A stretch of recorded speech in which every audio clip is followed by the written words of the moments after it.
Hi, Lily. Yay! Lily's here. Joining us in chat straight away. Love that. Sitting there waiting for the alert to go off, I reckon. Oh, shit. You're right. We are on the wrong side. But that's You're because absolutely I switched. Correct. But I switched the camera direction, so that's why we switched sides. Right. There you go. Problem solved. I was going to say... Because now we're looking at each other. Yeah, well, because I know. Hi, Amy! Hello, Amy. Amy, you're not allowed to tell everybody else what's in your parcel, just FYI. It's secret squirrel business. So, because Angry Amy, for those of you who don't know, is a $5 Ko-fi member, and so they get extra bonus love. Secret squirrel bonus love only. Yeah. Waifu secret squirrel business. I told everyone that you're getting secret stuff. I didn't tell them what the secret stuff was. Yeah, sorry about the direction kind of... the tizzing. We can. It's okay. We'll switch it. And we'll mirror. Let's switch and mirror. Let's switch and mirror. Mirror. Switch. There we go. And I'm going to mirror you too. Okay. Oh, hang on. I can't. You have to mirror yourself. Okay. Let me just fix that up. Mirror my camera. And that should be done. Yep, there we go. I am mirrored. You're not a drama queen. You're just a fabulous queen. You're just the queen. Did you mirror? Yeah. Yeah? Oh, okay. And now I'm facing you from my perspective. I can't see you mirrored though. Yeah, no. I have mirrored, but your perspective, you're facing away. It's all good. How does it look to all of you guys? Does it look like we're facing each other now? And look, to be fair, in the edit, when I go to edit it, it's not going to matter. I can edit it however I want. Oh, no, they can't see it. We look the same, do we? Yeah, we look exactly the same, so that hasn't really done anything. The flirting and your hair, the lippy. I was thinking about you the whole time I was getting ready this morning, Amy. Honestly. I sent a video to Belle last night. I sent a video to Belle last night, and it was like me trying to get all of my friends, convince all my friends to come and live off the grid with me. And it's just this woman doing like this sexy dance with a chicken. I wanted to send it to you so bad.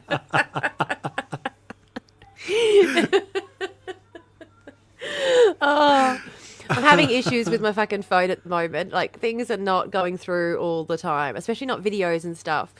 It's never stop. Shush, Amy, never stop. Hey, we've got to do it for the peeps. We've got to do it with the voidus. Yeah, man. We've got to do it for the Ko-fi subscribers. This is their reward to go back and watch. Is us being absolutely atrocious flirts with each other, everyone in chat, life.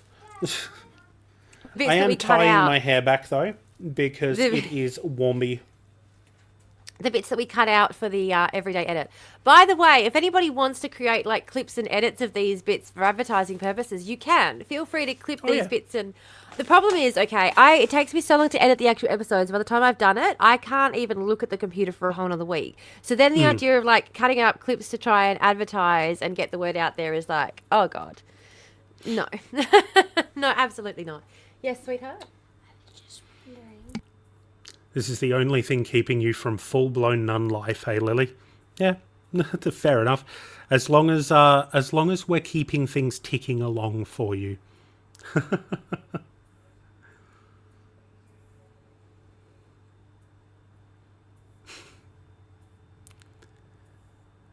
Tam, just stop your cam for a moment.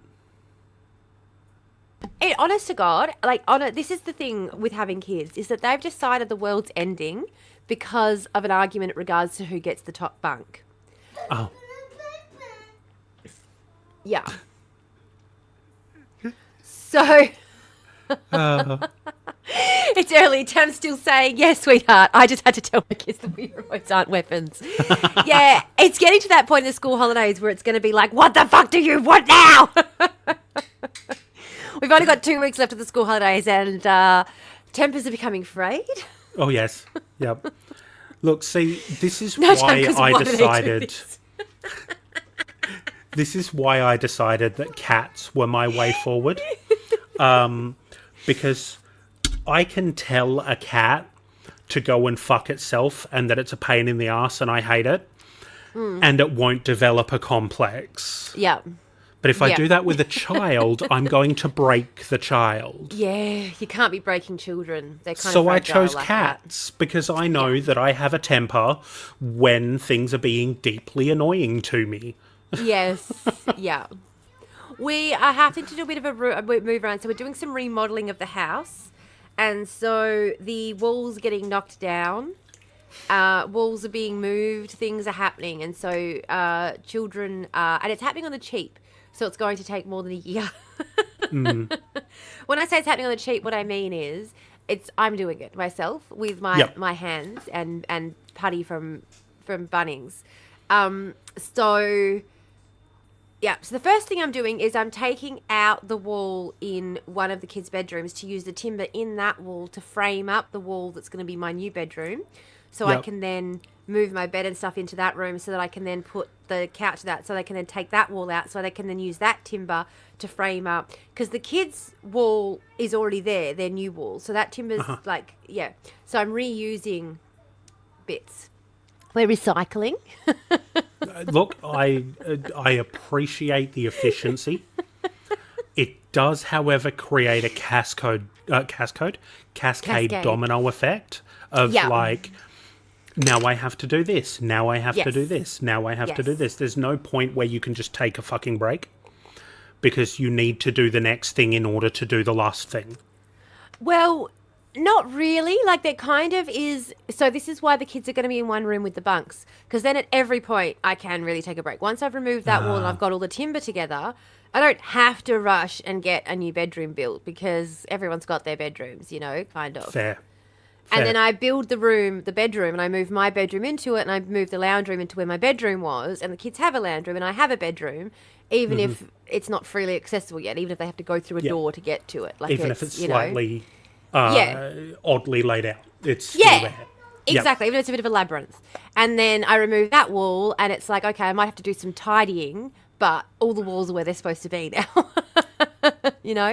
So it is going to take me, the one-man team, like a year to get through it. And when you look at what actually needs to be done, it's the kind of thing that could be done in a weekend if you had a team of builders. Like, we need to build one wall and take out another wall and then patch up a doorway. That's it. Yep. That's all that actually needs to get done.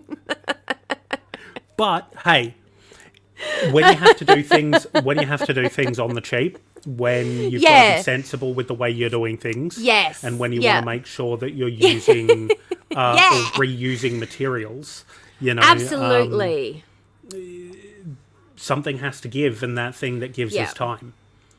And the big thing as well is I've got a lot of that. Like, I'm not going to sacrifice, and I was talking to Belle a lot about this when Belle was over, and there's plenty of room to put up tents outside over the summer. Absolutely. Reno party at Tam's. Let's do a helping hands thing. Well, this is part of the reason I want to get this done, is because if I get this remodel done, it's going to add quite a lot of value to the property, because I'm getting to the point where it's only like 2 years away before we really have to start looking at getting this show on the fucking road. So between getting all the paperwork and all that sort of stuff set up and then getting the house ready to sell, I really do only have 24 months. So I know this is going to take a full fucking year. I need to kind of get started on it now. Like, I'm on a time crunch in the sense that I'm working towards something that we're looking at like a 2-year time frame for that, sort of being ready to go. But yeah, I was talking about that. I'm not willing to sacrifice time at home with my kids, though, for the income necessary to get a team of builders in here to spend a weekend doing it. I'd rather have breakfast with my kids every morning and drop them off at school every morning than get paid 120 grand a year and employ a team of builders to come in here for one weekend and smash out the work, Yep. The fucking cops have just driven past again. Oh, it happens all the time at my place, don't worry. It's... Okay, can we just quick side note, can we talk about moral panics for a second? Oh, yes, please, let's. Okay, because I'm getting so fucking fed up with Facebook and the fucking... Okay, I live in an area that is remote, regional community, right? Yep. the kind of remote regional community that is the closest town to us is considered a regional town. And we don't necessarily out here consider ourselves part of that town. Like, I got a call from someone the other day asking me about a job. And they called and they said to me, where are you located? And I said Bayonet Head. And they said, oh, that close. Because they honestly, like, they thought of me as being in GN or being in Mount Barker or being in... But being in BH was close enough to be considered close, but not in town still. Like, I'm still not in town, according to them. When you live here, and, like, you know, for Belle, who was, like, driving between where they live and Melbourne City was very similar to me driving from where I live to town, and they would still say that they live just out of Melbourne, and I would say I live just out of, like, the town where I live. I would say, I live just out of here. But because of all of this sort of convergence of effects, we're the kind of place where nothing ever fucking happens. Yeah. Nothing. Like, when there are bushfires, the bushfires are far enough away from us that they're not really a bother to us. When there's flooding and water levels rising, we're far enough away that it's not really a bother to us, and we're high enough that it's not really a bother to us. Like, any fucking thing happens. When there's drama in town, like we had a guy in town getting hacked with a machete. We didn't even blink out here. We're far enough away that it doesn't even... doesn't bother us. We don't blink. Yeah. So there have been a couple of break-ins in my local area.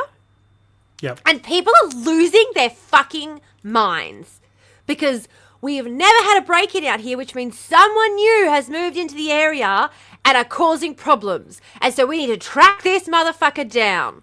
We need to find where this motherfucker... And I'm just sitting here like, what is wrong with you people?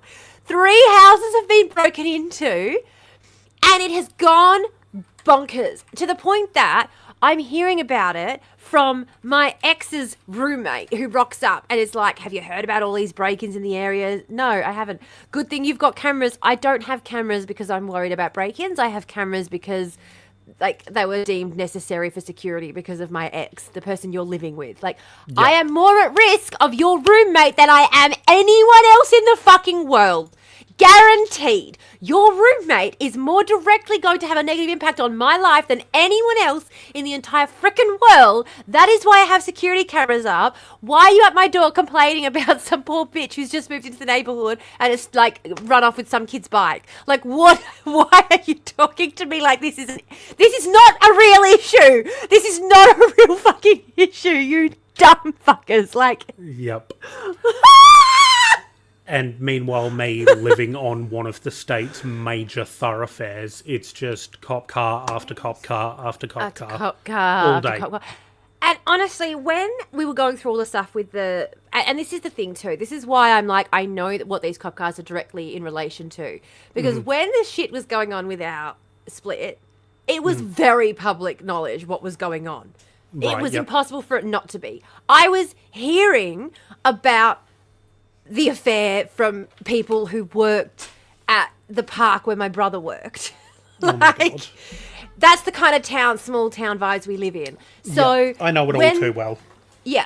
So when we were having fights and stuff, it was popping up on the local community page. Oh yeah, the guys of Menangle are going at it again. The cops are coming past. Like, it was common knowledge what was happening. No one was really all that worried. But the good thing is that when the cops would drive past, everyone was like, yeah, they'd come to check.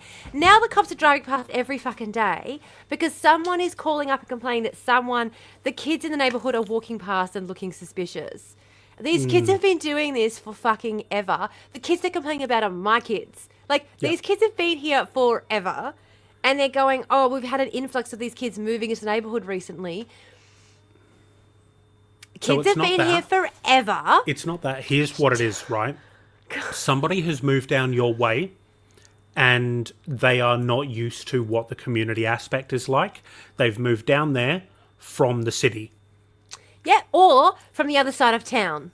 Yeah, or that. They might have been moved here, which again, with our community and with the issues and stuff that are being experienced, it's probably more than likely some older teenagers who have been moved out this way with their mum as a result of fleeing family and domestic violence, and they're currently acting out some pent-up issues that they're dealing with.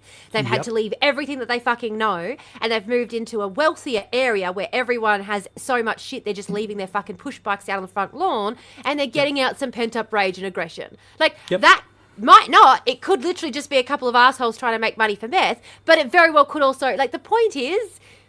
There's a million fucking reasons that someone has moved into the area and this is why they're doing what they're fucking doing. Running around and acting like we all need to get fucking security cameras on our house is just... Like, I literally got security cameras on my house because I had a message from my ex telling me, advising me that he had hidden in the vacant block across the road in the shrubs over there to spy on my house. That is why I got security cameras on my house.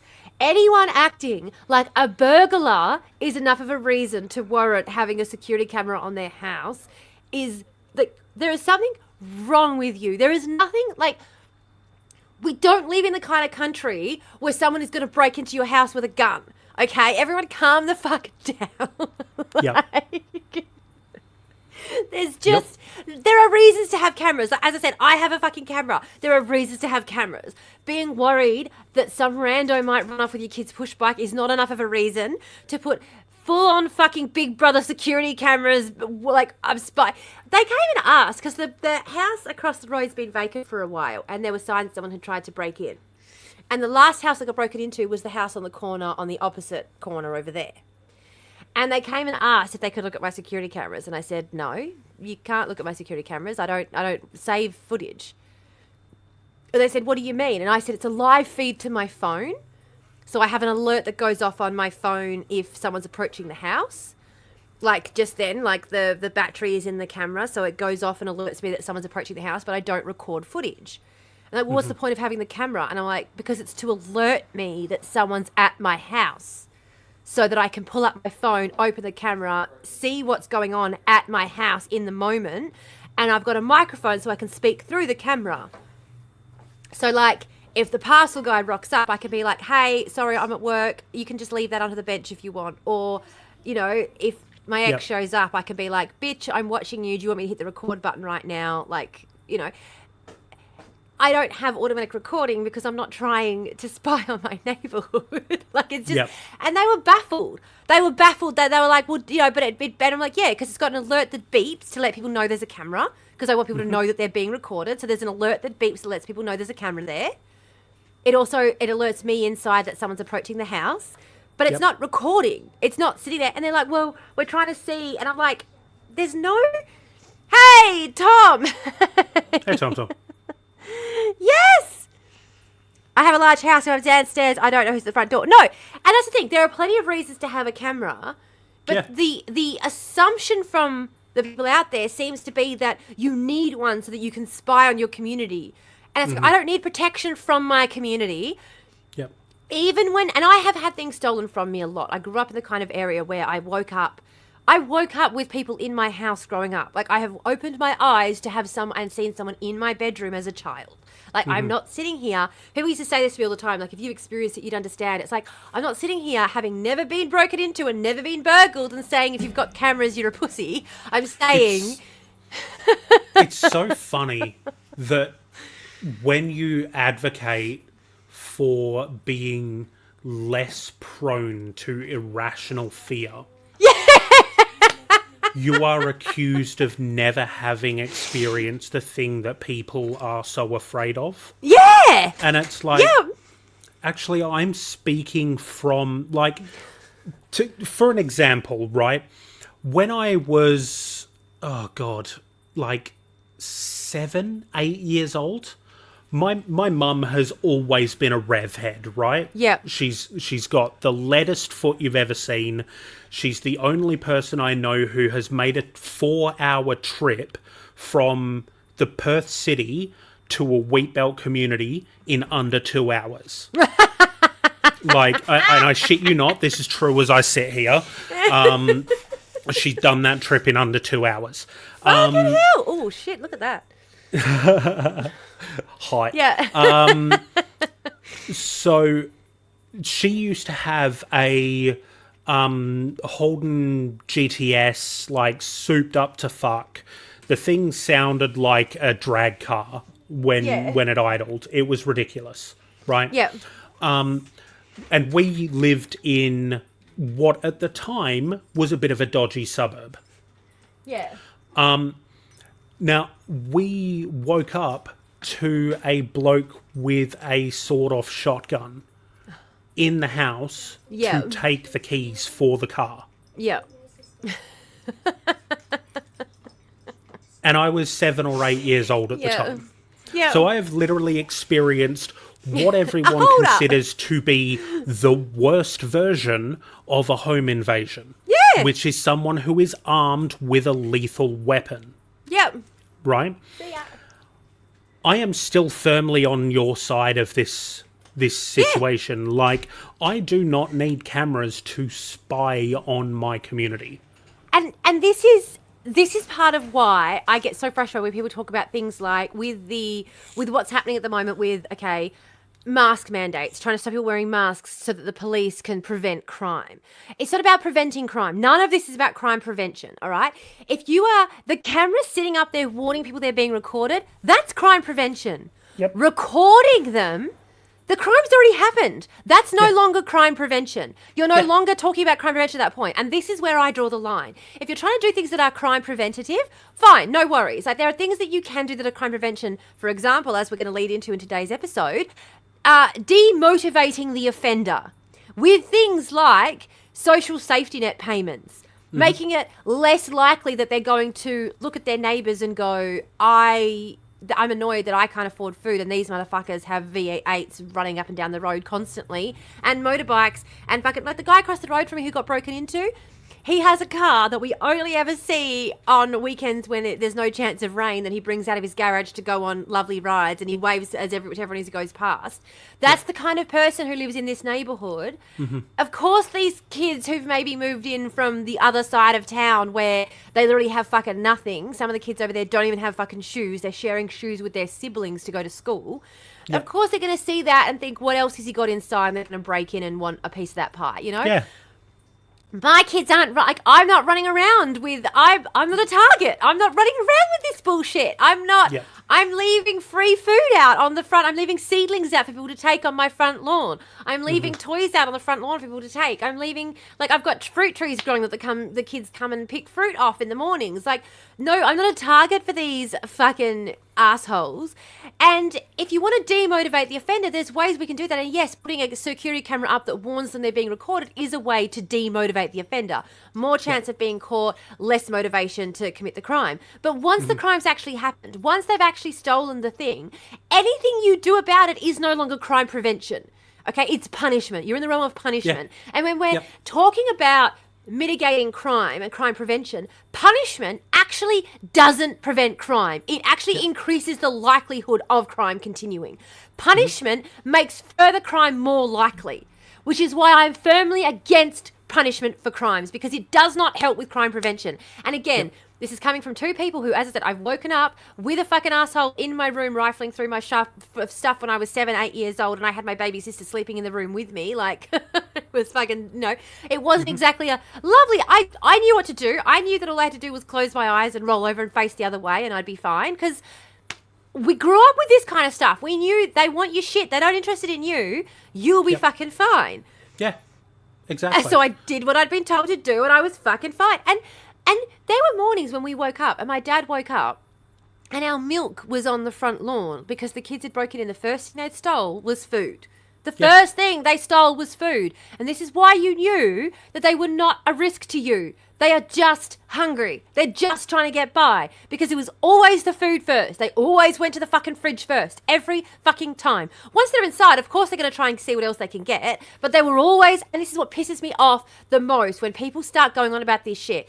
Every single time anyone does any research into youth crime, 90% of people are talking about the fact that they're in there stealing food. 80% of people have cognitive development issues that mean that they're not thinking as clearly as you or I might think about these issues. issues. We're talking about kids who are hungry, who don't necessarily have the cognitive sense to realise that breaking into try and steal shit isn't the right way to go about getting food. And your solution is to punish them so they have less access to education, to hope for the future, to positive situations and positive influences. They're going to show them better ways to do things. You're getting into the workforce, because when you get when you get an interview, you have to disclose whether or not you've got any criminal convictions. And if you say you haven't, and then you do a crime background check, and it you've shows lied. that you've got. And the worst part is they will expunge your record for youth crimes. I know, because my dad's got a criminal record from when he was a kid. They will expunge your record, but when they do a background check, it still shows up as an expunged record. Yep. So his it doesn't expunged show record, up what it is. It just shows up expunged record. His expunged record is for street drinking. He was 17 having a beer on the beach, and he got arrested and spent a night in lockup and pleaded guilty. Yep. And it got expunged because he was 17. And so now, whenever he goes for a job, it shows up as expunged record, and he has to explain to people it was for having a beer on the beach. They don't fucking believe him, because what 17-year-old gets a criminal record in this country for having a beer on the beach? Exactly. And that's the big problem, right? When you go for this expunged record side of things and show that there was something there, you have now set up a this could be anything worst voodoo case scenario. Scary situation where people are like, I don't know if I'm hiring a killer. Nope. Or a rapist. Yeah. Or a child molester. Because this is the thing a lot of people don't realise as well, a lot of, and again, sorry, like trigger warning, but a lot of child on child, like a lot of child SA crimes are child on child crimes. Yep. So you've got older kids doing, and that's the thing, if you're someone who works in that kind of space and you go to hire someone who's got an expunged record, you can't afford to risk hiring that person. Correct. It doesn't matter what they fucking did. You can't afford to risk hiring them because you're dealing with vulnerable communities. And that's not fair. And potentially be setting them up for danger, even though the only thing they did was have a drink on a beach. Have a beer on a beach. And they, honest to God, they have no way, unless they go back and get the court transcripts, which my dad started doing, because he wanted to get a job. He was trying to get a job at the casino. He went and got the court transcripts to show what it was for so he could get a fucking job at the casino. He showed them the full transcript and everything. Because he was like, they wouldn't give him a job at the fucking casino. And he's like, you've got to be fucking kidding me. I was 17. I now have 4 kids to feed. This is ridiculous. And this is the thing, like, and the other thing people don't realise is that with, for example, again, fucking moral panics, with the cops going into Indigenous communities to take Indigenous kids out because we've got a moral panic about what's going on in there. When those kids get removed from that community and they get put in other homes, do you know what they're told? The fucking foster parents are told? They are not to discipline the kids. The police are the disciplinarians. So they will call the cops, which means that as a 15-year-old, when I threw my phone at my mum and grabbed her car keys and took off because she was pissing the fuck out of me, if I'd been in a foster home situation, which very well could have happened to me given my upbringing, I am the first person in my mother's family line to have remained in the family home for my entire childhood. Yep. So this is not a pie in the sky situation. This is, I very well could have been in foster care doing that. That would have resulted in a criminal conviction for attempted assault. Yep. And for motor vehicle theft. Yep. I threw a phone at my mum and then stole her fucking car. I would have been in prison if I had been in foster care and done that. I would have been in juvenile detention. And anyone looking at me now is going to say there is no fucking way you should be in prison. And yet that is 100% the way my life would have gone had my mum not literally hidden. She hid us from the cops because of what happened to her when she was a kid. She hid us because she was so... This is why, no matter what fucked up shit my mum did, I give her so much fucking credit. Because she knew the most dangerous thing for us was to be removed from the family home. That was going to be the most dangerous thing that could happen to us. Didn't matter how bad things were at home. It was going to be 10 times worse if we got removed. And that's what I say to people. I've seen what happens to kids who get removed from situations like the one I was in. I don't care what anyone says. It should always be about keeping the kids in the home with the parent and getting the parent the support they need. Because there is nothing worse than putting a child in a situation where they are expected to behave like an adult from the age of fucking 8 years old. And that's what we are doing with foster care situations. We are taking kids and we are telling them that they have to behave like adults from the age of fucking children. Yeah. Children. Yep. Thanks, Tom. I love you too. Also, Juzzy, good one, mate. Welcome to WA. Welcome to WA. Yay! Yeah, let's set the kids up for failure. Exactly, Juzzy. Let's set the kids up for failure. It's exactly what we're doing. With Salvos, I couldn't see any details. It would just come back that there was something. It could be a speeding fine. Yeah, exactly. Exactly. It will just come back that there's something and you've got no idea what it is. Oh, made it! Live from Scarborough, WA. Good old If you had a camera, you could find the people easier that you want to help. What was this about? Talking about security cameras. Oh, yes! Yeah. Yep. It's also why I won't have a camera in my car. If kids try and take it, I won't scare them off and play dumb to the cops. Can't do that with camera footage. Yeah. Yeah.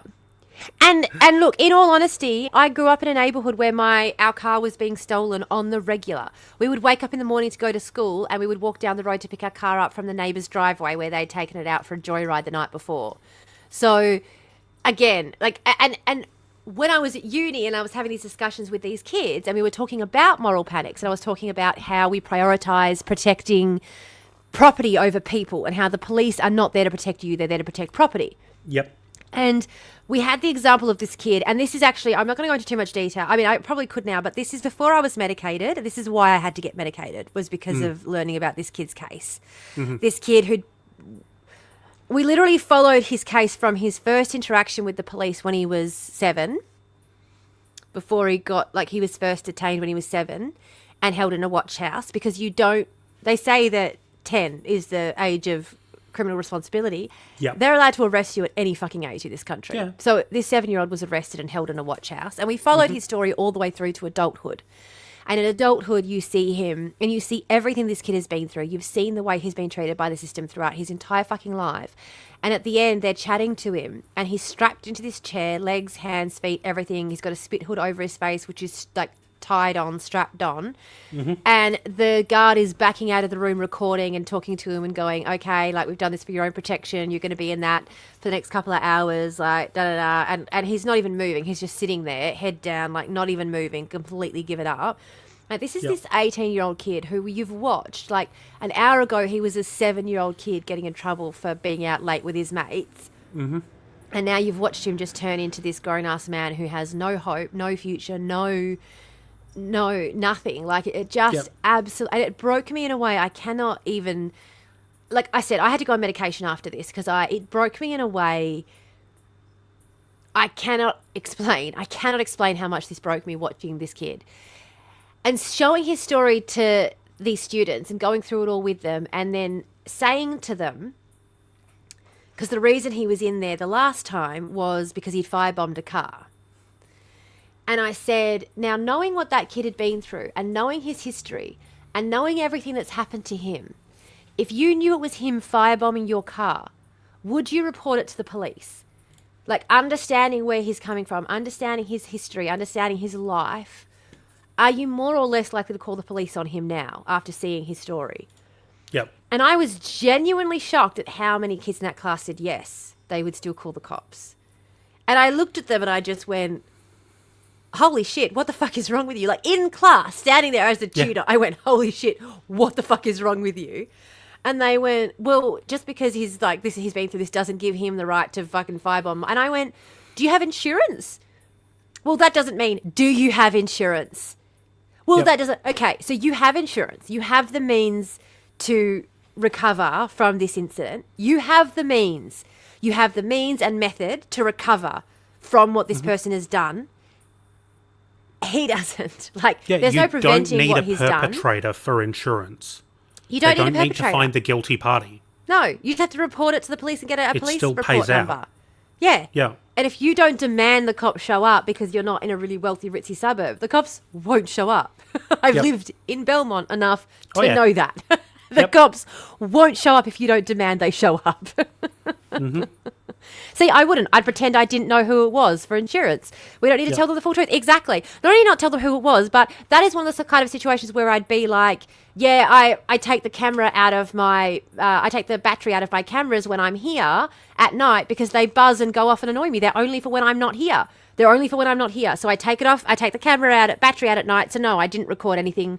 No, the alarm didn't go off. No, I don't have any footage. No, I can't show you anything. Sorry. Like, because at the end of the day, there is nothing. There is not my house, not my clothing, not my car, nothing besides. And this is why when we talk about child endangerment, it takes on such a different tone, because there is, and why we get so angry at how light these people get off for the crimes they actually do to children, because there is nothing anyone could do to anything that I own, that would ever result in me wanting to see them punished. Yep.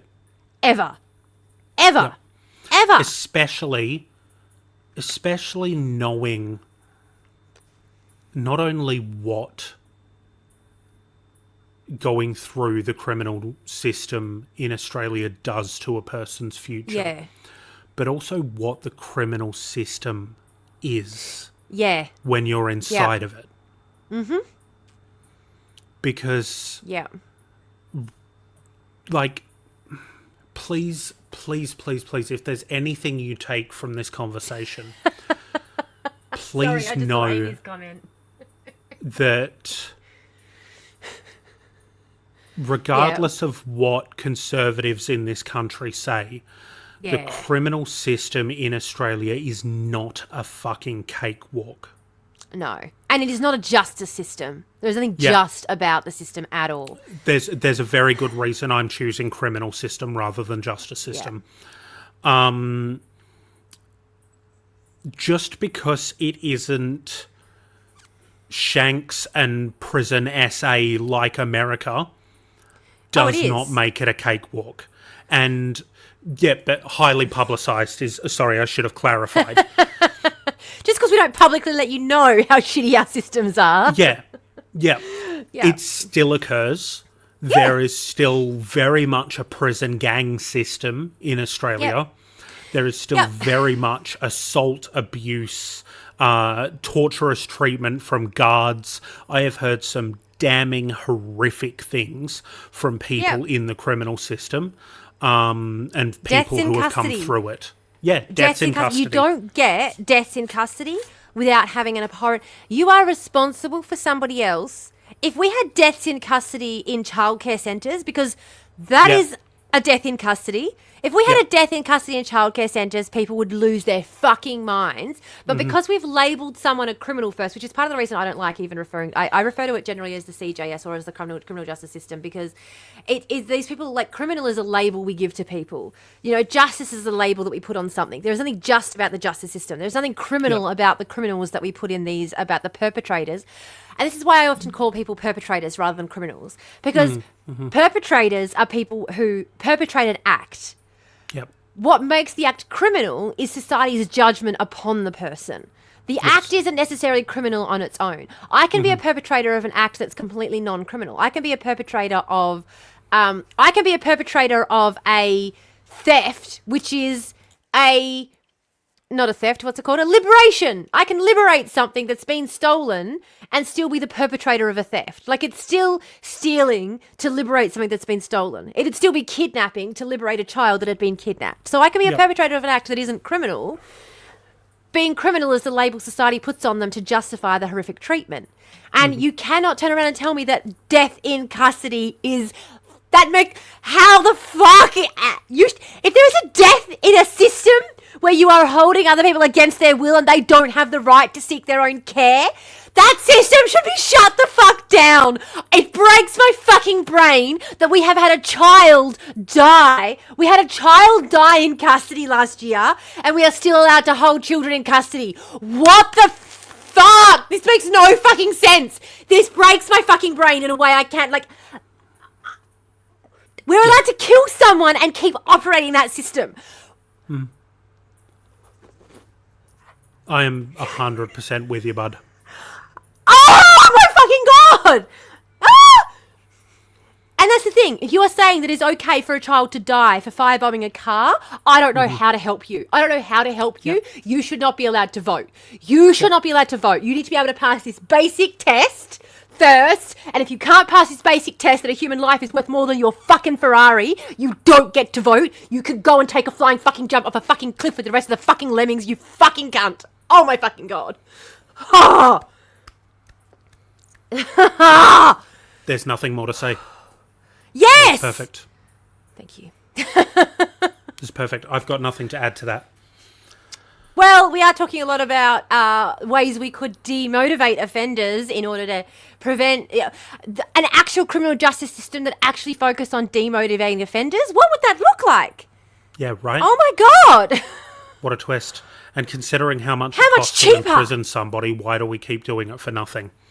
It is. Community corrections are so much cheaper. Yep. The rehabilitation is so much better. Yep. The effect on the community has such a better impact. The impact on the negative impact on the community is reduced. Mm-hmm. Yep. All of the reasons.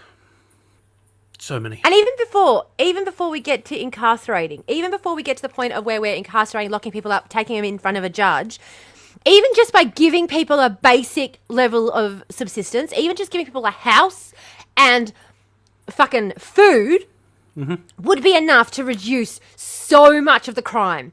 Yep. Like I said, 99, like, you go into, they literally, I'm not even kidding, this is not just off the top of my fucking head, okay? Curtin University went into Banksia Hill and did a study, and 90% of the children incarcerated there at any time, they went in and did this over, because obviously the people who were in there change over various times. At any point they went in to say 90% of those incarcerated were first incarcerated for stealing food. Their first interaction with the police was for trying to get food. Mm-hmm. Their first interaction with the criminal justice system was for trying to get food. All we need to do is give people a house and food, and we will not have such a fucking massive issue with with criminals in our society. Like, fucking fuck. Yep. But instead, what do, Maddie? What do we do instead? So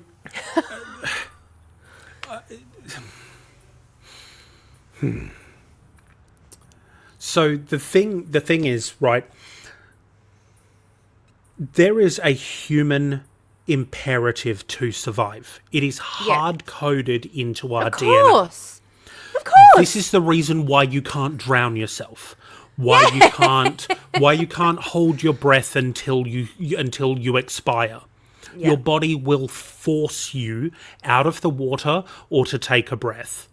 This is why you cannot override your body. It is only through the use of an external thing that you can end your own life. There are times...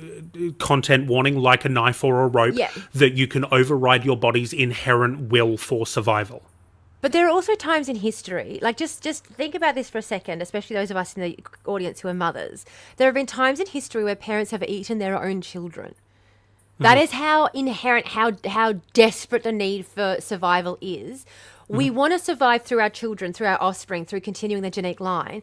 But there have been examples of times in history where parents have been willing to eat their own offspring in order to survive because of how desperate situations have got. When you are talking about that, the animalistic part of our brain, and you are expecting people to just overcome that because society says you're not allowed to touch this, it's mine. Yeah, and that's exactly what I was getting at. How can you unhouse someone, make the system impossible for them to find housing, not give them enough money in order to afford the necessary sustenance to live, and then expect them to somehow override biological imperative and not find a source of nutrition? Yep. Especially when those people are kids. Yeah. Especially and they don't have the fully developed understanding of rules and consequences. And the idea as well for a kid, like, this is the thing I think a lot of people don't get. The idea for a kid that there would be consequences for feeding yourself is that's so antithetical. Like, you have to, for a child to learn that they're not allowed food when they need it, they have to first learn to devalue themselves in society's eyes. They have to first learn that I am not valuable enough to be deserving of sustenance, and that is why I can't take their food even though they're not eating it and I need it.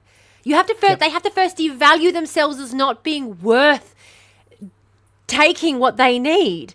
Like, that's what I don't understand, is people kind of sitting there and going, it's not a matter of not respecting yourself going out and stealing. It's a matter of having enough respect for yourself that you don't see a problem with taking what you need to survive.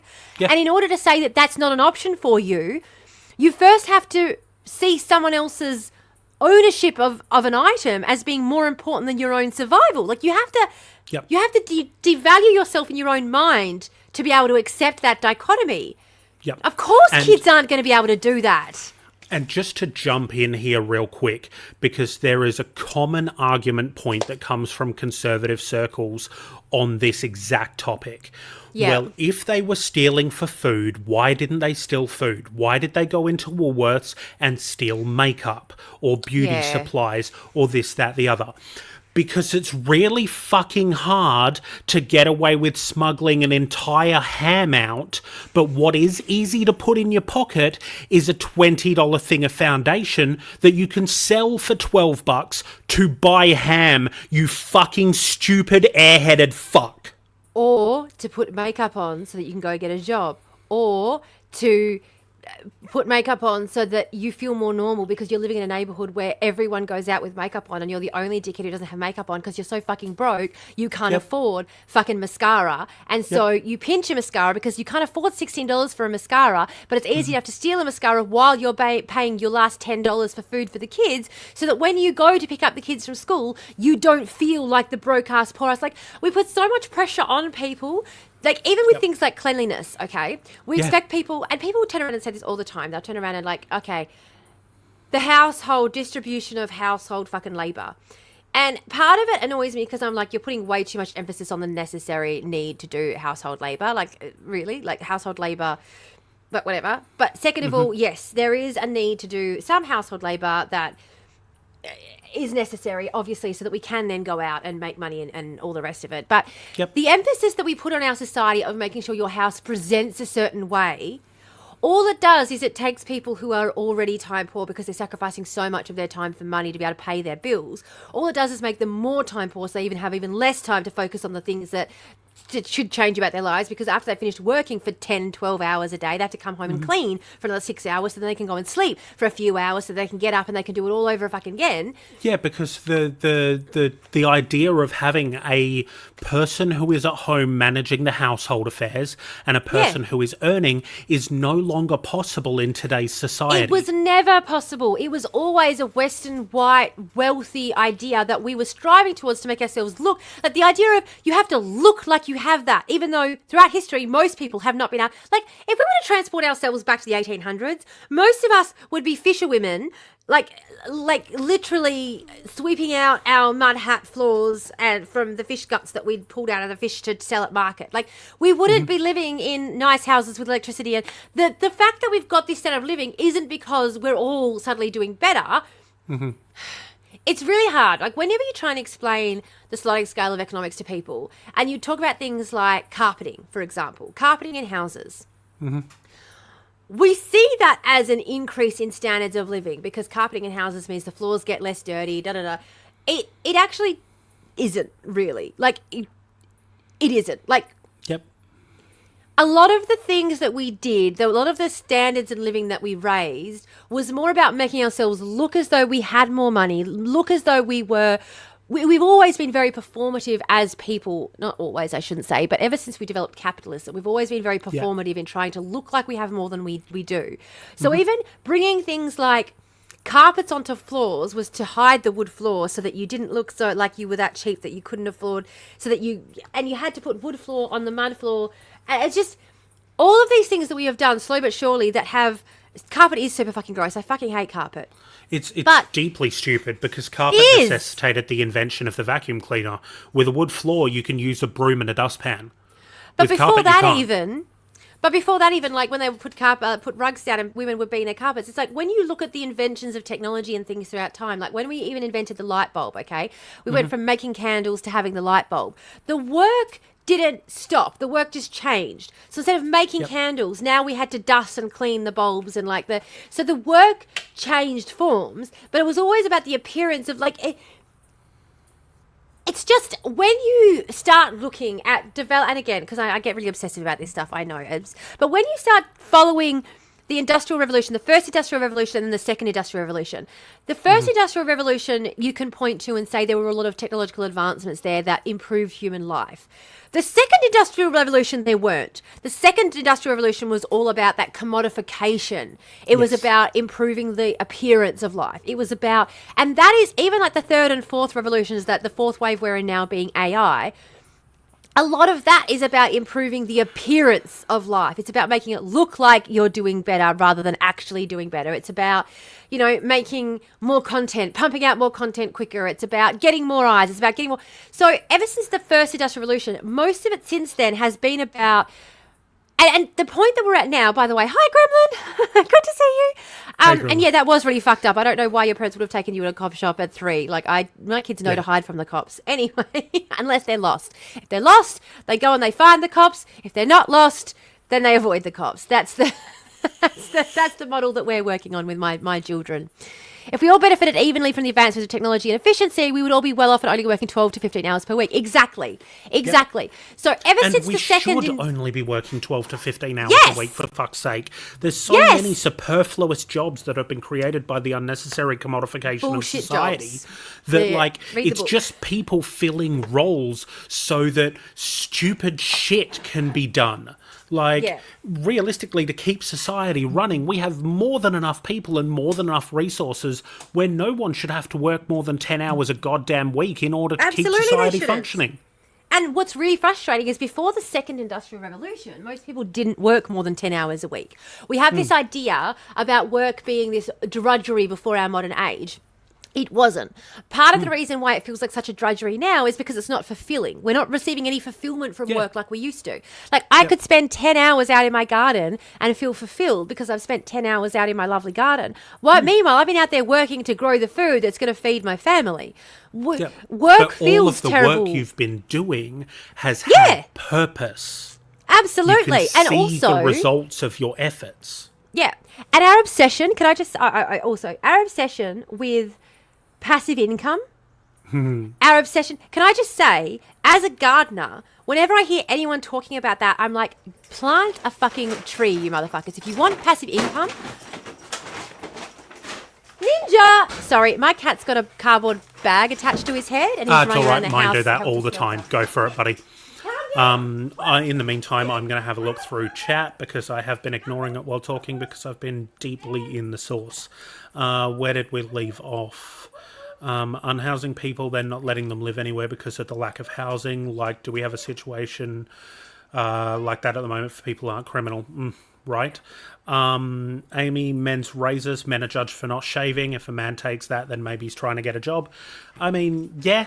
Can understand that. Obviously not man, but do not shave. I wear the beard because it is comfortable and I like hiding the additional chin. Carpet is super gross. Hardwood floors is now a status symbol. Absolutely. Let's see, where else are we? Hardwood floor is the new version of sweeping the problems under the mat. Please don't sweep problems under me. I have enough of my own. We're so narcissistic in society. Success is so problematic. It's not so much that we're narcissistic. It's that we have been trained to care primarily about the self above all else. We have been removed from community by the idea of, how many of you know your neighbours? Like, properly know your neighbours? How many of you properly know the people around you? And that is intentional. We are taught by society, by capitalism, to look at the people around us with one of two things. Either we are looking at them with jealousy because they have what we don't, or we are looking at them with distaste because they don't have what we have. And that is something that has been taught to us by the society we live in. We've been taught to be individualistic. We've been taught that, we've basically been coached into the main character syndrome, where we matter as an individual above society, instead of building community with the people around us. So it's not so much that we're narcissistic, it's that this is the education that we've been given through the constant reinforcement of what is valued within capitalism. Yeah. This is the offending bag. Yes. Just want to show it's not a plastic bag, it was a paper bag, because I don't leave plastic bags around with cats. No. But it was a bag that obviously she climbed into and then tore while trying to climb out, and then was running around the house with this around her neck, like helter skelter. It's the same thing with my cats. I've got 4 of the little fuckers in this tiny apartment. I cannot leave a paper bag because Noonian, our big beefy boy, who's like 14 kilos worth of cat, will jump into it and play around. And then next thing you know, River, the young boy, has jumped into the thing, got a handle around his neck, and is now running around like Superman with a paper bag cape. It's nuts. Yeah. And I'm looking at them the whole time going, if you just stopped moving, it would stop annoying you. But something's chasing it. Yeah. So we have to stop. I went in there and I was under... So just then, she was hiding under my kid's bed. Mm-hmm. And I went in there and I'm like, okay, like, I gotcha. Start moving, like, slowly towards her. This is my cat, who will crawl up on top of me and sleep on my chest. Like, takes off running because suddenly I'm coming towards her and she's freaked out. So she takes off again and I have to, like, chase her again. I'm like... Just stop. Like, God. Then she's sitting on my bed and she's sitting on my bed, like claws digging in or like panicking. And I walk up to her and I take the loop off from around her head and give her a scratch. And she sits there, looks around. And then she jumps and it's not chasing her. And she's like, oh, and sits back down, like completely fine again. I'm like, you. Yeah. You magically solve the problem. Fucking crazy bitch. Yeah. Cats, man. Cats. Pipe cleaners create chaos with your cats. For us, it's Q-tips. Q-tips, they fucking love them. Love the paper bags. Yep. I was going to say, I did kind of come in on part of that conversation at the end there, and I think it's very, very true how we are... What's the word? We are, as we... Individualism is a huge problem in our society because we've forgotten the fact that we are all interconnected. And this is one of the problems, even with Donald Trump talking about a trade war with China. I keep kind of telling people, this is one of the reasons why Australia has been sort of distancing themselves from the US. In particular, in like the UN and stuff, we've been kind of making a couple of calls that show that we're not maybe as far up America's arse as previously thought. And one of the reasons is because a trade war with China is going to affect us. Yeah, like it's going to fuck us. Yeah, we provide 60% of China's iron ore. Mm-hmm. We provide 50% of their coal. They are our biggest trade partner. They are our largest export purchaser. Yep. And our imports, not even it's another export. Student tourism. We also have a very close relationship with China when it comes to student tourism. Absolutely. Our 3 biggest exports are only our biggest exports because of China. Correct. So we don't want their economy to suffer, and it has already been suffering. They've already had a downturn in their economy, which is normal. It's completely normal. Like they've been... the US and Europe after the First World War, sort of leading into the Second World War, had massive growth rates, like sort of 5-6% growth. And then obviously that slowed down again a whole lot when it came to the 80s and 90s. We sort of started seeing 1.2 versus 2% growth rate as being sort of more normal in the economy. And then everyone was freaking out because China suddenly had a 5-6% growth rate, forgetting that China didn't have the massive boom after the Second World War that the US and the UK, the Europe had. They didn't have that, which again... the US had a lot of investment in Europe after the Second World War. They did a lot of deals with that. They let them buy gold for $35 an ounce. There were a lot of great stuff that the US did to help boost the European economy, but they had massive economic growth for decades as a result. China experienced the same thing. It's not doom and gloom that China's economy is now slowing down. It's normal. That is what should happen. It is ridiculous to have 6% growth forever. We do not have enough resources on the planet. Leading back into what I was saying before, our standard of living now, we don't have enough resources on our planet for everyone to live at the same standard of living that we do in Australia or what we do in the US. There aren't enough resources on the planet for everyone to live to our standard of living. We have to get used to having a lower, reduced standard of living because it's not possible. We are using the Earth's resources at 2 times what the Earth can replenish every year. And we started doing that since the 80s. We've started using more resources than the Earth can replenish. We would need 5 Earths for everyone to live at the same standard of living that we do in the West. It's just not fucking possible. And we need to accept that and accept a lower standard of living, accept that the power is going to go out sometimes, accept that we're not going to have 24-hour access to the internet, accept that we are going to have to grow our own food because supply chains aren't always going to be reliable, because it's not possible to have those things for everyone in the world. And if we keep trying to push to have those things, we are going to deplete the resources of the planet so fucking quickly that no one's going to have any of it pretty fucking soon. Yep. Yeah. All right. So, just before we jump into the actual meat of the episode today, because we've been now ramble fucking for an hour now. That's not ramble fucking, it's intro. We're intro building. Yeah, the biggest intro ever. Ko-fi exclusives. Yes, exactly. So just before we jump into the actual episode today, I do want to say, Juz, while you're in Perth, feel free to get in contact with me. What time do you fly out tomorrow? Because if what you miss is a hug, my friend, I will come and hug the ever-loving fuck out of you. Yay! You're not that far away from me right now. You're less than a half-hour drive. So I can make that happen if you need it.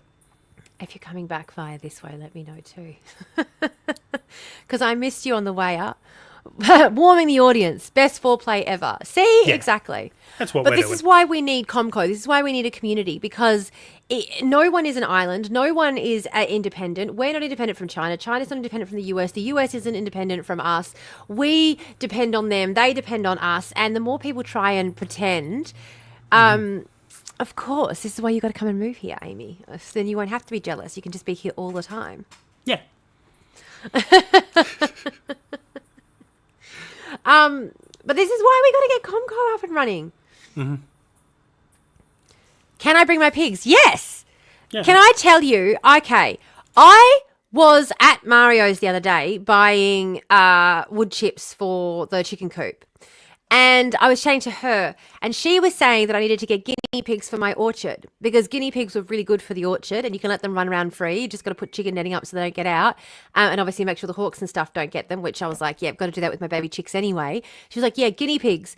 They're amazing for, what do you call it, for your orchards and stuff. They're great. They love, what's Comco? Comco is the commune. Commune Christmas in July. I like that. Commune Christmas in July. So Comco is our communist collective, which is the name for the commune that we're starting up together. So that's why I've got to get my house done so that we can sell it. So I've got the money in 2 years for the land for Comco. So yeah, everyone has to come and help work the land, and you need your own, to start off with, people, when you first get here, you need your own caravan until we start building the tiny homes. But we will be building tiny homes. There you go. Yep. But I know my pigs don't go outside. Mm-hmm. They won't live outside, but we can let them outside for play. You've got to let them outside. Run around. I was going to say my rabbits were indoor rabbits, like absolutely, they're absolutely indoor run-around rabbits. But you also let them outside for a run. And it was so funny. Whenever I'd let them outside for a run, you'd see them leap and jump. Like they were so excited. They love going outside for a big run. But yeah, they are definitely indoor creatures. Yep. Because otherwise the animals outside will eat them. You haven't shown your piggy apartment. Yours hate it. Really? Well, I mean, they're going to have to pull their weight on the commune. Like, I'm sorry, piggies, you're going to have to pull your weight and eat the weeds. You don't have to go out for long, like half an hour chores every day to eat the weeds. It's all we need. Yep, that's it. They got to pull their weight, Amy. We're no freeloaders. No fucking freeloaders. No, I'm kidding. Everyone has a job. That's right. Excuse me. Each according to his ability, each according to his need. My pigs and cats are freeloaders. My cats aren't freeloaders. My cats keep the mice out of the chicken coop. My cats are massive freeloaders, man. Apart from River, he's the only one that does any hunting of insects. The other cats all, like, look at you terrified whenever there's a fly. Oh. Shitlords. Whereas River's running about throwing himself bodily into everything trying to catch it. Alrighty. Shall we jump into the actual episode today? Go on then. You're gonna tell me all about the scummy shit that the government's done. Yes. When they could be demotivating offenders, but instead they're finding all kinds of reasons to motivate new offenders, I hear. Correct. Let's go. So, what we are going to talk about today is actually some recent history. We're looking at something that started in effect, well, I say started, the version of it that we want to talk about started 9 years ago. Some transformations that were made 9 years ago to make the shit system even shitter. Correct. Wonderful, yeah. And what we're talking about today is RoboDebt. I'm sure you've seen it in the title, if you bother to look at those. But for the rest of you, this is what we're going to be discussing. Now, for anybody who is not Australian who is listening to this, there's going to need to be a little bit of an explainer. Yeah. There should be. Should be quite a few of you. Yeah. So there's going to need to be a little bit of an explainer before we get into this. So for those of you who are in chat now who already know what's going on just by the words RoboDebt, please bear with me. RoboDebt is when I started hating ScoMo. Ooh, we've got some deep lore here. Oh, yeah. Amazing. So I will just say before we get started, just to let you know, I was a victim of RoboDebt. So I have some personal experience in this too. Yeah. Same. Mm-hmm. So many Aussies can attest to that, can't they? Fucking hell. Yes. Oh, yes. All right. So, first and foremost, RoboDebt was an adjustment to a system that was a part of our social safety net. So, our social safety net in Australia is called Centrelink. At the time, it was the Department of Human Services. Now it's managed by Services Australia. They've changed their name. It still is. So the way that they manage this, so just so that everyone's aware, Centrelink actually have their own legal code that manage them. So if you have an issue related to Centrelink, it won't fall under the jurisdiction of, say, contract law or like something else that sort of... they have their own legislation that guards the way they happen. And so things, for example, under Australian consumer law, if you are interacting with a company and they give you false information, you've got months to act upon that. If Centrelink give you false information, you've only got 3 weeks to act upon that under their legislation. They have very specific guidelines. So they're managed by the Department of Human Services under... Sorry. The Department of Human Services under the... What's it called? There's like 3 different layers. So whenever you're dealing with the Department of Human Services, you could be dealing with the Department of Human Services on any number of fucking things, but because of the way that it operates, like, what was it called? The next thing? So it's Department of Human Services and it's the... Services Australia. Services Australia. So Department of Human Services employs Services Australia. and that they do it in such a way that there is no accountability. They can hang up on you, treat you like shit. They can have people like if you start acting upset on a call, they will hang up on you so that they don't have any liability if you say something like, this is so distressing, I'm going to end my life. They will hang up on you so they don't have to deal with the emotional distress that you might be about to do something drastic. Yep. Like, it's gotten to the point when I'm dealing with them because of all of this other shit that's happened, where I will have child support listening in on the other line because I'm marked as Indigenous as well with Centrelink, which is, again, when people say you're white, you don't know what it means to be Indigenous in this country. When I'm on the phone dealing with Centrelink, I absolutely fucking do, because they've got a little box there that tells them I'm Indigenous, which means they're allowed to treat me like shit. So because of that box, if I raise my voice or I say anything, I repeat a question. So the last time it happened, it was because I repeated a question. I said, I understand what you're saying, but you're not answering my question. My question is, like, how do I know that this has worked? Because the last time I called, you told me it worked, and now I'm calling again because it didn't work. So how do I know it's worked? What evidence do I have? Like, what do I have, a receipt? Do I have an email? Like, what evidence do I have that this has worked? Because I've already been through this once. And that's when she hung up on me. And I was glad I had a witness, because she even said, she was like, why the fuck? And she said, when she looked at my file, she went, oh, you're marked on here as Indigenous. Are you Indigenous? And I said, yeah. And she went, oh. And I went, why? And she's like, well, that'll be why she hung up. Wild that was admitted to you. And I was like, wild. Please tell me this call's recorded. Please. Please. Oh, my fucking God. Because I restated the question. Yeah, at that point you literally say, I would like a copy of the recording of this call emailed to me. Because she said, they said the reason that they hung up, the reason that she gave for hanging up was that I was being obstinate. I wasn't accepting the answer given because I'd restated the question. And so I was being obstinate and not accepting the answer given. And I was like, okay, it should say, not only am I Indigenous, but I'm also autistic. So hanging up on me because I'm asking for clarification in communication is not what the Department of Human Services should be doing. But there's a whole, anyway. I got a letter and phone call and said I had escalated further. By that point, I gave up. Now they claim I have no record of it. It was dragged out for years. Yeah. I had to pay back, I think it was only like $3,000 I had to pay back altogether that I shouldn't have had to pay back. Yep. And even when I was arguing with them and I was talking to him about it, because it was and then I had another thing happen this year where for the same time period, for 2021 to 2022, they've asked me to pay back childcare because they made a mistake with how much they charged me with childcare. And it's like 2025 and I'm getting this letter asking me to pay back money from 3 years ago. And I'm like, I have 3 weeks, but you're allowed to call me up again 3 years later? Like, what are you fucking talking about? Like this, and I argued it because I said this should have been settled in the 2022 tax year. Like, this all gets settled then.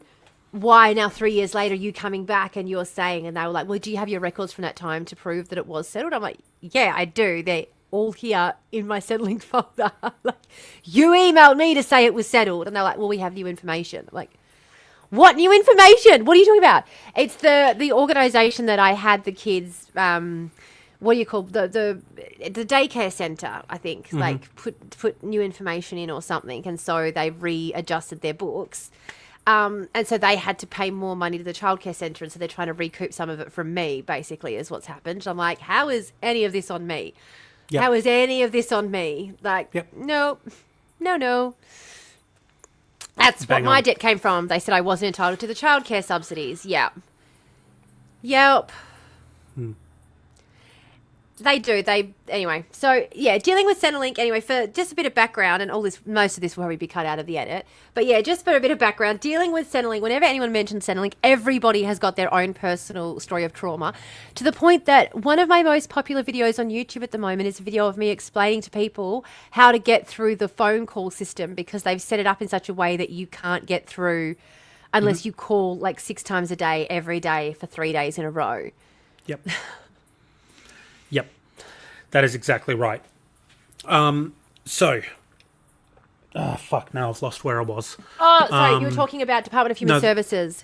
Yep, okay, cool. That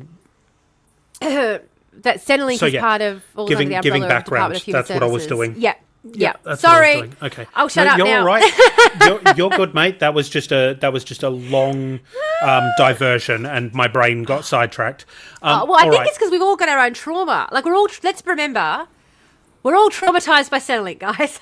Yeah, absolutely. If you're Australian and you've ever been out of work, you've dealt with these bastards, and it's a motherfucker. Even if you haven't, the first time I dealt with them was because I had a baby. I had to register my child's birth with them. That was the first time I dealt with them. And the first problem I ever had with them was them not registering my second child's birth because they kept saying it was done because my first child, they kept reading my first child's file of being done and didn't register that they were in 2 different years. Yep. They just kept going, yeah, we've already done that. I'm like, I have 2 children. Yep. You have to do it twice. Yep. It's fucked, eh? All right. So the system in Australia, social support networks in Australia are stratified. There are different social support networks depending on what your life situation is. Mm-hmm.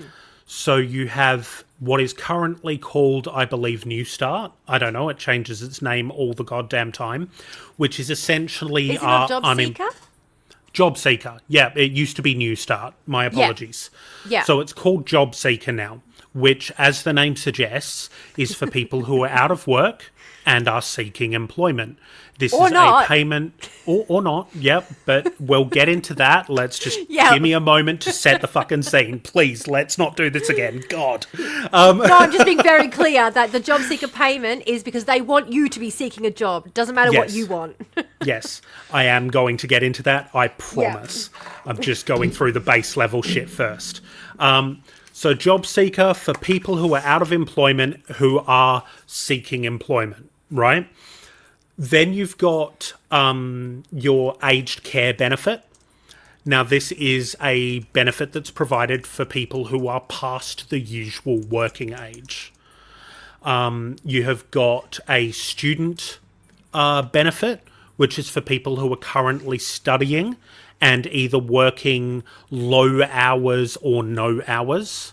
While they study. These are payments that are designed or meant or pitched, more to the point, as being able to help you survive as a student and continue to engage within society while you learn the things that you need in order to be a contributing member to society. Please note all of this, for those who are listening rather than watching, there are heavy air quotes thunking into side of some of these things I'm saying. Finally, you also have disability support payments, or DSP. Now, Australia has a very weird system of judging what is disability and what isn't. For instance, I have a condition, bit of lore about Maddie here. I have a condition called rheumatoid arthritis, which is a degenerative illness in which my own white blood cells are attacking the cartilage of the major joints of my body. It primarily affects my hips, knees, and ankles, and means that I cannot stand for long periods of time without experiencing excruciating pain. Because this is a degenerative illness and is not manageable or controllable, it doesn't qualify for disability support. Somehow. So, because I cannot get disability, if I am out of work, I can only access Job Seeker. Mm-hmm. And it is set up this way on purpose. I just want to point out, though... Yep, go ahead. That my kid has a condition that is not degenerative. In fact, like, it is getting better through time because as they age and their muscles develop, it's getting easier to manage. they also don't qualify for disability support because they're not considered severe enough to need that support, despite the fact that we have to travel up. We have to drive 5 hours twice a year for these specialised medical appointments. I have to strap this kid and hold him down to do all these extra blood tests. I've got to take him out of school constantly for doctor's appointments and whatnot. But it's not severe enough that we need extra support, and therefore I'm expected to hold down. And I'm expected to hold down a full-time job while caring for this kid and taking him to these appointments. Well, because you're a mum, that's just what you've got to do. Yep. But their condition's not severe enough that we need extra support. But it is severe enough that I need to, like, literally take him to the hospital constantly. Sorry, someone is starting something up outside my house, so I do apologise. Bear with me just a moment. All good. This is literally a system, basically, that is designed and will do its best to make sure that it does not have to support people. It is set up in such a way, and every system that operates within it is done in such a way that it is trying to not support people. It's trying to get you to find some other way to manage, because you're not going to have a fun time dealing with their systems.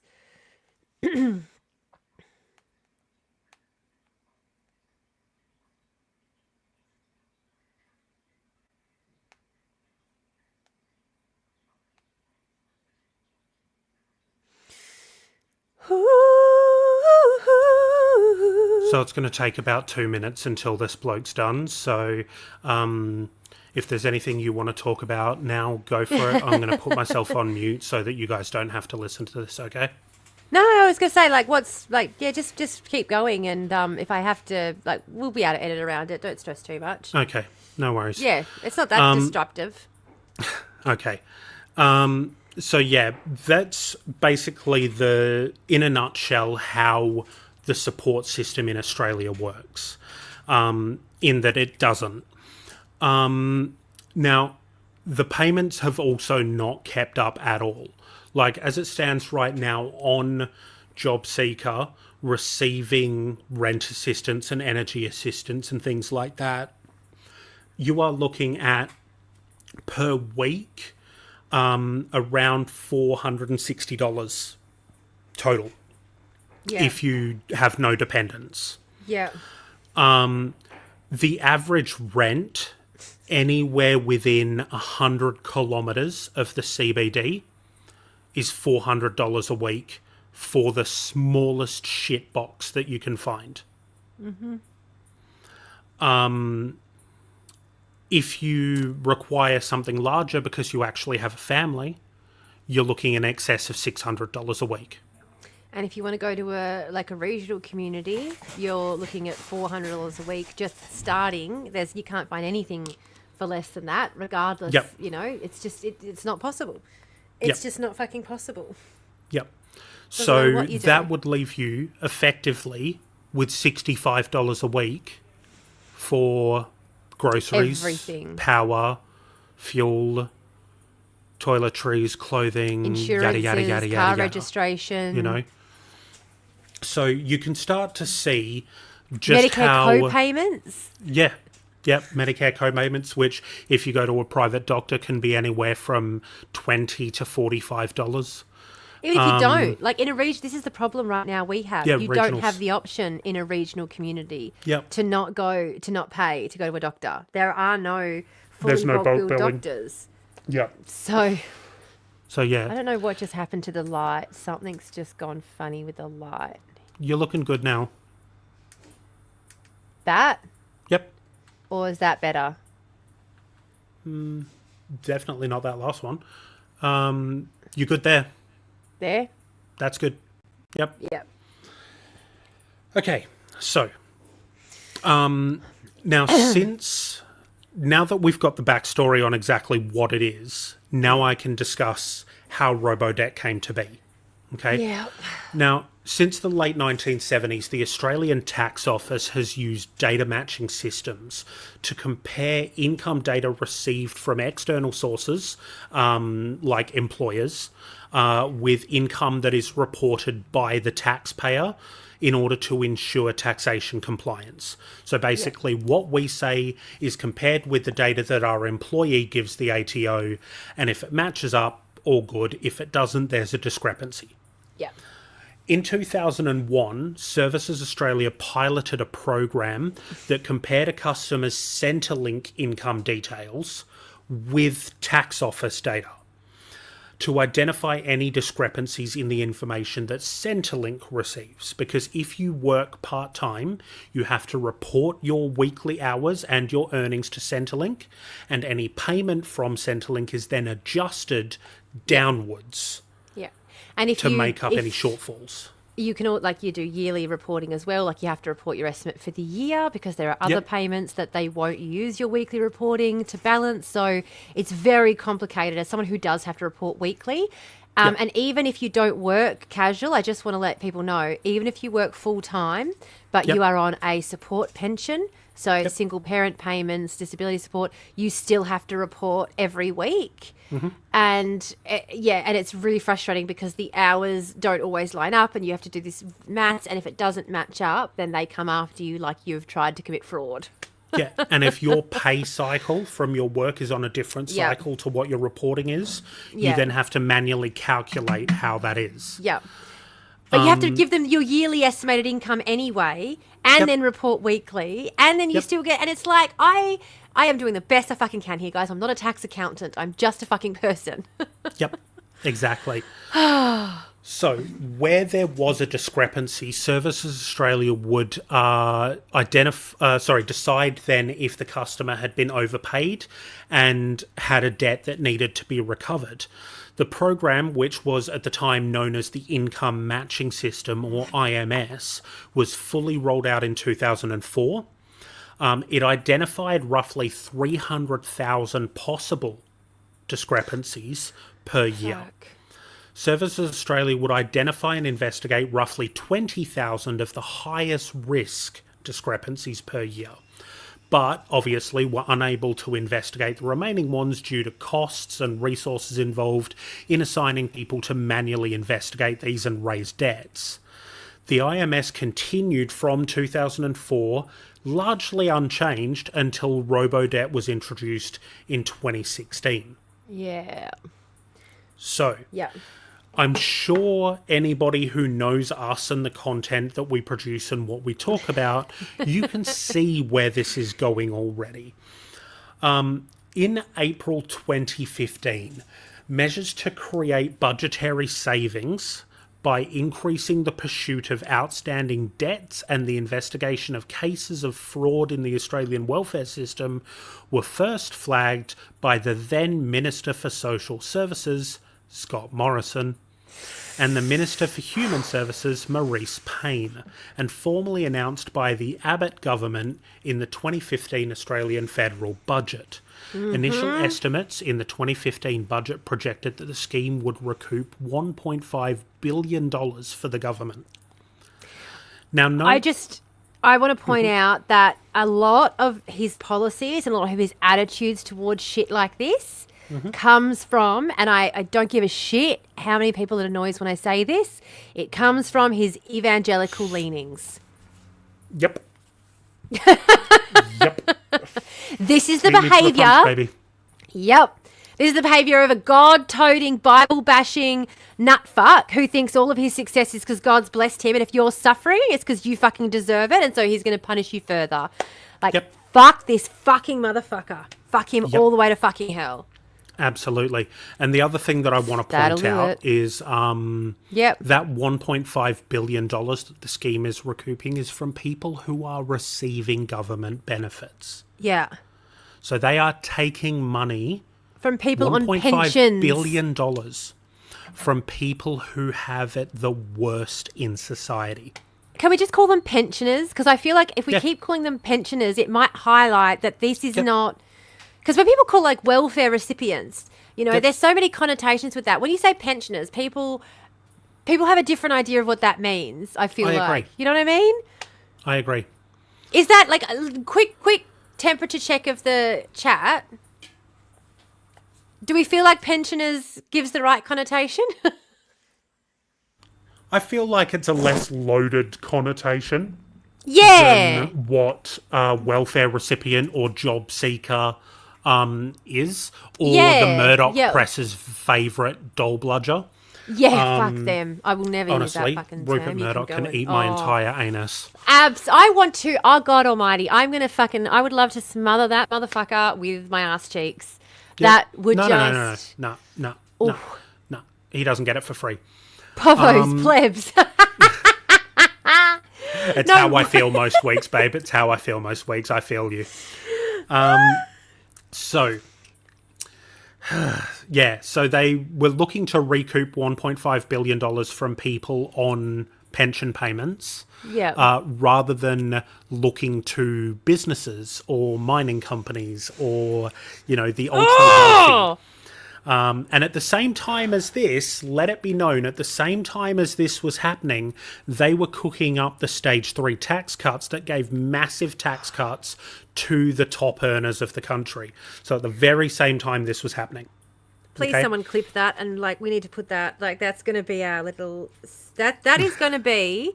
I'm going to put that right at the beginning for the start of the episode as well. Okay, you know what? Let me phrase this properly so that you can get a good clip of it. All right.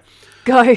So initial estimates in the 2015 budget projected that the robo-debt scheme would recoup $1.5 billion for the government from people who were receiving government pensions. So those of us in society who are earning the least. And instead of going for the top end of society, the businesses or the ultra-wealthy, they targeted the poorest. And please keep in mind that at exactly the same time this was happening, they were cooking up stage 3 tax cuts that would give massive tax breaks to people in the highest tax brackets. Which has been estimated to cost us in the billions over the next 7 years if they'd gone through with them as they were initially planned. Correct. So they were planning on spending the money that they were. This is literally taking from the rich taking from the poor to give to the rich. Yeah, they were looking at taking that money from the poor to give to the rich, and more on top of that. Fucking assholes. Okay, so now that we've got that little bumper recorded, let's go back to what we were doing. In 2015, the Department of Human Services conducted a 2-stage pilot of the robo-debt scheme, targeting debts of selected welfare recipients that were accrued between 2011 and 2013. Following the 2015 Liberal Party leadership spill where Abbott got spilled and Turnbull took his place, and the 2016 Australian federal election, the Turnbull government then implemented an overhaul of the federal welfare budget in an effort to crack down on what they called Centrelink overpayments that were believed to have occurred between 2010 and 2013 under the Gillard government. So this is 5 years removed from the first of those payments, right? Which is a longer period of time than the ATO recommends you keep your paperwork for, because they say that after 5 years, anything that's happened, you won't need the information for. You can safely destroy it. They say, technically it is 7 years by law. They can come after you for 7 years, but they say 5 because they're not going to bother going back any further than that. But that's the thing, is it's why the fuck is Centrelink going back that fucking far? Mm-hmm. Are you kidding? Not to mention, can I also just say that this is also a portion of the population who are less likely to own their home, which means they're more likely to be transient, especially in places like Western Australia where we still have no fault eviction. Yep. Which means that you could just be evicted because they want you out now. The lease is up. Goodbye. Off you go. So you've got a very transient community that, you're expecting them to keep these records through maybe 7 house moves during that time for payments that are already well and truly spent on basics like survival, because these aren't people that have savings in the bank account. Yep. So what the Absolutely. Anyway, as you were. On the 20th of September 2015, Malcolm Turnbull announced that Christian Porter would replace Scott Morrison as the Social Services Minister as part of his cabinet overhaul. Mm-hmm. In July of 2016, the manual system began to be replaced with the online compliance intervention, which is what it was initially called inside the government. Right? It was so never this called is what robo-debt. became known as because robo-debt is the name. Robo-debt is the name that was given by the media. Yeah. So, but this is robo-debt that we're talking about. When they automated this at this point, this is the beginning of the issues. Correct. Yeah. So this online compliance intervention system was an automated data matching technique that had far less human oversight. Yeah. They said it was capable of identifying and issuing computer-generated debt notices to welfare recipients who had potentially been overpaid. The new system fully came online in September of 2016. So we are looking at debts that were accrued from 2010, and it wasn't until the final quarter of 2016 that this system came online and began scraping that data. Hell. So 6 years after it, because our And as we've financial already year said- ends at the 30th of June. Yeah. And as we've already said, you've got 3 weeks to follow up on something with Centrelink if you think there's a discrepancy. Correct. And going into that, during this time period, and quite frankly, every year since 2016, Centrelink has been incredibly understaffed to the point that they effectively only pick up 30% of calls that come into Centrelink. More than 2/3 of all calls made to Centrelink are dropped by the caller because it is so impossible to get in touch with anyone. By design, yeah. They make it As Lily so was saying difficult. earlier, by design. Yeah. The less people who exactly. get through, the less staff they need to deal with your problems. Correct. But they understaff it so that less people get through. It's a self-fulfilling prophecy. So, in December of 2016, the new Minister for Social Services, Christian Porter, publicly announced the implementation of this new automated debt recovery scheme, which the media colloquial named RoboDebt. It was estimated, he said, of being capable of issuing debt notices at a rate of 20,000 a week. Fuck off. So previously, when it was manual, they could do 20,000 a year. But they'll invest all this time and effort into chasing up people on pensions, but we're not going to go after the Fortune 5,500 Correct. companies, the CEOs worth billions. Correct. Gina We're Reinhardt not- couldn't possibly be expected to pay her tax debt. Yep. We're not going to put a resource rent tax on so that we can build a national wealth fund like Norway has. We're not going to do anything. Yeah, The and music the is audibly Centrelink music. painful. The Centrelink Oh, music. yeah. Yeah. Oh, It my gosh, it is. If you have ever been on welfare in Australia, they have a certain music we're that gonna have to Social play it. Services Australia plays. Hang on a second. And We're going it to have is- to play it. It is trauma-inducing. It is. I'm going to just issue a warning that we're going to have to... Yep, We're going to have to play it, guys, just for a second. yep. You ready? Warning, Just for our anyone foreign click off if friends. you can't. You Yep. ready? Just mute the tab if you can't deal with it.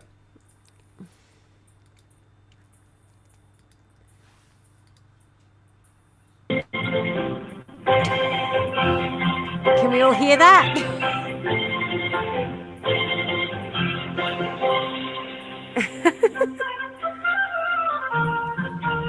That is not what I hear. Is it not? No. They might play it at some point, but that is not at all what was in my brain. Oh, really? Yeah. This is, I was going to say, so hang on, I got to turn it off. One sec, let me go to the other page. So we're going to just skip forward and see if there's another one. So does the way we manage our money.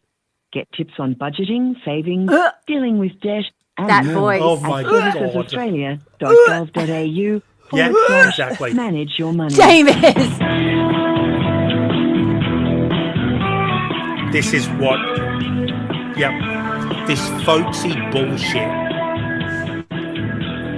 All right, we've got to stop it. Seriously. Stop. Stop it. Stop. Or I'm going to throw Stop. my fucking Stop. computer through a window. Stop it. Enough. Okay, that's enough. We've demonstrated it. Yep, that's enough. Fuck. Yeah. I'm going to Yeah. fucking Hulk out. Tear all of my My goddamn favorite clothes off. thing My favourite thing was when I called them up, like bawling my eyes out, sobbing on the phone about something that it turns out that, they'd fucked up. And the guy was like, admitted it on the phone to me because I was so distraught by the time they finally picked up.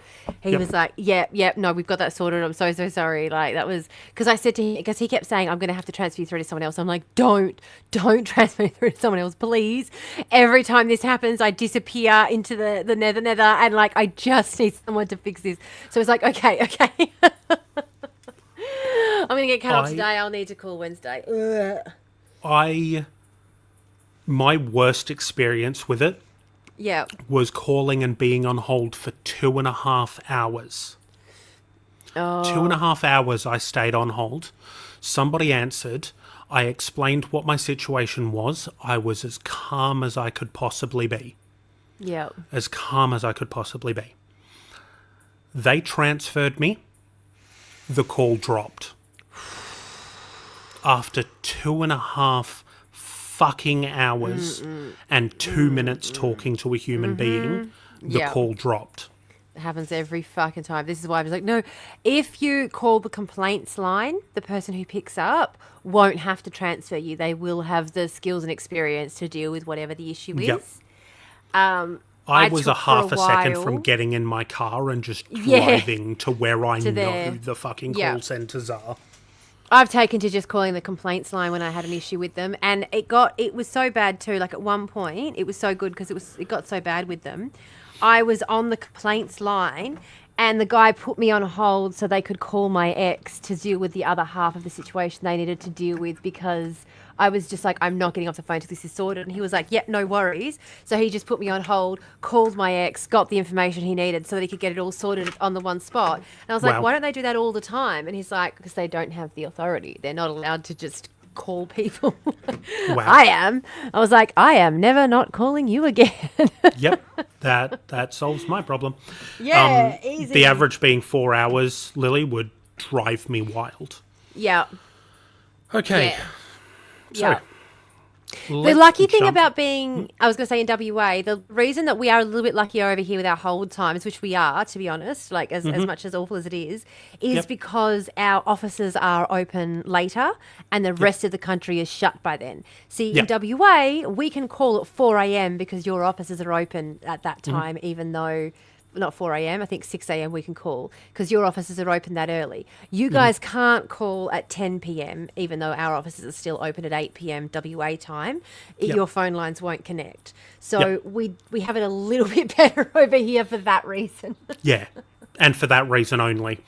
And for that reason only. Yeah. All right. Yeah. So continue. By early January 2017, 6 months after the commencement of the automated debt recovery, it was announced that the scheme had issued 169,000 debt notices in half a year and recovered $300 million. Based on these figures, now recovered, by the way, just means that that's the amount that the debt notices were issued for. It doesn't mean that it was paid. It just means that's the amount the debt notice were issued for. That's the amount people are trying to now scrounge together to chase up so they don't end up in prison. Correct. Based on these figures, it was suggested by the government at the time that a similar automated debt recovery system would be applied to both the age pension and the disability pension in order to potentially recover a further $1 billion. Billion, with a B. Or we could just tax Rio. Yeah. Yep. The 2018 Australian federal budget indicated that the robo-debt data matching scheme would be extended into 2021 with the aim of recovering an additional $373 million from welfare recipients. Services Australia announced in September 2019... Let me just wait till that siren's done. Services Australia announced... He's done. He's done. Yeah. Services Australia announced in September 2019 that expenditure on the RoboDebt program was $606 million, while it recouped $785. So realistically, they recouped about $179 million. Again, because or they we spent could just tax Rio. Yeah. Do you know what? Let's even not just tax Rio. Let's just stop giving them subsidies for the fuel that they use on site. Let's just stop paying for their petrol. Yep. That'll recoup us about $1 billion. Stop with their fucking tax breaks. Yep. God, fuck off. It literally makes me sick. Honest to God, it literally makes me feel sick.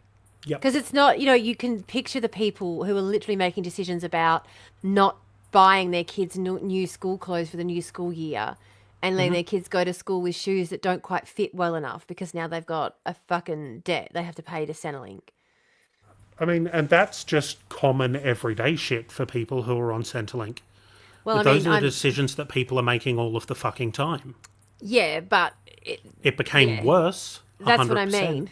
Like, I am one of those people. This is my life. So it's not this is the thing, though, like sitting there and being like, you're sitting there, that's your life, and then you're getting that fucking letter in the mail that's now telling you, because the people that are the hardest hit by these things, time after time after time, are, like, again, we see it every single fucking time. FDV survivors, mums with young kids fleeing from FDV are more likely to become homeless, more likely to be on a pension, more likely to receive these sorts of death notices, more likely to, it's just again and again and again. And when you tell people that you've been homeless twice as a single mum, the first thing is, well, your kids should have been taken off of you. It's like, I was homeless because I was getting my kids out of a dangerous situation. Like, what? Yep. Why doesn't the system support these people? Why is it instead set up just to keep hurting them for the crime of being hurt? Yeah. Yep. Absolutely. God. Absolutely right. And like the biggest problem with the system is it's set up in order to keep people in poverty. Yep. It is set up because Australia as a country and all capitalist countries require an unemployed class. Yeah. In order Why is a homeless class? In order to artificially suppress wages of the working class. Yep. Because you could be replaced at any time. Don't ask for more. Don't ask for more of the profit that you make. I had to yell at my friend recently because they were offered redundancy with work. They had the option to either take a pay cut and a step down in the role they were doing and take on a junior position, or take a redundancy payout.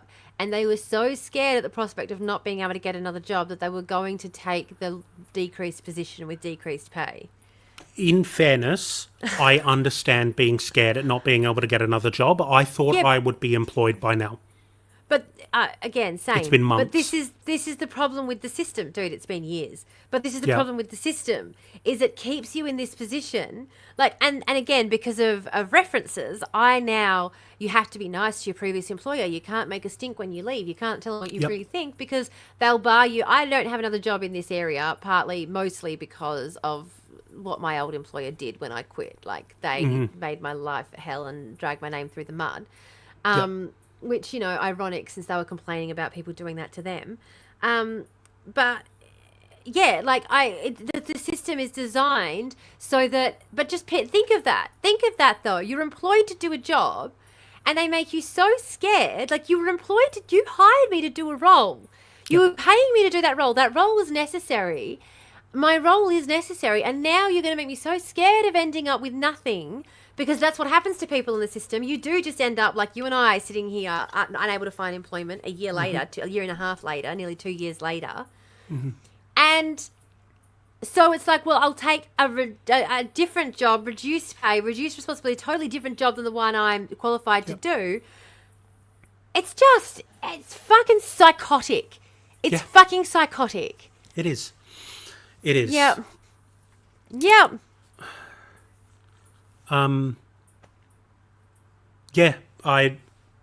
Similar with me, Lily. When my appendix ruptured, I went back to work with the Baxter pump still hanging out of my side. Yep. Because I was a casual. Yep. Even though I was working for the government in racing and wagering Western Australia, I was a casual employee. Yep. And I was not getting paid. So I went back to work with a pump still hanging out of me. Sucking fucking horrific shit out of my abdomen. So I went to work with swine flu. Oh boy. Don't we love how this country's set up? Isn't it great? Isn't it? It was so so much good fun? too because I was so sick and my dad was like screaming at me, "Do not go to work. What the fuck is wrong with you?" My dad was like losing his shit, so mad at me, and I was like, "I have to. My boss has called and they're yelling at me to go to work because my boss was over east. They were just like, don't fucking care. That shop needs to be opened. Like, make it happen." Yep. You know what you do at that point? Cough in a jar and send it to your boss. Oh, I went in and I opened a store and I laid on the floor and like people complained to the head office about the sick woman laying in the store. Yep. Yeah. And Fun, then isn't the HR called me because then they said, "Well, you have to go get a sick note." And I went, "Okay." And I went and got a sick note. And they were like, "Well, the sick note doesn't cover the first 2 days." And I was like, "Because you made me go to work. I was at work. Yeah. Just pay me for those days. I was there. Yep. You made me go." Absolutely, man. Absolutely. Sorry. Yeah. No. Yeah, there's always you're a right to fucking say it. hammer above you. Absolutely. 100%. Yep. Okay, so let's see. Where are we? Yep, okay. So opponents of the robo-debt scheme said that errors in the system were leading to welfare recipients paying non-existent debts or debts that were substantially larger than what they were actually owed, while some welfare recipients had been required to make payments even while contesting their debt. So even though they were in the process of saying this debt is incorrect, the government was forcing them to make payments and in some cases garnishing any salary that they got in order to recoup that money while the debt was being contested. Yep. In some cases, the debts being pursued dated back further than the ATO tells Australians that they must retain their documentation. So the people who these debts were issued to, and this is what happened to me, didn't even have the documentation on hand to be able to go back and easily contest this. And obviously, if you aren't in the same job, it is very difficult to then contact your previous employer to get payment slips for 8 years ago. You just reminded me of something. A court case recently settled with World Vision Australia for underpaying their employees for years, and I've got a payout from them. I have to submit my change of name certificate, though, to get it, because I've been married since then. Oh, do it. Oh, but this is the thing. This kind of shit happens all the fucking time in this country where people are just being underpaid constantly. But I just want to say, with Centrelink, they are still to this day allowed to do that. So if you have a Centrelink debt, they are allowed to garnish your wages without... Like, they don't have to even ask. They do it. Like, they literally are doing it to me right fucking now. And even while you're contesting it, they're still allowed to do it.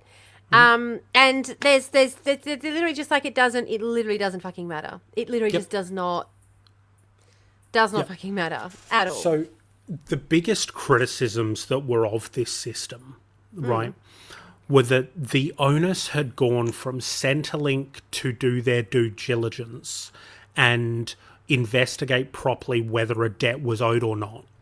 Yeah. And the onus of proof was then put onto the individual receiving the debt notice to prove that they didn't owe the funds. Which, So if you imagine... we had to prove a negative. Yeah. Which, if you imagine a humanist perspective on this, if you wanted to do this kind of automated process, then you would have to automate it in such a way that the minute someone argues a debt, it automatically gets wiped until you can prove that it stands. That becomes Correct. one. Okay, this person's arguing it. We wipe it until we can have someone actually investigate it. Yeah, we pause anything. We pause any action on it. We put it off to the side, and it goes into a bin for manual review. Yeah, and that's the way you can have. That's the only humanist way to do it. Yeah, have the automated system, but have anyone who questions it, it automatically gets paused and thrown in a bin where a human has to review it. Yep. And you say to the person, this debt recovery is on pause while we review it internally. You know you've got forever to do it once you've ticked it, it's in that bin. And you just hire people then whose job it is just to go through and check those them. and review them. Yep, exactly. Now, this issue here about the onus now being on the people receiving the debt recovery notices comes back around to what I was saying earlier about how Centrelink has a history of only picking up 30% of the calls that come through to them. Yeah. So you receive a debt notice and you can wait on hold for hours and still have nobody pick up your call. Yeah. So this is where the problem becomes something that just enforces itself. It just snowballs and gets worse because they've now raised hundreds of thousands of debt notices Yep. that people need to contest, but they can't because there's no way they can contest them. And you think about the legal aid system as well, the amount of pressure that's already on that system for people seeking legal recourse. You can go to legal aid, like community legal centres will have someone generally who specialises in Centrelink law for exactly these kinds of cases. But you think about all of those cases coming through all at the same time to services that are already extremely limited. Like there's maybe 3 lawyers who specialise in Centrelink law in the fucking state. Suddenly getting hundreds of thousands of people with issues that they can't get through to Centrelink to query, and they need help immediately because if they don't query it within 3 weeks, they're fucked. They don't have any recourse. Like Exactly. Fucking hell. And it just creates the system because it can pump out 20,000 a week. A week. You know, and in 6 months had done 170,000 of them. You know, it creates this system where there's this overflow knock-on of everybody's phones being jammed because everyone's trying to sort this bullshit out. Yeah. So, after the Turnbull government had implemented the robo-debt scheme, many of the recipients of the debt notices filed complaints with the Commonwealth Ombudsman. Yeah. This led to the agency investigating the scheme, and they delivered their final report of recommendations in April of 2017. The Ombudsman recommended that the Department of Human Services should reassess any debts that were raised by the scheme, improve the clarity of debt notices to give customers better information, because the debt notices, by the way, came through and said it has been assessed that you owe X amount of dollars due to overpaid Department of Human Services welfare.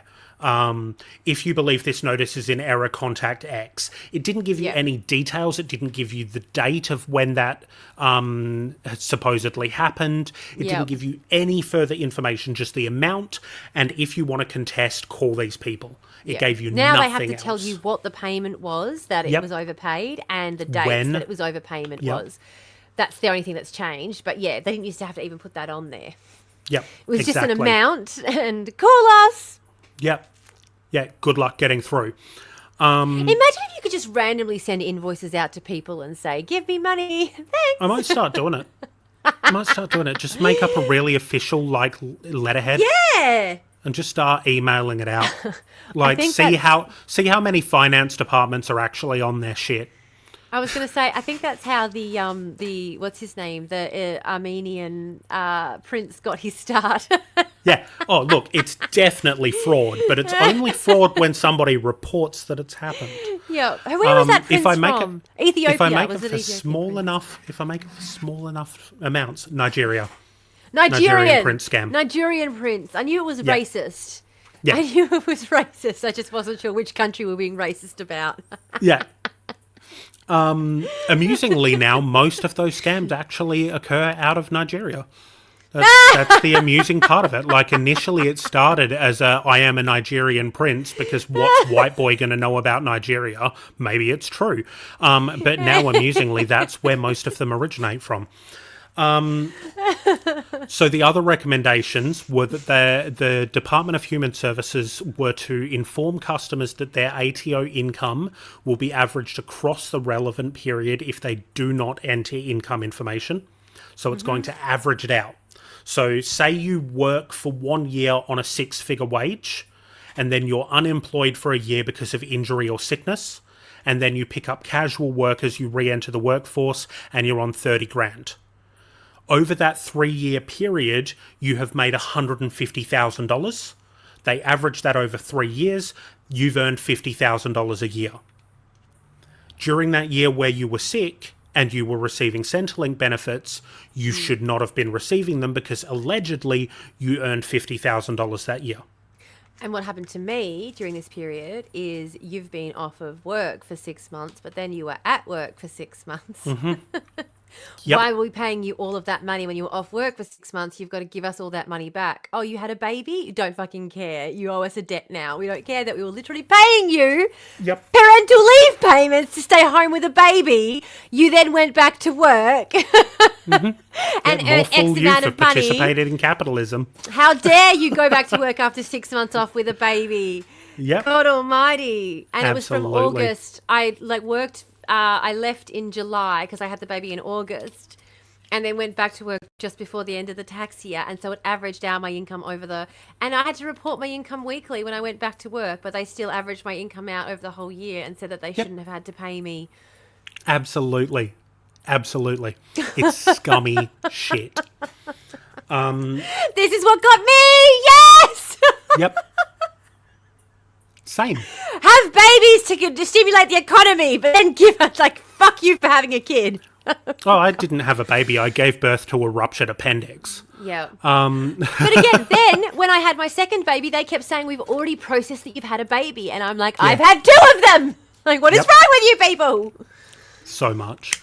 They hate women. And that was the same year that they released a tax, budget, that made no difference for women who were earning between $40,000 and $80,000 a fucking year. And I was earning $60,000 a year at the time.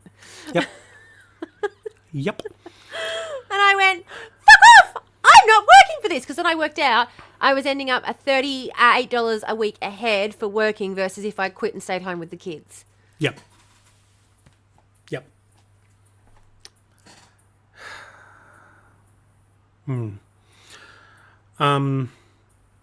The other things that they were told. So no, that's all right.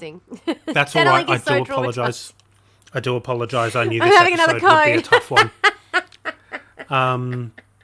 Well, we lived through this. So many of us lived through this. It's not. Yeah.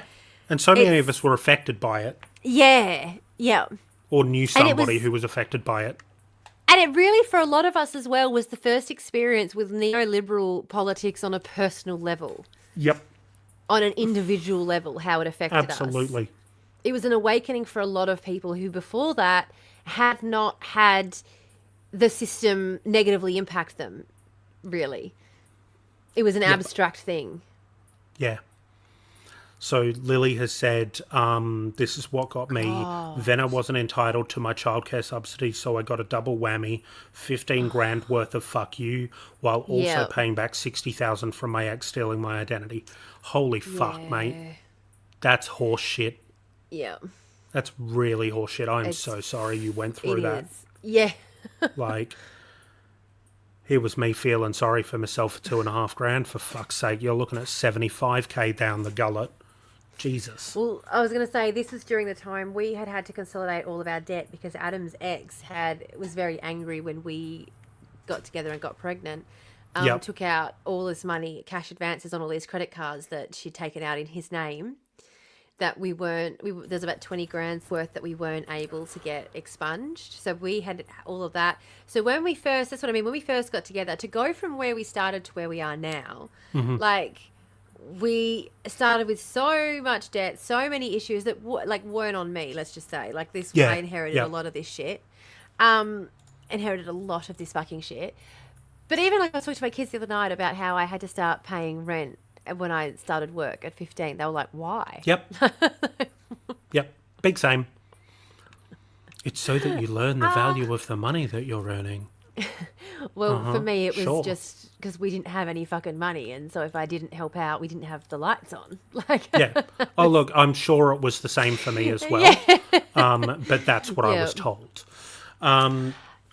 So that is one thing I will give my parents credit for is they sent me down the road to get milk and I lost $20. I knew that I could not go home without that $20 because we didn't have any other money. So I was very well aware of what money was worth from a very young age because I knew we didn't have any. Yeah, because they didn't hide it from you. Yeah. But I also knew the people around me didn't have any either. That's why we didn't call the cops when people broke in and stole shit because they didn't have any money either. They were just like us trying to survive. They were just doing it a different way to what we were. But yeah, I knew from the time I was really young that we had no money at all, which is why I got so pissed off at my sisters later when we did have money, because I was in high school, but my sister was 10 years younger than me. So for her, she didn't know what it was like to go down to the shops with $20 and be too scared to go home because it was the only money we had. Yep. She didn't know what it was like, for example, to have to catch the bus home half the week because I could catch the bus to school, but I couldn't also catch it home because I didn't have enough money to catch it home in the afternoon. So if I caught it home, it's like Monday, Tuesday, I'd get lazy and I'd catch it home. I'd have to walk to and from school the rest of the week because I'd used up all my bus money for the week. Yep. Because it was $1.30 to catch the bus each way. Yup. I didn't and still don't. But you own your own home. And this is the thing, when you've had so much insecurity throughout your own whole life, and this is why it was such a big deal for me buying this house, even though inherently, politically, I'm against private property, because when you haven't had anything that looks like security your whole life, you will give up anything for security. So I put up with living in a tent, for the sake of, which is why I think we've got such a great community here, is because everyone knows what it's like to be insecure. To have nothing and to be insecure and what that security means. And understanding how important that is to people, because I had a friend who was being a bit of a cunt one day and was sort of bitching to another friend about the fact that I'm all isolated, but it's my fault that I'm isolated because of where I live. And my other friend was like, okay, but do you have any idea why she's chosen to live there? Do you understand what's led to that decision? Because being homeless has a pretty traumatizing effect on a person. If you had been homeless with 2 children living in a tent, you might also choose to move 5 hours away from your support services in order to put a stable roof over their head and know. Because when I got this house, when I bought it, my mortgage broker and we sat down and I said to him, I want to know that the interest rate can double and I will still be able to pay my mortgage. Yep. Like I did not, and that's why even with the interest rates going up, I've been fine, because I knew going into this how much of a cushion I would need and because it did fucking traumatize me, but it traumatized me in a way that I refuse to see it as a bad thing, because it is going to protect my children from never being in that same position in their entire fucking lives. Ever. Yep. But it did fucking traumatize me. And to have people not understand why, like, to have people not be willing to understand what that trauma does to you is more isolating, I think, than living far away from people. Do you know what I mean? Yeah, I agree. I agree with you. Yeah. 100%. Like, having people not be able to grasp the reality of your situation. Yeah. It doesn't matter if you're surrounded by people, you are alone as fuck. Yeah.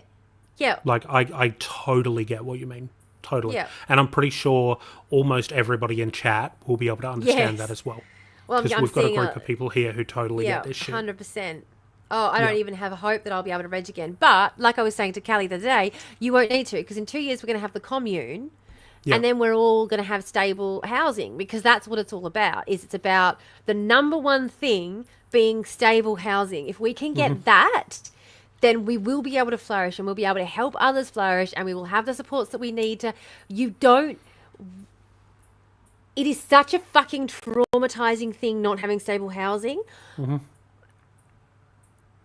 I can't even explain what has happened to my brain in the last 2 years since owning this home. Yeah. I can't even begin to explain the change that it has made. I would... This is going to sound so fucking sad. I would like to experience the stability of living in a home that is owned at least once before I die. Yeah. Because I am approaching 40. And I have never had that experience. And it is I've never lived in a place that is owned by my family, by me, whatever the case may be. Don't tell me I'll cry. Belle and I were sort of talking about this. Yeah. And because exactly like you were saying, Maddie, we've got a community full of people who exactly understand that feeling, that exact feeling of what it takes to, and the difference it means to, because you're not doing it so much for yourself, and that's why it's so much more than me, and why I want to do it for the community, because it's not about doing it for me. I know I could live in a tent forever if I had to. I know I could go out bush right now and live in a tent and be fine. Yep. Because I've done that. Like, Yep. I can survive that. I don't want my kids to have to survive that. I don't want the community to have to survive that. I don't want other people to have to survive that. Like, Yep. and that's where I think individualism goes wrong. Just because an individual can doesn't mean they should have to, and doesn't mean every individual can. Yeah. I am an individual who would flourish if you left me alone in a cave in the bush. Like, Yep. Whereas me, I can't handle that shit, man. I can't handle it. and that's why we need community, so that I people need can people. get what Look they at need. me, for fuck's sake. I am the most people person you've ever met in your goddamn life. Like, if I don't have people, as Amy just said, I will become the most unhinged fuck you've ever seen in your entire life. I will never be domesticated again. Yeah. Like, even when I was living out of my car, I made sure that I was living on streets of heavily populated suburbs. I would just move around every night because at least I still felt like I was around people. Yeah. I wasn't by myself, because I know 100% as true as I sit here that if I was that isolated, I would become everyone's fucking problem. See, I love the idea of not being bothered, okay? And again, this comes back from being Indigenous and being monitored and having police monitoring from a young age and being aware of the police monitoring you from a young age. Being seen and being noted, is a danger. And so being not seen and not noticed is safer. Fuck, it's funny, hey? It's such a dichotomy for me because I vibe with that really heavy, but at the same time, I know my brain. And it's exactly what Amy just said. Myself as company for myself is a nightmare. Would be a nightmare. Yeah. That's exactly her not caring if I make a state. Yeah. And I think this is the thing as well for me, when I got my own house and it was suddenly my space and my house, and there's no worry about the kids staining the carpet. I don't have to, because half of the problem that I had with parenting was trying to control what I already intrinsically knew was uncontrollable. Trying to control the uncontrollable as a parent is like, I don't want to parent the personality out of my children. Right. What the fuck? Yes. Like, it's ridiculous. Okay, so here's... yeah, Amy, absolutely. We encourage the worst in each other 100%. The thing... So this is... time for a little admission, right? Okay. Ever since the idea of potentially owning my own home came into my brain, the thing that I have wanted to do more than anything else is to have a nice long corridor coming off the front door. Yeah. Right? And for that entire corridor to be painted with blackboard paint. Yeah. And then at the door, there are giant pieces of chalk that everybody who visits the house picks up a piece and leaves their fucking mark on the wall. Yeah. And that way, every person who's come through my door, everybody of significance who's been a part of my life, has left a mark on the walls. And it is a constant reminder. And that is something that has been in my brain the entire time that I've ever pots decided. And paintbrushes there. No brushing off then. Absolutely. You know? Spray cans, fucking whatever, cans. Like, I want that entrance hallway to be a literal memory lane. Yeah. And also, like just a really great metaphor for what the rest of the house is. It sets the tone for the rest of the environment. This is a place where everyone's welcome and so is their mess. You're welcome to leave your mark here. You're not. I can't wait to paint that for you. Yeah, you're getting dick drawings from me. Perfect. Good shit. But this is why the Good commune. Shit. Just make sure you sign your name on them too. Yeah, everyone having a big communal space where we can all come together and share. But having our own independent houses we can go and escape back to is so important because we need that balance. And for me, individual space I can go back and escape to is very important. Very important for me. Yeah, I still need to be able to hide away for a bit. Yes. But I need to know that the option of socialization is right there. Yeah. And the thing is too, like, it's so funny when Belle was here. It was so funny because my spot where I hide is the couch right in the middle of the house, because the kids will still be doing their stuff around me and they know where I am. They can come and get me whenever they want to. But when I'm on the couch, I'm sitting there and I'm reading, and they know that I'm vibing in my own world. I'm not there to, like, they can come up and chat and find me if they need me. I'm not in my room with the door shut, because they know not to interrupt me when I'm in there with my door shut. But it's like, Mum wants quiet time. She's on the couch when she wants quiet time. Yeah. And so Belle would be like, if you want some quiet time, why don't you just go in the room and shut the door? I'm like, no, this is where I do my quiet time. And it was about 4 or 5. I think by the time the last day she was here, she said, this is where you have your quiet time, isn't it? I was like, yes. And she was like, okay. See, in my house, I go into my room for my quiet time. I was like, yeah, no, I need to still be here where the kids are, because I need to still know where they are and keep my, like, they're still young. Like, I still need to be able to keep my finger on the pulse and know where they still are. Wings. Like, yeah. Yep. Yeah. All right, let's knock off the rest of this, and then we can continue talking about everything else. It is so lovely having these conversations and knowing that we're not alone in the things that we go through, and that these are understandable concepts for everybody in this community. Yeah. But we do have to get on the need to get a cohesive episode. The editor is going to be so pissed off at me and all my rambling. Yeah. Our editor is going to be so annoyed at me. Yeah, just so you know, when you get into editing mode, it's going to be you're punishing, not me. I've been really trying to keep this on track. You're going to fucking hate yourself when you come back to this point. And at this point right now, you're going to be like, you're damn right, Maddie. I'm going to put a little insert of my editing self now. Yes, absolutely. Or just a note that pops up on screen like, yeah, they were right. No, I do my little insert, my editing inserts. Haven't you seen my edit? Do you not watch our episodes, Maddie? I do. No, you don't, because you haven't seen how I do my editing inserts. Occasionally. Lily, I do you need know to how go I back do. and watch through everything. Lily messaged me to give me props on my little editing inserts because of how good my editing was. Just saying. That's how good my little... Just saying. I will, I promise you, I will go through and watch everything. I promise you. I'm pitching a pod where we can talk about it. We need to film this pod, Amy. I've got the name for it. I've got the artwork started. I've got the layout and everything for it. I've got the editing style. We just have to get together and film the fucker. Got the artwork started and haven't even contacted I'm me a little yet. sucker.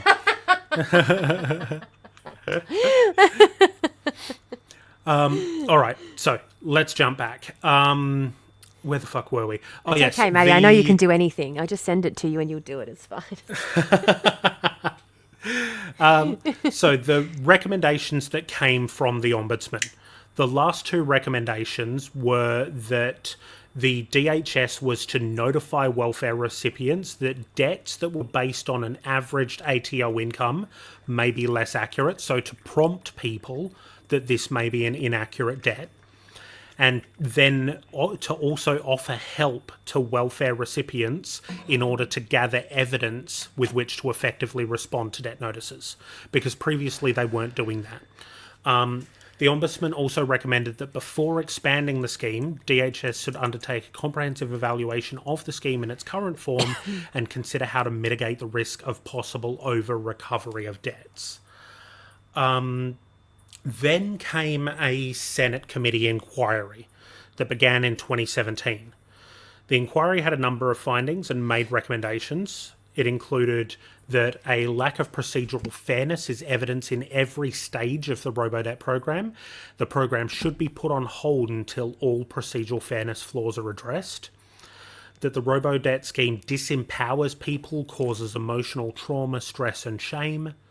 That the Department of Human Services has a fundamental conflict of interest. The harder it is for people to navigate the system and prove their correct income data, the more money the department recoups. And that the Department of Human Services should resume full responsibility for calculating verifiable debts, including manual checking, relating to income support overpayments, which are based on actual fortnightly earnings and not an assumed average, then provide those issued debt notices with the debt calculation data required to be sure that any of them are correct. Now, none of those recommendations were taken. Not one. No, of course not. Because in February of 2019, Legal Aid Victoria announced a federal court challenge to the scheme's calculations used to estimate debt. So 2 years later. Yeah. They stated that the calculations assumed that people are working regular full-time hours when they calculate income. In November of 2019, the federal government agreed to the orders by the Federal Court of Australia in Amato versus the Commonwealth that the averaging process using ATO income data to calculate debts was actually unlawful, and announced that it would no longer raise debts without first gathering evidence such as pay slips to prove a person had underreported their earnings to Centrelink. In September of 2019, Gordon Legal announced their intention of filing a class action suit challenging the legal foundations of the robodebt system. On the 16th of November 2020, the day before the trial was due to begin, the Australian government announced that it had struck a deal with Gordon Legal to settle out of court. Because of course they did. They didn't want this coming up in court because then the information is publicly available. The deal saw 400,000 victims of robodebt share in an additional $112 million compensation, on top of the additional 470,000 robodebts, totalling around $720 million, that the Commonwealth Government had already agreed to refund or cease pursuing. So this cost them a whole fuck ton of money. Oh, yeah. With all the money they recovered, it just cost them... Which they didn't really recover that much money. No. Because it cost was them estimated $606 million to do. Yeah. To set up the system. Yeah. And then they didn't even recover all that money. And even what they estimated they were going to recover, they ended up paying more than that in legal costs. Like, Correct. From start to finish, this was just a clusterfuck. Yep. And I am getting to that point, Lily. I have not forgotten. Believe me, I am getting to that point. No, we all know where this leads, so trigger warning. But we don't want to. I didn't want to jump ahead because obviously there is some serious legal issues coming up from this as well. Correct. I'm just going to go grab a drink quickly while we're having a little pause. No Not worries. that it's a pause. You know what I mean? Yeah.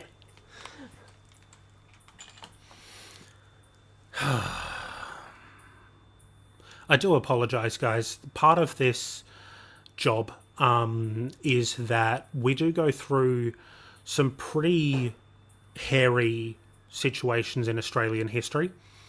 And they're not always fun to talk about. As a matter of fact, they rarely are. Sometimes we get a really fun one like the Night of the Long Prawn, which is ridiculous and silly and fun. But a lot of the time we're dealing with things like this. So I do apologise. It's not necessarily the greatest thing to listen to start your Monday. And of course there are the relevant trigger warnings coming up, because anybody who knows this knows that these situations did lead to some people who received debt notices taking their lives, and others suffering greatly due to it. So yeah, apologies for the content that is going to come further down the line. But this is one of those things that unfortunately does need to be discussed, because the Australian government, as Amy says, with Scott Morrison in every part of it, kind of fucked this one. Now, there was one other thing here that I wanted to discuss.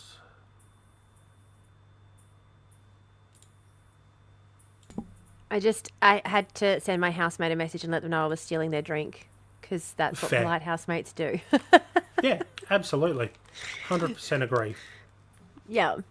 I mean, a more polite housemate would just not steal the drink, but I don't have that in me.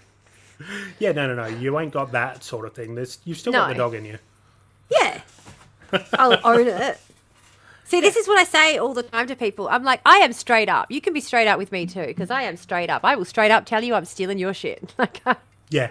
I don't need to be sneaky. I own my shit. Oh, shit. The good thing is that they already have to go to the shops to get the stuff for dinner tonight, because I agreed to cook if they went to the shops. So Nice. Speaking of cooking, I still have to cook. All right. Let's go. Let's go. So on the 29th of May 2020, Stuart Robert, who was now the Minister for Government Services, announced that the robo-debt recovery scheme was to be scrapped by the government, with 470,000 wrongly issued debts to be repaid in full. Yep. Initially, the total sum of the repayments was estimated at $721 million. However, in November 2020, this figure expanded to $1.2 billion after the Australian government settled that class action suit with Gordon Legal. On the 31st of May 2020, Attorney General Christian Porter, who was the Minister for Social Services when the RoboDot system was first implemented, and who had previously defended the scheme, conceded that the use of average income data to calculate welfare overpayments was unlawful, stating that there was no lawful basis for it. Which they'd been notified during. Yeah, which they had legal advice. I will get to that, I promise. Yeah. After weeks of criticism from the opposition, in June of 2020, Prime Minister Scott Morrison, in a response to a question from opposition concerning a particular victim of the scheme, stated in Parliament that, and this riles me the fuck up, so I'll try and keep my voice even. Stated in Parliament that I would apologise for any hurt or harm in the way the government has dealt with that issue and to anyone else who has found themselves in those situations. I would. End quote. Yep. I would. So, I would apologise for any hurt or harm in the way that the government has dealt with that issue and to anyone else who has found themselves in those situations. It is the exact same way that the media, if you pay attention, it is the exact same way that the media smoke screens the massacre of children in Palestine. Yep. A child was shot. Who by? Who did it? Who did it? Just because someone already made the comment up earlier. For people who found themselves in those situations. Who put them in those situations? They didn't find themselves there. They were put there. Who did it? It's very, like neutral language. Someone pointed out earlier, like, I love Luigi. This is what we're talking about when we say the violence in the system. Like, the system is already inherently violent. People who say that we shouldn't use violence or that violence isn't the answer are ignoring the violence that already exists and is inherent within the system. Yep. This is what we're talking about. Come see the violence inherent within the system. Yeah, exactly. To quote a Monty Python movie from 50 fucking years ago. Yeah. But, like, the only thing the system understands is violence. Yeah. It's the only thing it understands. Mm-hmm. Okay. People are already dying. Something guillotine. Correct. French solution. Something extreme haircuts. Tim's not even here, and there's a French solution being mentioned. Yep. So, as of the 31st of July 2020, it was announced that $224 million had been repaid to more than 145,000 welfare recipients.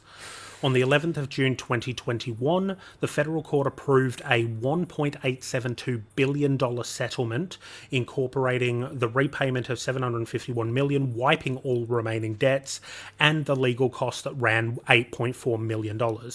In ruling against the scheme, Justice Bernard Murphy described it as a shameful chapter in the administration of the Commonwealth and a massive failure of public administration.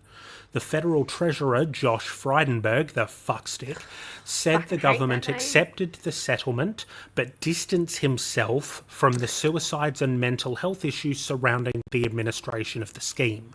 Services Australia has stated they will commence repayments in 2022 to people who have overpaid according to debt recalculations. In October 2022, the Albanese government effectively forgave the debts of 197,000 people who were still under review. So, during the Senate committee inquiry, in a July 2020 hearing, Catherine Campbell, who was the former head of Services Australia, denied that the scheme had led to welfare recipients killing themselves after receiving debt notices, despite written allegations from Centrelink staff and family members of the welfare recipients who took their own lives. Oh, my God. Yeah, I have a direct quote here from her. Bear with me a second. And I'm going to flip this around because this is hurting my ear. Yeah, go for it. I'm going to have it like not actually on my ear, but only this headphone works. So I actually have to have it on my ear. But it's hurting this ear. So anyway, continue.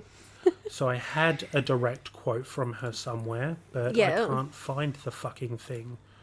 God damn it. Oh, here we go. Yeah.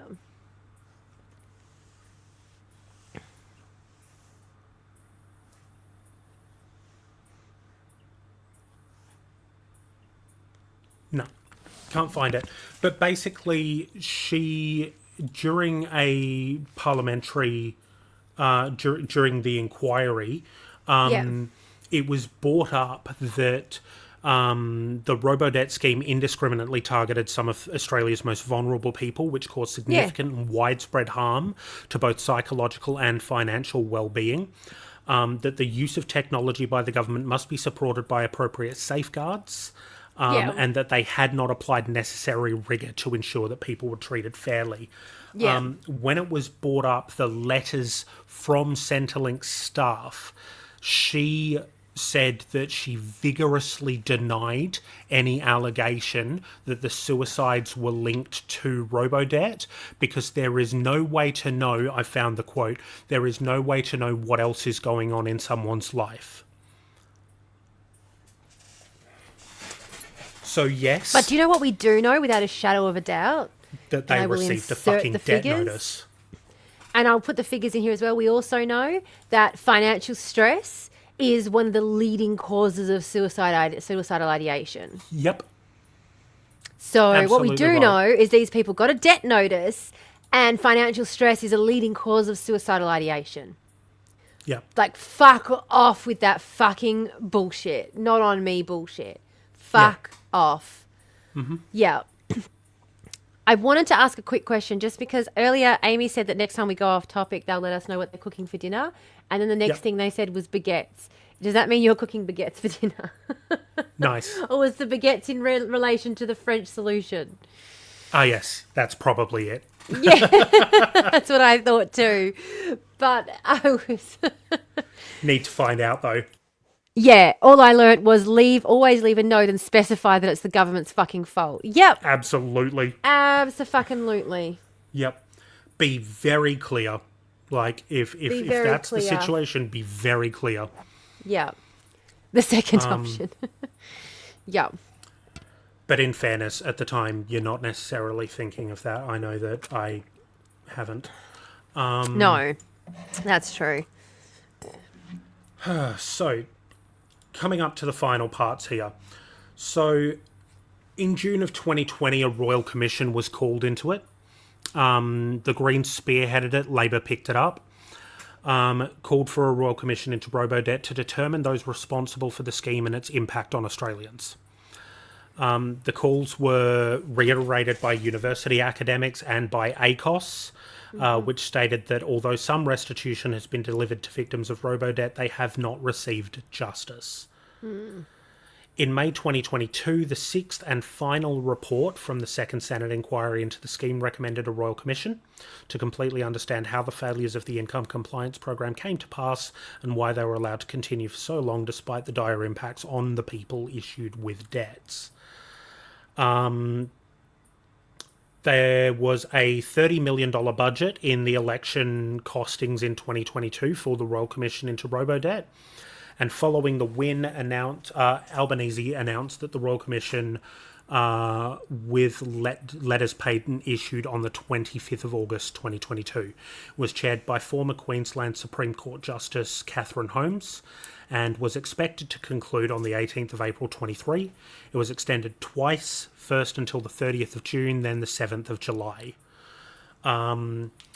In November of 2022, it was disclosed that legal advice before the scheme started was that it didn't comply with legislation. Yeah. So before RoboDebt started, legal advice was that it wasn't compliant with legislation. Which makes sense why they settled out of court, because holy fuck. Yep. The commissioner, Catherine Holmes, asked DSS lawyer Anne Pulford, you get an advice in draft and it's not favourable, you just leave it that way? And Pulford responded, yes, Commissioner. The final report on the Royal Commission was released on the 7th of July 23, along with 57 recommendations. A sealed section referred several unnamed individuals for further investigation or action to 4 separate bodies. Catherine Campbell, then working on the AUKUS program at the Department of Defence, was suspended without pay from her role on the 20th of July. She resigned from the Department of Defence effective 21st of July 2023, the very next day.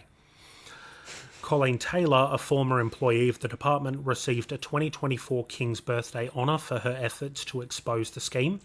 Taylor had tried to raise concerns internally in 2017 and had testified at the Royal Commission, which is amusing that she got a King's honour, whereas other people who have blown the whistle have wound up in jail. Yeah. Yeah. But that made the Australian Armed Forces look bad, not the opposition party. Yeah, 2 guys in jail right now for blowing the whistle on the Australian Armed Forces breaching human rights overseas. Yep. But yeah. No. Yep. In June 2024, so just last year, 6 months ago, the National Anti-Corruption Commission, the NACC, decided not to pursue investigations of 6 individuals referred to it by the Royal Commission. They stated that they were unlikely to obtain new evidence and noted that 5 out of the 6 were already under investigation by the Australian Public Service Commission. A former New South Wales Supreme Court judge, Anthony Wheatley, stated that the NACC's refusal to investigate the individuals meant that it had betrayed its core obligation and failed to carry out its primary statutory duty. Yeah. Can we just say that the NACC is not an ICAC already? Like, it's fucking useless. It's a paper tiger, useless piece of shit designed to mollify the public who are demanding more transparency in politics. Their decision not to pursue the investigations received over 1,200 complaints, sparking an independent inquiry into the decision by the inspector of the NACC. Miss Gal Furness SC. The inspector obtained documents relating to the decision and requested submissions from the NACC by October. The inspector found that Commissioner Paul Brereton had a perceived conflict of interest due to a close association with one of the individuals involved and should have recused himself from the decision. The NACC appointed an independent person to reconsider the decision not to investigate. In September of 2024, the Australian Public Service Commission announced that its investigation into the individuals had concluded, leading to several fines and demotions, but no individuals were fired from their role. Following the findings of public service misconduct, lawyers representing the class action announced they would appeal their previous $1.8 billion settlement, seeking further compensation for the extra breaches that were uncovered. I'm just going to insert this in. I'm going to go back and say this so I can insert this in later because this was just so fucking funny. So what we have is we now have an investigation into the guys who were investigating the guys who covered up RoboDebt after a court had investigated and found that they should be investigated. Yeah. And in total, the Australian government wound up spending $606 million setting up RoboDebt, $1.78 billion paying restitution, wiping raised debts, etc., etc., $30 million on legal fees and $30 million on a royal commission. As Juzzy said, we have all of this money to spend on setting up a scheme, raising debts, paying them back, paying settlements, paying legal fees, paying royal commissions, but no money to increase the payments to the poorest people in the country.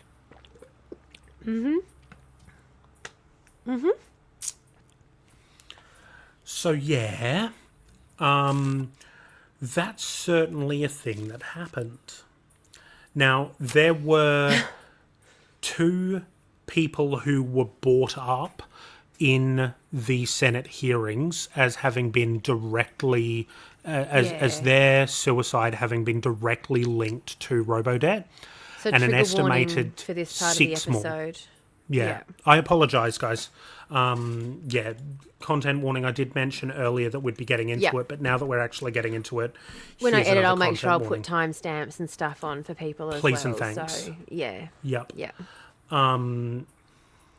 So, yeah, there's 2 people who were brought up during the actual Senate hearings and an estimated 6 more families that were impacted by suicides directly correlated to robo-debt. There are also many, many other people for whom having a debt levied against them by the Australian government has made their life circumstances worse. Yeah. Because when you owe a debt, especially one to the government, it is flagged any time you try to do anything financial. Yeah. So if you needed a credit card for a reason, if you were trying to get a home loan at the time, the debt that was raised against you was a massive black mark. Yeah. You didn't... if you had a debt raised against you, you did not have any ability because they were forcing you to pay it back. Yeah. You did not have the food available for it. I'm sorry, but this comment by Juzzy is just fucking perfect. I'm sorry, Jack and Jill. We don't have money for food today because John took Chris to court about Scott's process that cost millions to help Marcus dodge the costs Melanie failed to process in Angus's desire to Sheriff of Nottingham, the satchel. Holy shit. We can just cut this entire episode down to you reading that comment and me saying the word robo-debt before it. Yeah. And then we can do our sign-off. And that'll do just fine. Fuck me. Couldn't have put it better myself, Jazz. Bravo, Fucking mate. hell. That's impeccable. Yeah. I'm hoping that someone got me food. I'm hoping... Was there food bought for me by any chance? Yeah. Oh, delicious. Wrap it up, guys.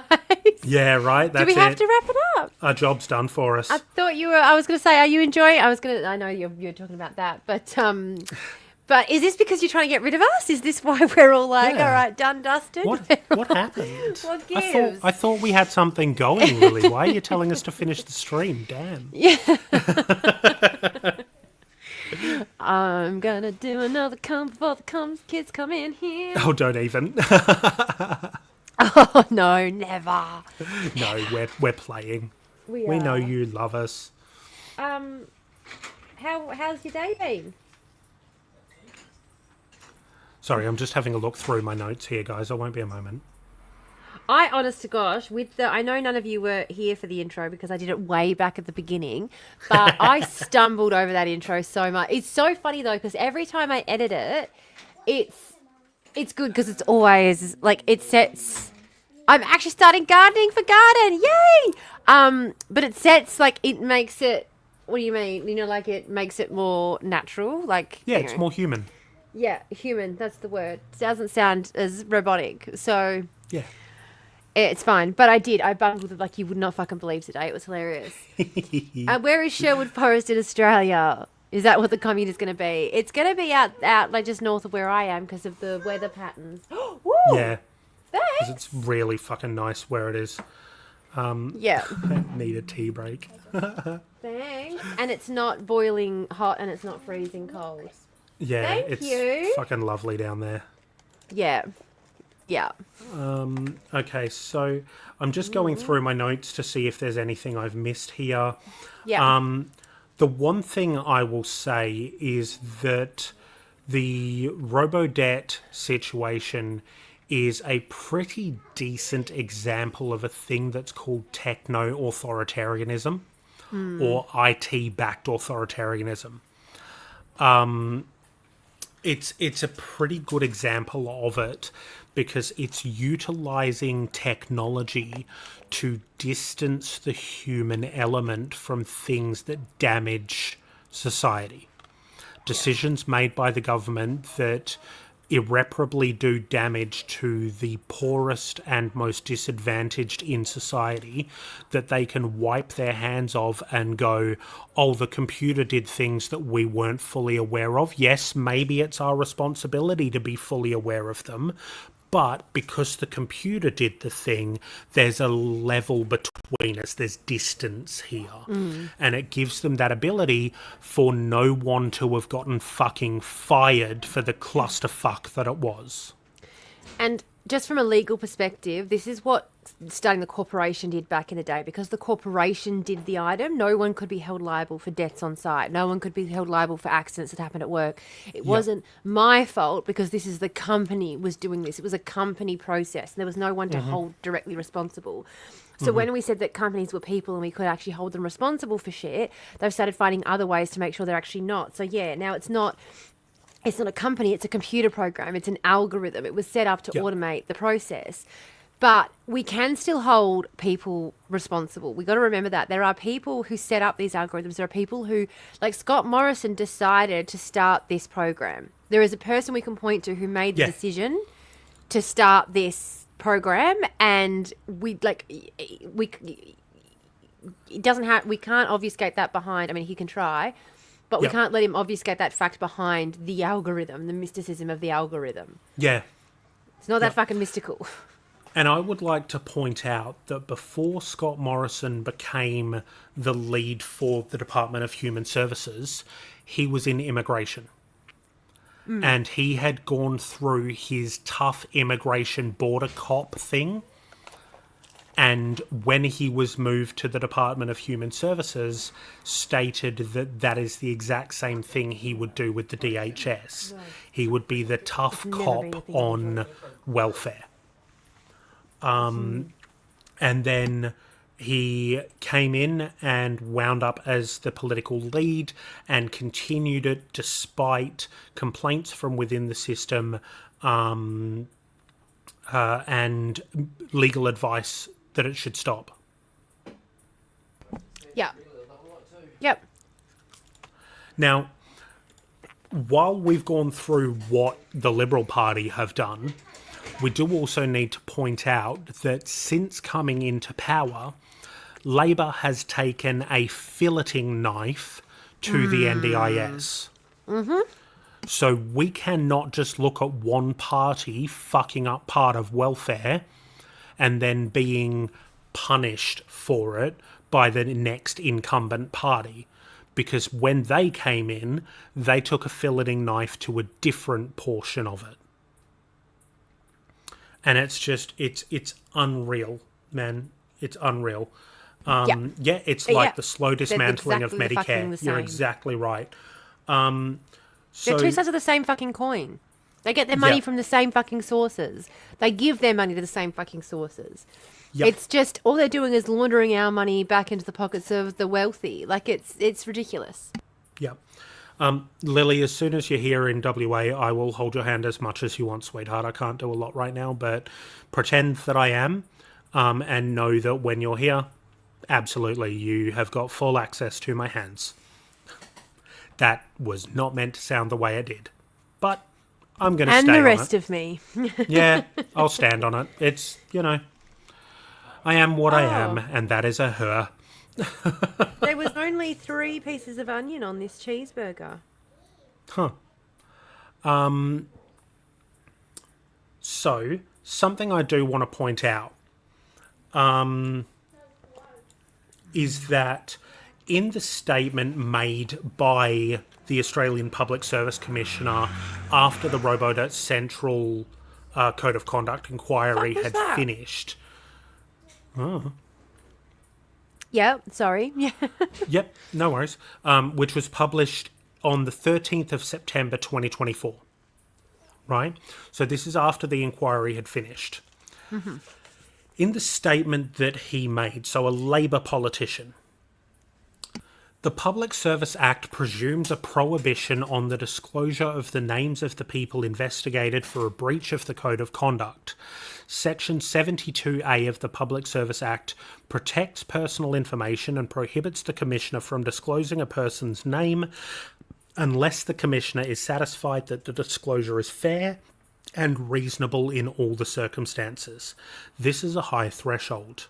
4 factors are relevant in the decision not to name current or former public servants, stating that anonymity helps ensure proportionality in the application of sanctions, saying that it's important to allow the individuals involved to restore themselves and have closure. So this is the people who did robo-debt, not the people who suffered it. Yeah. The critical objectives of deterring public servants from engaging in improper or inappropriate conduct and of maintaining standards of conduct and public confidence can be achieved without disclosure. And naming of individuals in the robo-debt case may create expectations that public servants in other or future code of conduct inquiries will also be named. As they should. So, he didn't name them because he wanted to give them a chance to redeem themselves and get closure for the public servants who did the fiasco, not the people who suffered under it. Yeah. That deterring public servants could be done without naming and shaming them, and that by naming people involved, it would set a precedent that would mean other people who did corrupt shit would be named. At every step, despite promising an anti-corruption commission, at every step, the Labor government has gone out of its way to make sure they do not set precedent for people being named for government corruption.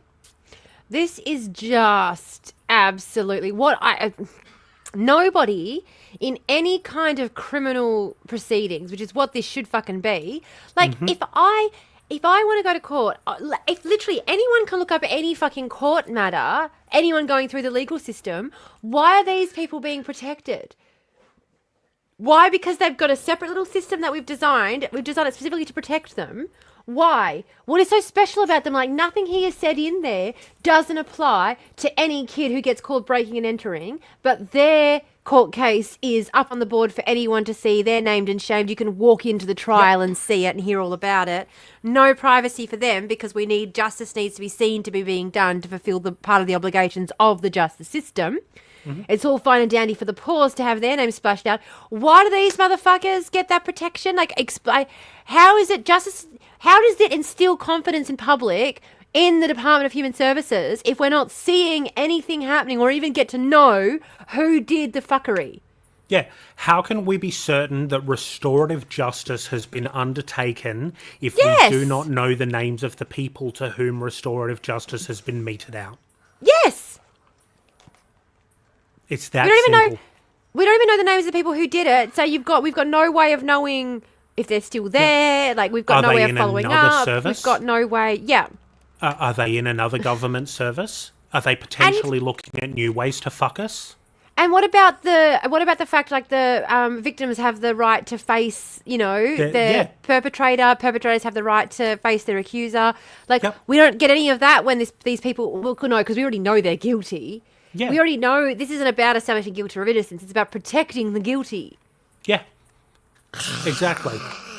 And they got fined or temporarily stepped down, but no one was fired.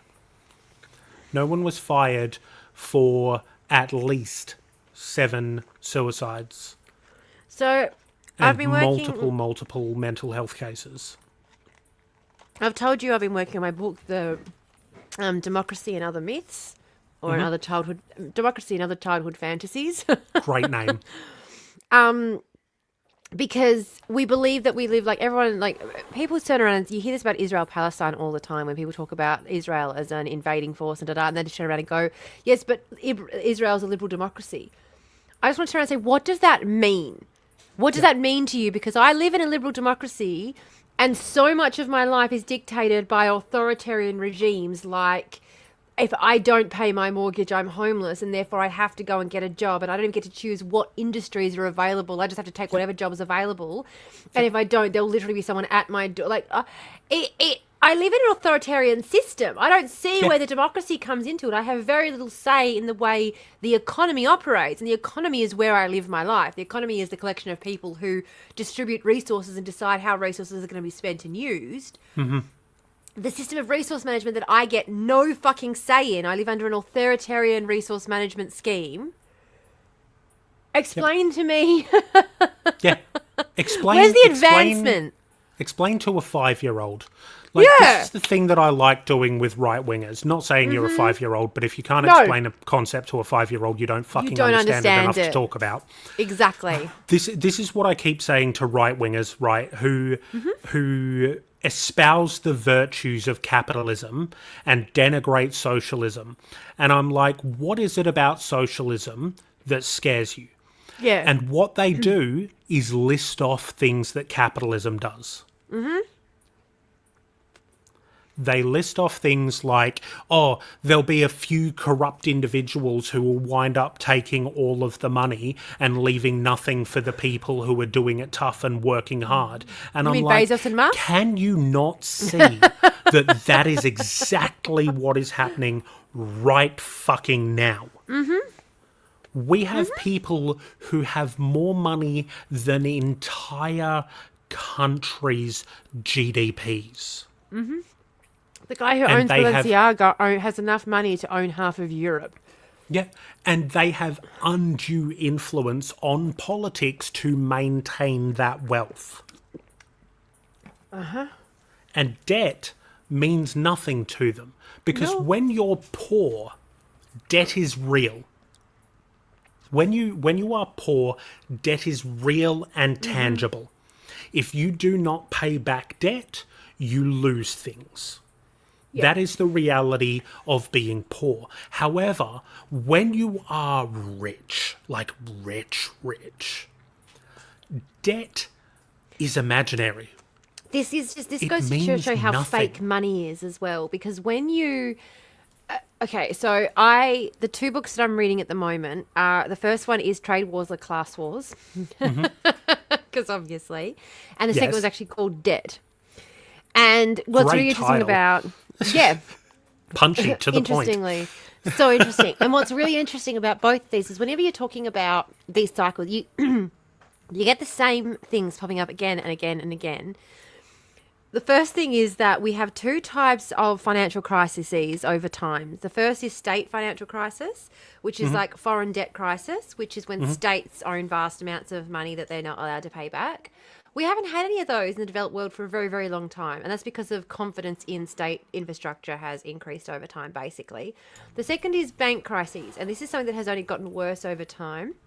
Because what we did was we handed the banks the responsibility of money creation. They now handle most fiscal policy. So whenever they create a debt, they're creating money.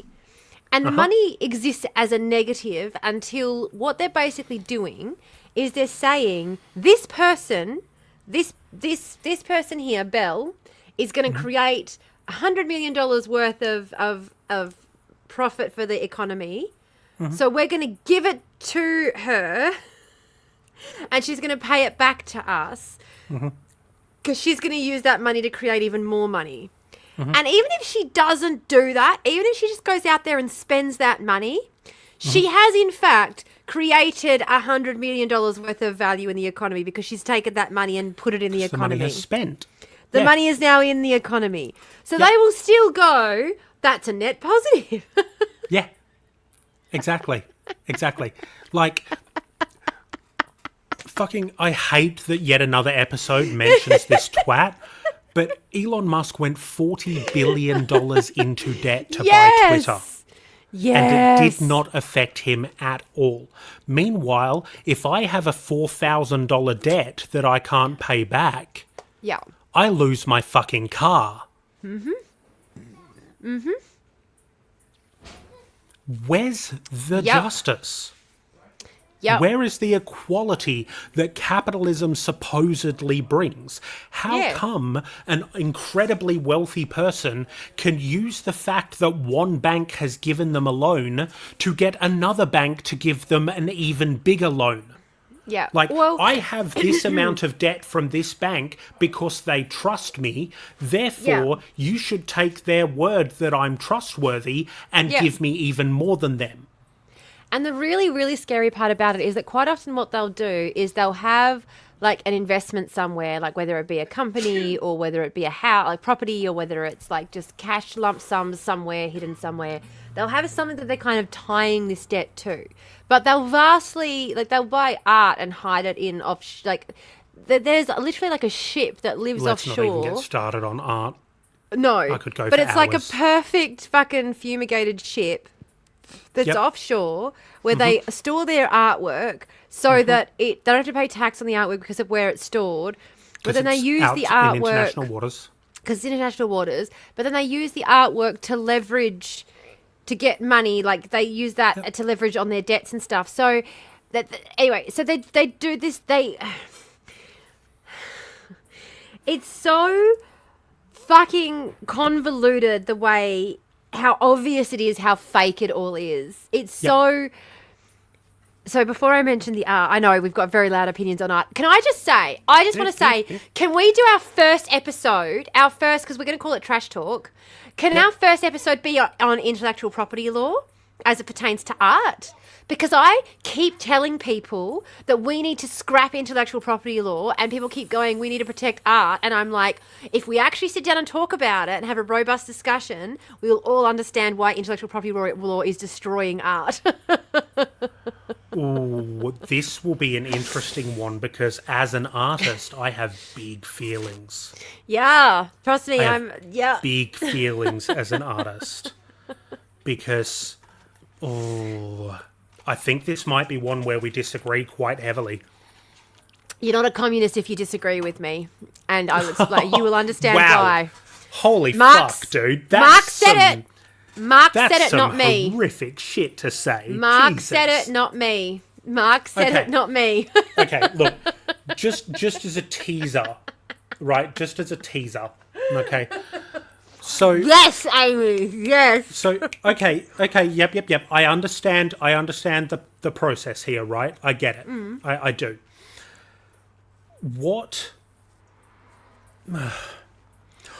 is the difference between someone who spends years honing their craft to become a registered electrician who wires up your house and keeps those trade secrets to themselves and doesn't tell you how to wire up your house safely and do it right, and an artist who spends years honing their craft and should be fairly compensated for the work that they do for somebody.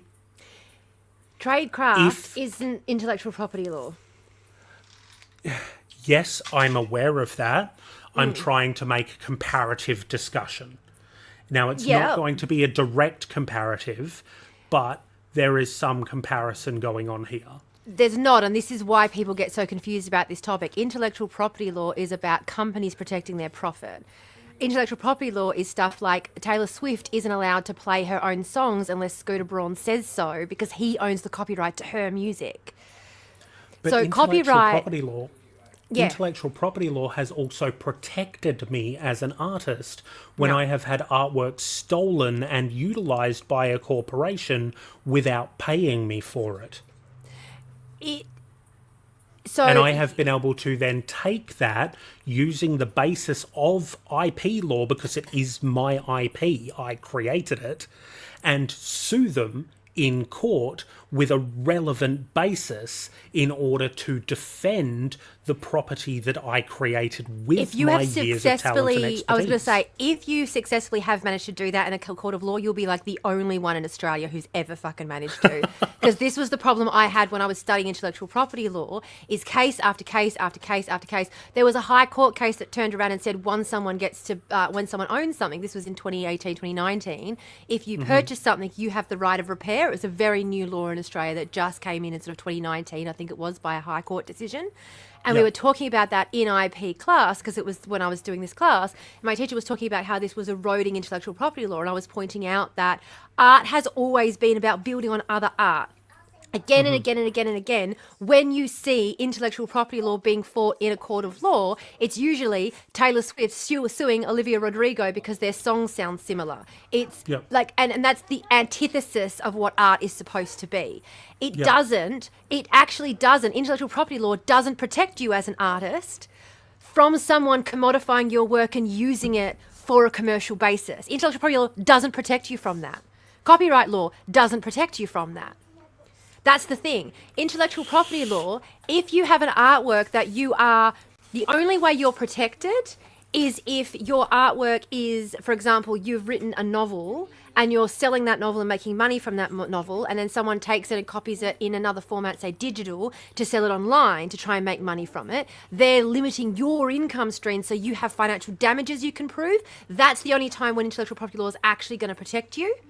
Otherwise, literally, a company coming and ripping off your artwork, because I've had that fucking happen to me, intellectual property law, unless you can prove financial damages, intellectual property law doesn't protect you and your artwork as an artist.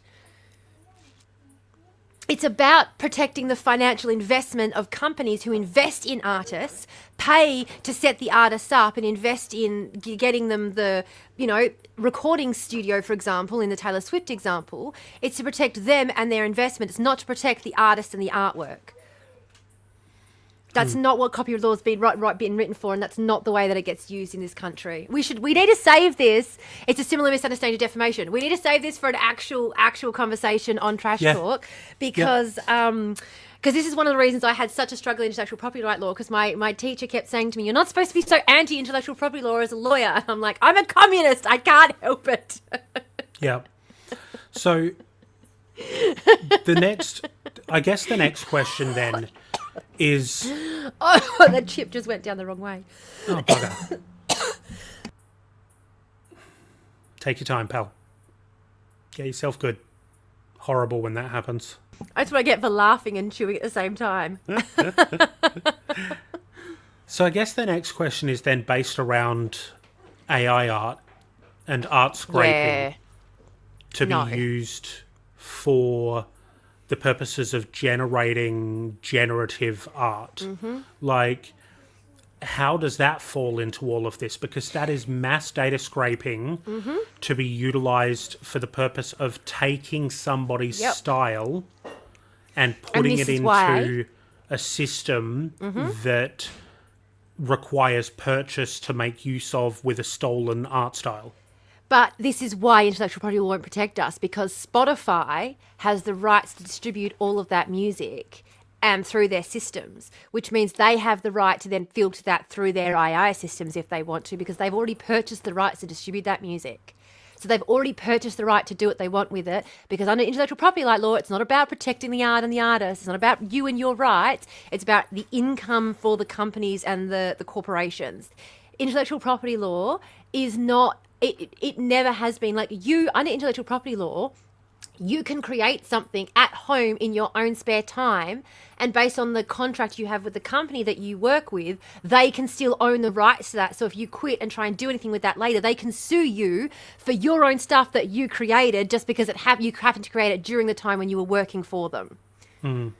Like it's when you actually look at the way intellectual property law has actually been used and what it's actually written to protect, even when you look into, for example, patents, letters patent, when you have an invention and you want to try and patent it through the patent office, one of the things the patents used to do was it would have the full scope and everything in the patent of how it all worked. Yeah. So it was also a register of, so it wasn't like, protecting trade secrets. It was also a register of your invention. So you own it, it belongs to you, and this is how it works, which means like a lot of old sewing, like a lot of the stuff that I do with sewing and stuff, I've gotten a lot of those patents through letters patent from the patent office. Because they would register their bustles and their hoop skirts in the way that they would make stuff. And so you've got these detailed diagrams of how to make them that still exist to this day. And so people would go in there and they could look at what you created and they could build upon it. There was this idea that it wasn't about not making it accessible. So when you patent something, it means it belongs to you. It's yours. You get credit for it. If anybody else has something that's similar enough to it, then they have to like pay you to use your portion of design in there. So that was established to protect creatives and individuals. But yeah, intellectual property law, you don't even have to have a patent to be able to claim intellectual property law. Someone else can invent something and you can claim ownership of it and under intellectual property law. And that's the thing I think, because I had this same issue with my brother, because he's a full-on fucking commie, and he kept going, but what about crediting artists? And I was like, this is the problem. Intellectual property law doesn't protect your rights as an artist to own your own work. It protects the company and their investment in you. It protects the ability of someone to be able to make money off of you and your artwork. If you can't prove damages, you don't have tough titties. So realistically, the only way to utilize the system as an artist is to create a corporation that you do your art for. Yes. And then as a corporation, IP law protects your art as intellectual property of the corporation that you are an artist for. Yeah, and the corporation would still have to prove damages if someone else took something. And, for example, if I perform a live reading in my neighbourhood of Twilight for the local community, they can't sue me for intellectual property infringement. I'm not, like, nobody's going to come and see me instead of going to the cinema and seeing Twilight, right?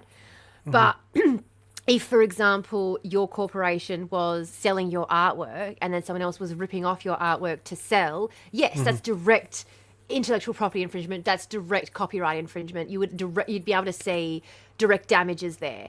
The problem would be if, for example, they weren't making money off your artwork. They were just using your artwork on their advertising, for example, for advertising purposes. They might have to pay you a licensing fee if you've registered your artwork as a patent. But if it's not infringing on your intellectual property and they're not substituting it for the original, then they might, you know what I mean? Like, that's what I mean. Intellectual property law is not necessarily about protecting the individual in your artwork. So basically, this just comes back to the fact that the arts are incredibly devalued under a capitalist system. Abso-fucking-lutely. Artists and the arts have never been valued, despite the fact 100%. That, as we see every single day, the arts are one of the most necessary things for humanity's survival. Yep. 100%. Right. And back in the day, we used to pay artists to create. We used to, like, up until very recently.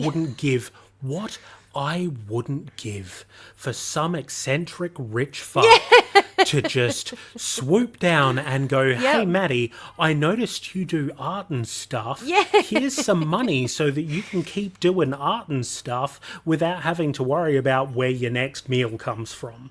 Absolutely. I don't have any requests for you. No. I just want to see everything that you make. And if there's something I really like, I want first dibs on that. And why do you think I keep pushing the Ko-fi?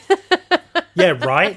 Like, literally, they used to be called patrons, right? Yes. So now you've got Patreon. That's what Patreon is, Yeah, we've got exactly. Ko-fi, but they used to be called patrons. Where the fuck is my patron? The reason we did Ko-fi as well is so you guys, you can do a once-off. So if you're listening and you're like, I can't afford to sign up every month, but I've got an extra $10 this month, I want to go and donate it, jump on and chuck it on the Ko-fi. Feel free. Yep. Maddie will thank you. And if you do not have extra money, because everything is accounted for by bills, please do not feel bad or obligated. This information is still going out there for you to watch, for you to consume, for you to listen to. Right? You can feel free to do that with absolutely zero expectation of obligation towards paying for it. You can make a donation as little as $1, and all of the like monthly subscriber benefits that people get, you get all those benefits. So if you just pay as a once-off, you get to listen to all those extended episodes and stuff for that month. So you know, for the entire month, you get access to it. Yeah, like it's right there for as little as $1. Like, and realistically, all of the money that winds up in there is going towards paying an editor so Tamara can stop having to edit. Like, it's literally all just being kept in an account that is designed to pay for an editor to come in and do these. So, yeah, if you do happen to have the money, Tam will show her Shit, boobs man. for $5 a month, trust me. Shit, man, I'll show my tits for $2 a month. Let's go. I'm a They're premium hairy bitch. and I've got big nipples. Let's go. I'm a premium bitch, $5. I'm a cheap whore. I know what I am. But it is absolutely, there is also no problem, and I think this is part of the issue that I have sometimes with this conversation. There's also no problem in just going, hey, feel free to chuck us some money if you want. Like, there is also no problem with just saying that, because this is work. It does take a lot of work. Like, it takes hours of work. I had to go to bed last night. I couldn't get the video finished. I'm not even kidding you. I'd been editing for 4 hours straight, and I was starting to go cross-eyed, and I was just sitting there like, I have to get the Ko-fi video out first, because this is the way that it has to work, okay? It just has to. And it's because anyone who's done video editing will understand this. The long-form video gets done first, then you chop it into the smaller parts for the, two-parter episodes, and you cut out the extra bits you don't want in there, because it's easier to do that than it is to add it back in. Yeah. But that means that I have to edit the entire 4-hour block first before I can start chopping it up. And then part 2 out. So anyway, it will be out and I said, it's not even Monday in the US anyway. And they think we're the center of the universe. So right. Fuck them. Yeah. But yeah, I'd only charge $2 for my OnlyFans because $2 gets me a pack of fizzes. So easy to make you happy, Amy. Wait, a pack of fizzes is $2? A pack of fizzes. I got to remember this. Are you joking? I got to remember how to bribe all of my friends. Pack of fizzes. So we are going to start. We're going to start recording our new episode soon, but we probably won't do it live. It'll probably be not live in order to. I don't know. Get through it. Not just get through it. I think also not make people terrified that they're going to get arrested. Oh yeah, yep. Because we have friends who might be worried they're getting arrested for saying shit. Yep. Yeah, that $1 is for the fizzes fun. Yeah, pack of fizzes. Yeah, no, fair enough. It's your happy food. I totally get that. Hey, mine's baked beans. And I know this sounds ridiculous, but 9 times out of 10 I end up eating baked beans for dinner. And it's fine. I'm healthy. I'm alive. It's doing well. I get it. I'm doing well.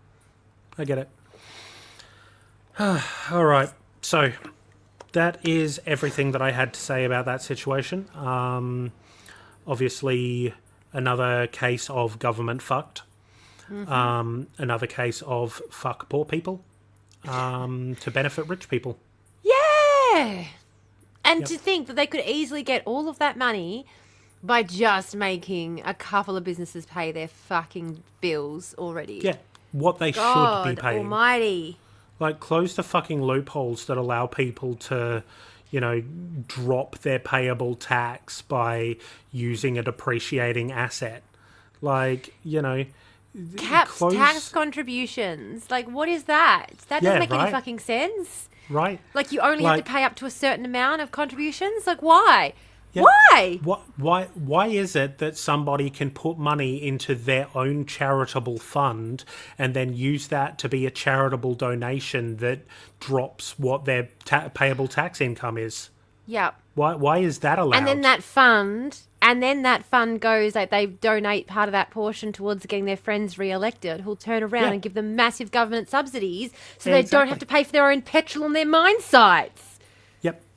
Absolutely. Like, do you realise this? As petrol keeps getting more and more expensive, do you realise, I'm aware that we do, but do people, general public, are you aware, as we struggle to pay the fuel so we can go and buy groceries, that our government is actively paying for the petrol on Gina Rinehart's mine site so she doesn't have to pay for her own fuel? Yep. Wonder how that happened, having a chat with Pauline Hanson in Thailand. Did you all see that video, by the way? Gina Reinhardt, Pauline Hanson having a secret old meeting in Thailand. Outside of Australian does not come waters. over to Western Australia for any reason, but he will for Gina. Yeah, of course. Can we just knock her off already? Yeah. Bring out the guillotine. Honestly, that's right. That's what I was talking about. I was talking about Luigi earlier. I didn't think we finished with that conversation, but still, yes. Where's our Luigi? Where's our fucking Luigi? There's some power stations buying bad quality coal, saving money, but charging us high. Yep. Yes. So this is actually something I will let you know that I first became aware of this back in 2004. I am going to explain to you what happened. This is bizarre. This is so fucking bizarre. Back in 2004, I was in my economics class because guess what? I actually studied this shit. It's why I know so much about it. Really weird, I know. Who would have thought education's good for something?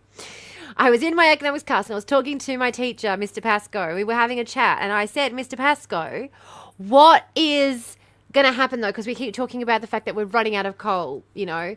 And he's like, we've got at least 20 more years of coal, of black coal, but don't worry because we've also got green coal. And I said, what's green coal? And he goes, well, it's not better.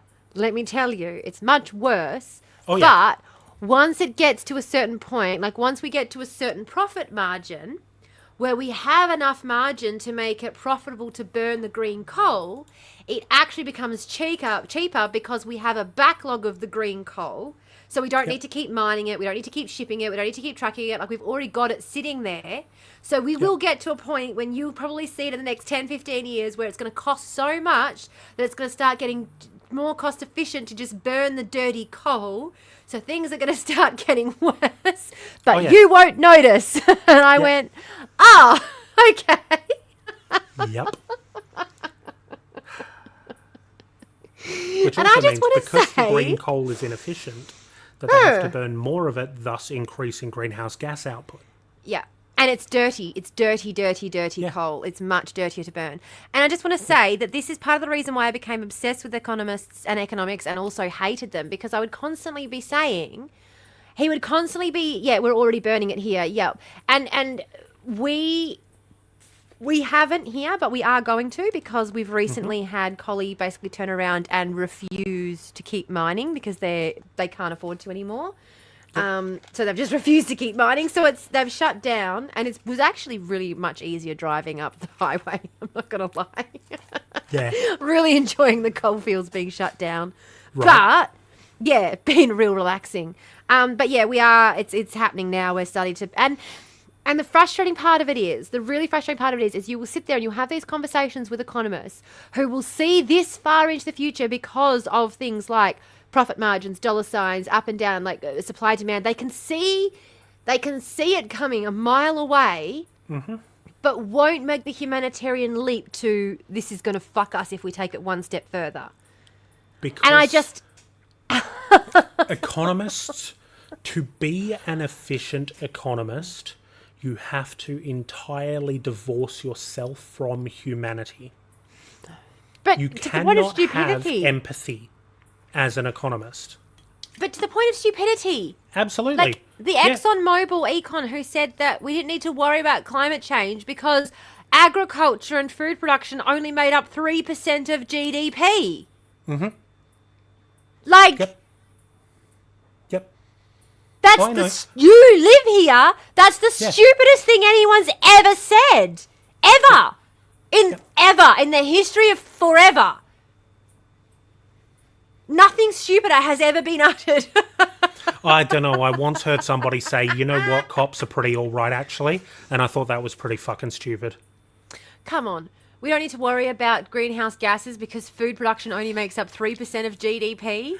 I know. I was making a joke. Come on. Yes, it's dumb as shit. It's like, oh, yes, you're worried about the GDP impact when, my bro, what are you going to eat if there is no agricultural food? That's just all the food, Kevin. Yeah, that's just all the things humanity requires to survive, you fucking nonce. That's just all the food. All of it. All of it. Like, all right. So what I'm going to do so that you don't have to search too far after I actually finish the point is do the outro and we can continue talking afterwards if you like. Oh, the outro doesn't show up, so it doesn't really matter. No, I mean me actually saying the words of the outro.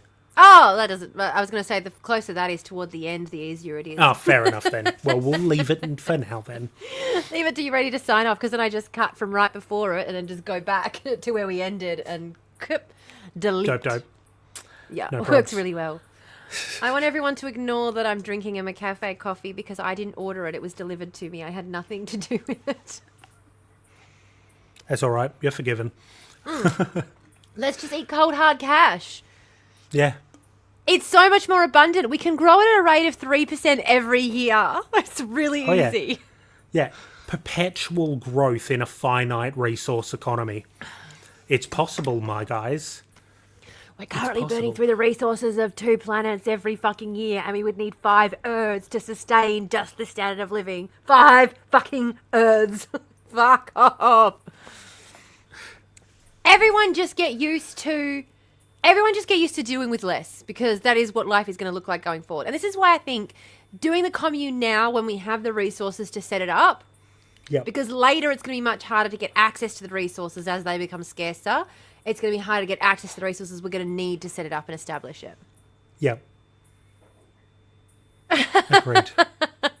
Stop. I just had a bonus content.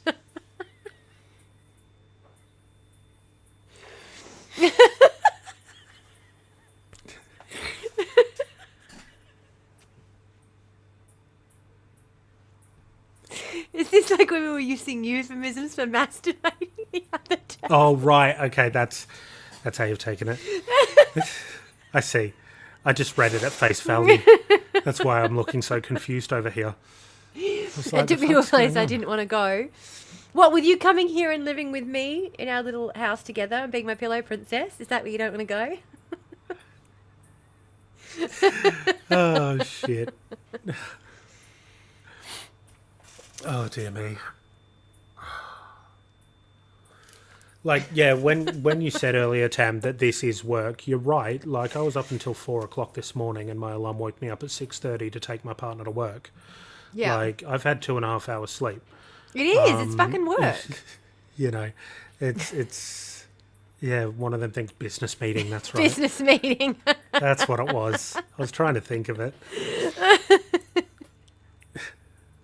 What do you mean 2 people, Amy? There's more than 2 who are going to want you to be pillow princess for. We're going to be lining up. Yeah. Lining up outside Amy's caravan. High demands, darling. Don't worry. You just have to... Maddie doesn't even need to be there. You just need to listen to the sound of their tongue and you'll get there all on your own. It's fine. Apologies for editing you. This little message here is a message to editing Tamara. I am deeply sorry because this was not a scripted episode. There is going to be a lot of moments where I have to take a pause to think, and I will do that thing with my tongue that gets your engine revving. I am very sorry for that. And by the way, I hope you can forgive me after you cum your brains out. All people who are thinking about signing up to the Ko-fi, by the time this episode comes out, there will be a Ko-fi exclusive that is just a supercut of the tongue thing. You're welcome. I am working on it. Yeah, I'm just going to say, welcome. The more projects I start working on, the slower my computer system is currently running. So... Yep. I am looking at getting a external hard drive that is got a bit of a faster processing speed on it, so that I can hook that up and try and What you really need is some more RAM, mate.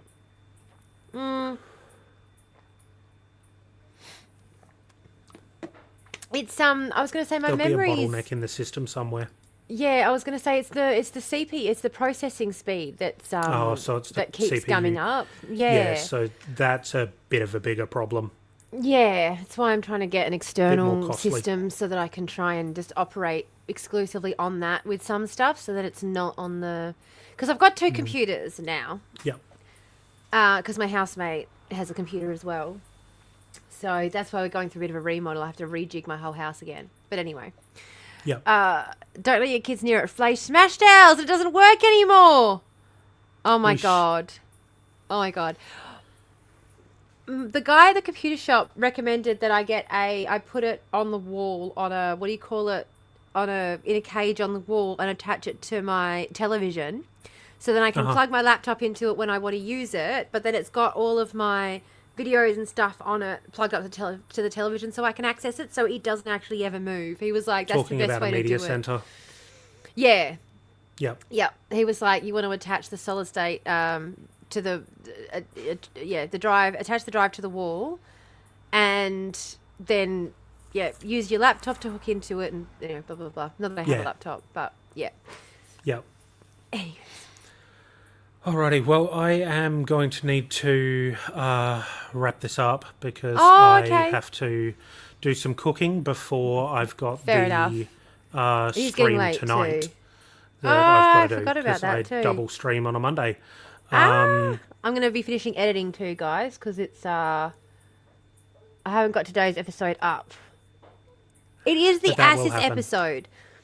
Oh, okay. And so it is there's a lot to it. There's a lot. It's a bit, and a lot of info. I'm trying to figure out where I split the episode as well is the hardest bit because it's working out. I think it's going to be about 3 hours. Yeah. So I might have to split it into 3 parts. Yeah, you're probably going to want to do a 3-parter on that one, I think, because an hour and a half is a bit too long. I didn't share what I was making. Quick. Oh, so hey, Friendship Studios, so much for my FIFO area. Yeah.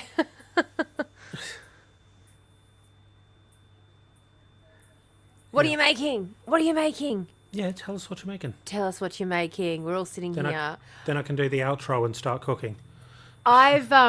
We've obviously, the really good thing again is one last belong together. Yes, let's do it. I've got it already packed, ready to go. I was sitting here waiting. Go for it. One of the really interesting things about being flat tack broke and not having a job, like when you sacrifice, because, we were talking earlier about sacrificing time for income. When you have the time but not the income, you don't have as much food waste. It's really funny. All of the problems we have in our society, it's amazing how many of them are fixed simply by not making us go to work full time. Because since I haven't had to work full time, I've had no food waste.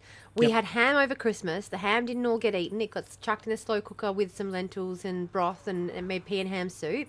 Yep. I blitzed that down and I put it in the freezer because the kids ate pea and ham soup for a couple of days and they were over it. So then the soup went into jars in the freezer, and then I was in the freezer and went, oh, that's right, the lasagna that I made just before Christmas that's still in there. I can get that out and heat some of that up for dinner. So I've had to cook half as often. I'm home full fucking time and I have to cook half as often and I have twice as much food and I've got I'm not spending anywhere near as much as the grocery store as what I was when I was working because they take so much from us in exchange for that pitiful income that is not even worth half of what our work is really actually worth. Yeah. Yeah. And our time is worth so much more. The older I get, the more I realise just how valuable my time is. Yeah. And how much of it I have wasted generating profit for some prick who doesn't value my work. And suddenly shit like checking Facebook on the company time. You're like, why did I let them make me feel like shit about that?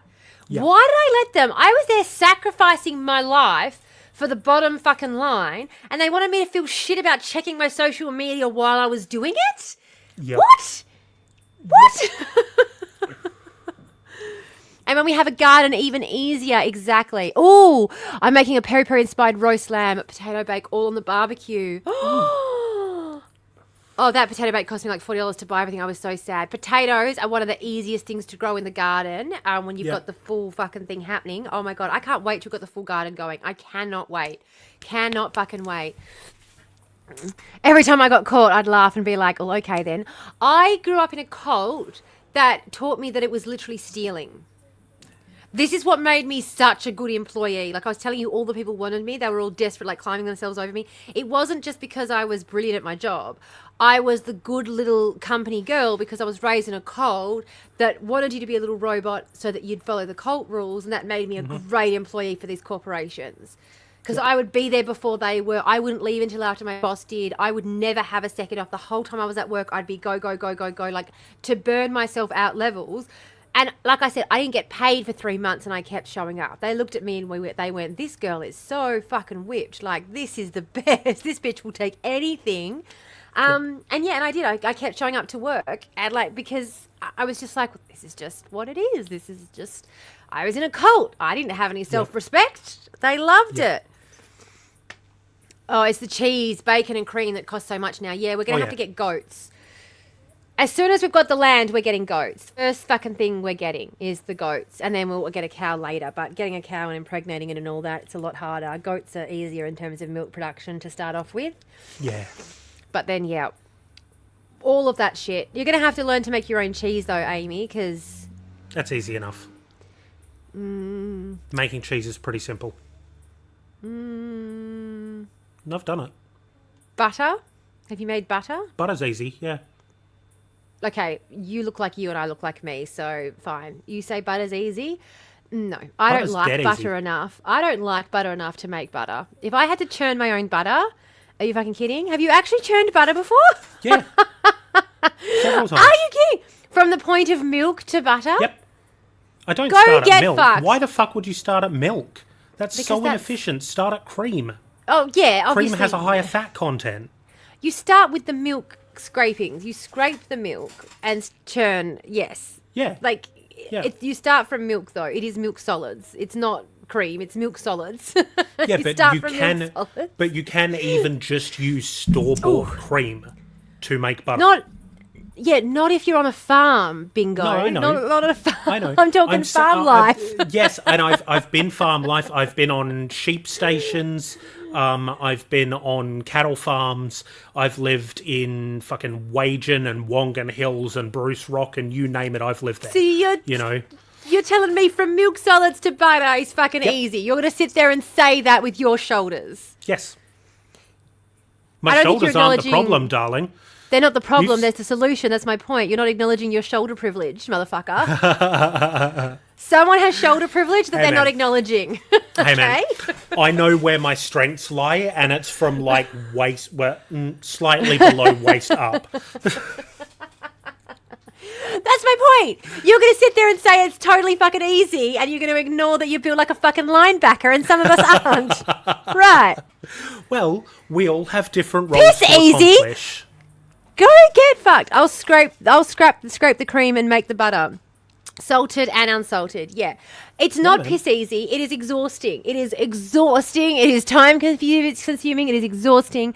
That's why I always got stuck with the fucking job. Fuck. My Kmart mixer can make it. Chuck it in a stand mixer, babe. You can't chuck Save it, your no. shoulders. That's not how, no. There's way too, no. Okay. If you're making it for commune, okay, we would have to invest in the equipment to do it. But if you're making it for large scale, you have a big fucking bucket. You can't, the stand mixer won't fit. You've got to use the big fucking paddle. I obviously grew up on a very poor farm. Hey, look, I've done it the manual way as well. Right, I've done it the manual way as well. But the crank is like this big fucking...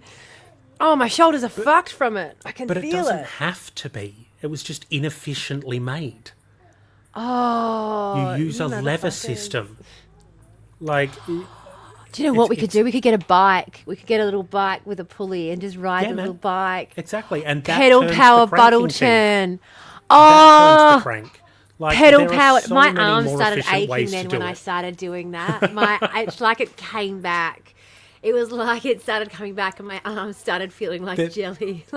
There absolutely is, Amy, but we're talking about like larger scale production than just butter for a single person.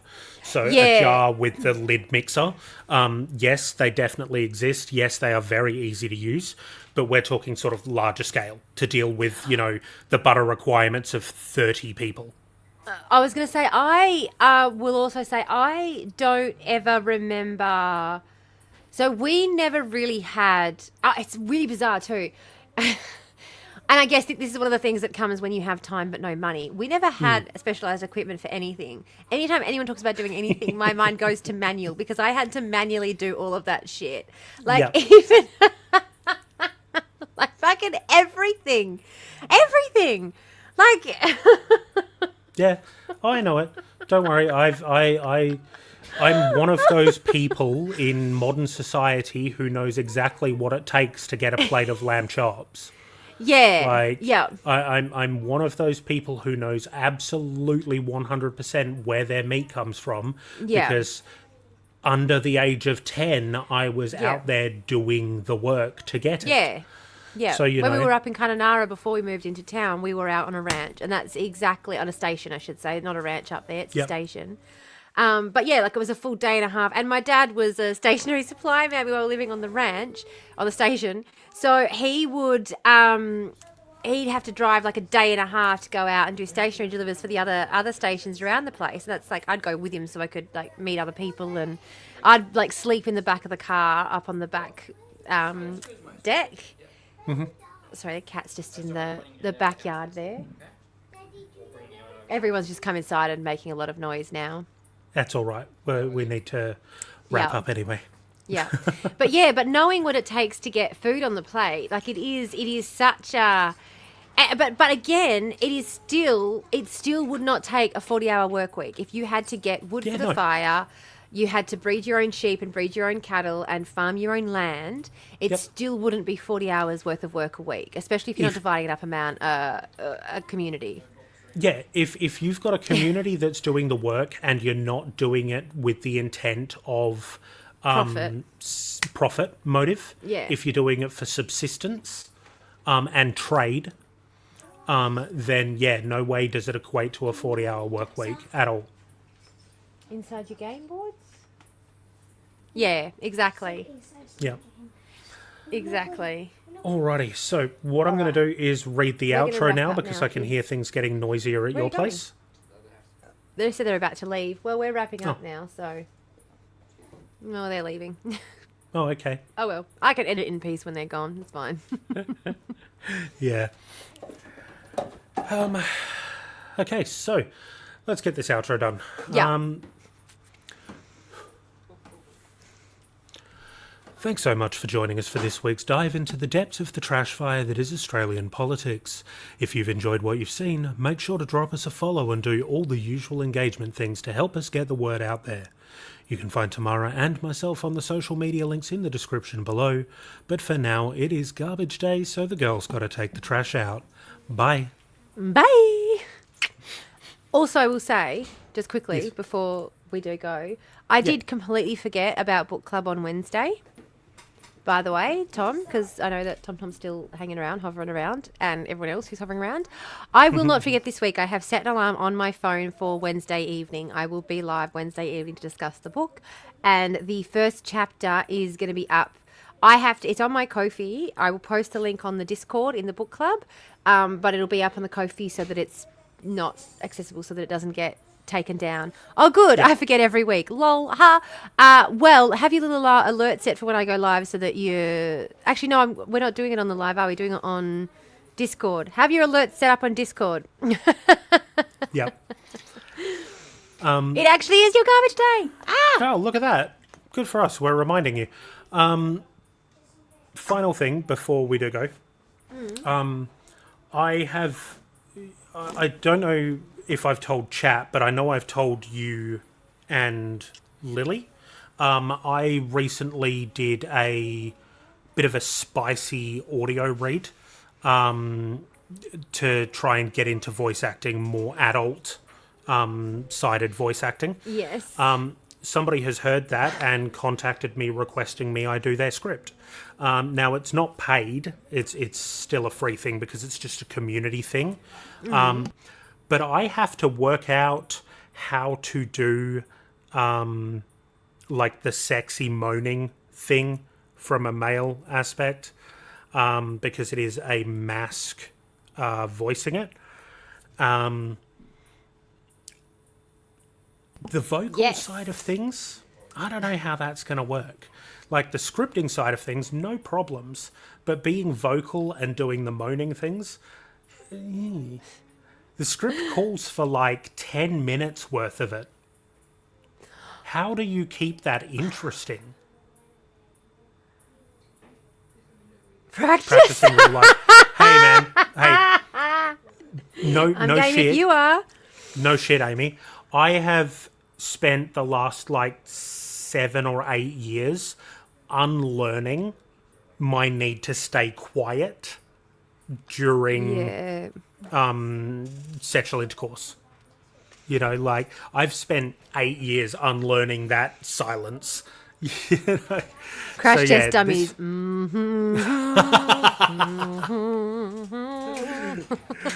Yeah, let's go with that. The one thing I'm good at is doing, like, a primal growl. That is the one thing I can do very well. Like, I'm not going to do it now because I don't want to make everybody deeply uncomfortable. I'd be screaming. I honestly, the amount of times I have thought about like doing something like this for the OnlyFans, because it is, because I writing my naughty scenes, that comes very, that's people think it's weird. I know. My friend and I, when we were in school, we used to do this. It's how we would get our jollies off, was we write little naughty scenes, you know. Me and my girlfriend, we'd write little naughty scenes for each other. Yep. Anyway. So fun. Hey, you ever want So those fun. voiced? You ever want those voiced? Voiced. You just let me know. I was gonna say we. I was thinking about, even if I put my naughty scenes up on my Ko-fi, and then you can do the voicing on them on your Ko-fi as a little. Yeah, that'd work. You know.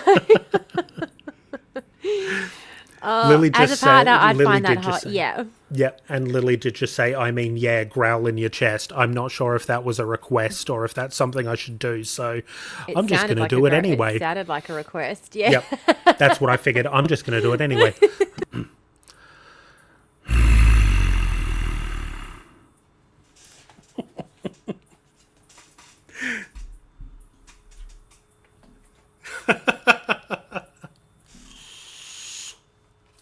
I get a good bass rumble. And, like, ladies and gentlemen, boys and girls and friends beyond the binary, I would just like to point out that this is the same individual who isn't even aware when they're doing the fucking tongue thing. I'm not aware of a lot of things that I do, apparently, that make people go, oh, okay, right, I understand the appeal of this thing. Like, what you've got going here, the package belies the other.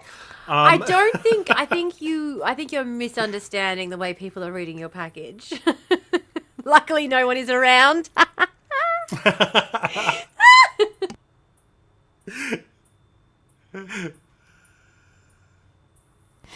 I have to keep muting the camera because I'm literally squeal laughing and I'm hurting my own fucking jaw. Oh my god. There was a song that was written about this, wasn't there? Something about a bucket and a mop.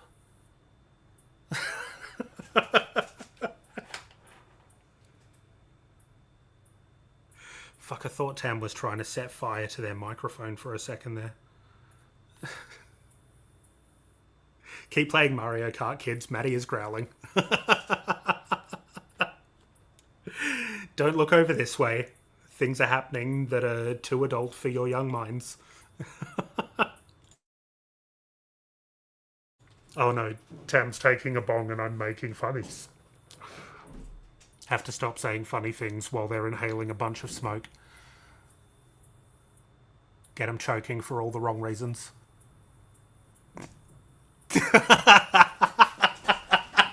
Got him. That is exactly what I hoped your face would look like when you pop back up into view of the camera. That was perfect. Yeah, absolutely. Massive recipe for bong water in the mouth. Welcome back, Tam. Nope, back down under the camera. I'm joking. I'm sorry. I'm not. Your 2025 resolution is not to smoke anything? Hey, I wish you the best of luck, my friend. I really do. But for serious, that's the sound. Just essentially that, but heavy on bass. All right, bet. I am winding down my smoking in 2025 for financial reasons more than anything else. Mainly just because... Sorry, that went real deep in my nose. That's what happens when you laugh and you take a bong at the same time. The smoke goes like right up your fucking nose. I know. I've had it happen to me before. I apologise. Oh. Worth it, but still. Just... I'm gardening for your garden. not smoke anything but weed or what? No, I'm gardening for my garden. I've got weed growing, but yeah, I'm going to be winding down like how much I smoke just because.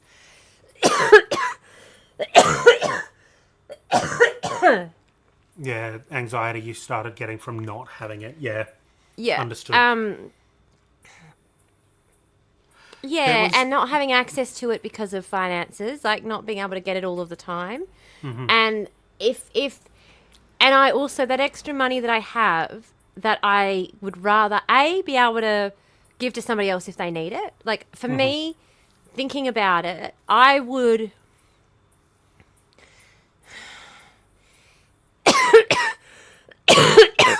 I would feel, especially now that I'm not working and I have a lot less of those stresses in my life, like, it was really necessary for me at a different time in my life, not going to lie. But now that I've removed so many of those stresses, now the things that are stressful for me are things that would be alleviated if I had the extra money from not smoking. Yeah. So, for example, having the money to give my friends when they're in a tight spot. Like, I would love to know that I've got an extra $100 a month just to be able to flick someone if they need it. Like, that to me would mean a lot more than being able to have a cone if I want in the evening. And, like, wanting to get the stuff done around the house so I can get the house ready to sell. I'm going to need a couple of extra dollars here and there for that. Like, I'm not going to do it now, but later on down the track, I want to put a bathroom in the area where I'm sitting here. That's going to cost me about $5,000 to do all up. So I have to save up for that. That's going to take a lot. But if I give up the weed now, then that might be something that I can afford to do. The money will accrue over time. A couple of years' time. Yeah. And the bathroom's not going to be in it until it's time to sell. So I talked to my financial broker about it, and he even said I could even just get a loan on the mortgage for that because the property's insured now for $200,000 over and above what the mortgage is. So he said it would be very easy to get to just refinance and get a loan off the property to get the bathroom done. And then if we're going to sell, it doesn't matter because then we pay it back at the point of sale. At the point of sale, yeah, exactly. Yeah. Amy, I understand, mate. You're going through a tricky parenting part. If that's what you need to get through that, my friend, without, going absolutely nuts, 100% do it. Because, whatever it takes to get through sometimes, man. I understand absolutely. And that the thing is for me is that I absolutely needed it for the last, like I couldn't have got through the last sort of 4 years without it. Not a fucking hope in hell. And I need something different now for this point in my life. And it's not necessarily that, like my mum's so funny. She stopped smoking and last time I was up there, she goes, I just really rather not have like the bong or anything in the house. Do you mind? Because it's just gross. And I'm like, it's gross now that you're not smoking. Okay. Yep. Sure. Whatever. Like, I'm not like that at all. I'm not sitting here going, you should try not to if you don't. It's just that I'm now at a point in my life where, as I said, it would mean more to me to be able to do something else with that. Like it's... Yeah. It's not like a preaching to convert other people. No, absolutely not. No, it's you talking about what's going to work for you. No, I'll send that money to someone else so they can buy weed. Like that's... Yeah, fuck it. If you need weed and you don't have the funds for it. Absolutely. Ask me and I'll shout ya. Absolutely. Like, it does not, that's not at all what I'm saying at fucking all. Yeah. And like, absolutely, like, Ames, if you want some treats, I'll send you some. Don't worry. Like, you got another surgery coming up. Far Good out. luck, Lily. I hope it helps. Hope it does the thing that's needed. Yeah. And that's the other thing I've got. Gastroparesis is a fucking pain in the ass. I've got a couple of procedures and stuff coming up because of my gut. And in particular because I've had an infected... I mean, I've got a couple of different issues, but I've had an infected stomach ulcer. That we need to do some intervention on because it's not healed well on its own. Can verify, tea will treat you. I am still desperately trying to lose weight so I can go and get the abdominal wall that looks like a perforated sheet of paper repaired. Oh... Can I just say that is such a fucking bullshit thing as well, that we make it so much harder for people of a certain size to get help and healthcare in our system. Because let's be honest, you're not like you're a large guy, you're a large human, like yes, yep, but you're not abnormally large. You're not. You know what I mean? Like the fact that I'm 6'4" doesn't seem to get taken into account very often with the fact that I carry additional weight. Like, there are professional sports people who are my height who are like 20 kilos difference from me. That's what I mean. Like, I grew up in a household full of people. Like, my brother's the same height as you. Like, all of his friends were the same height. You look in his wedding photo and, like, he's one of the shortest. Well, actually, my older brother was the shortest in the photo because he was 5'8". My older brother, he's the shortest in our family at 5'8". Everyone else is over. Like, I mean, I'm the second at 5'9", but like, sorry, my brother is like 6'4". His like best man was 6'5". He like, we're talking about the people. Like, yes, you are. Like, the average height in this country is 5'9". So, yes, you are larger than average. But you're not an extraordinarily large person that we shouldn't be able to give you the healthcare that you need. Yep. But apparently, because of some bullshit metric that was made up by a mathematician, nope. Fuck off with that shit. 6'4" is giant. It's not, though. Like, I get that 6'4" is taller than average. Like, I get that. Like, and I'm not saying you're not a large person, Maddie, but I just mean that you're not so far outside the realms of what is considered normal. Like, people don't stop and stare at you on the street. You're not so far outside the realms of normal and and average. Yeah, that I classify as freak show level human. That it should be impossible to treat you in our medical system. Yeah. That our medical system should not be able to cater for you. In answer to that question, why do I need to lose weight to get healthcare? Because the surgeon who I initially spoke to, because I have to go through the public system because I'm too poor to afford private. The surgeon that I spoke to, who is the guy in the public system, has had a gastric bypass surgery in his past. He used to be a big person, and he has had a gastric bypass, and he swears by it, and he has decided that it is his mission to make as many people get them as he can. And he tried to force one on me before he would allow me to get the surgery to repair the multiple hernias I have from a appendix rupture that happened 10 years ago. That's why. There is also, anyone want to hate on landlords for a minute? Absolutely, Kaliana, absolutely. Send it on through. Let's hate on landlords. Let's go. I was also just going to say that the problem is that because they say this to like all people who are sort of larger, they say the same thing to my sister with her breast reduction surgery. Have you tried losing weight about it? Yeah, lose weight first. Yep. And they say it's because there are extra complications with anesthesia and stuff. And it is true that you have to take someone's body weight into account when you're doing their anesthesia. Yeah, you just have to do math more. You have to do math more.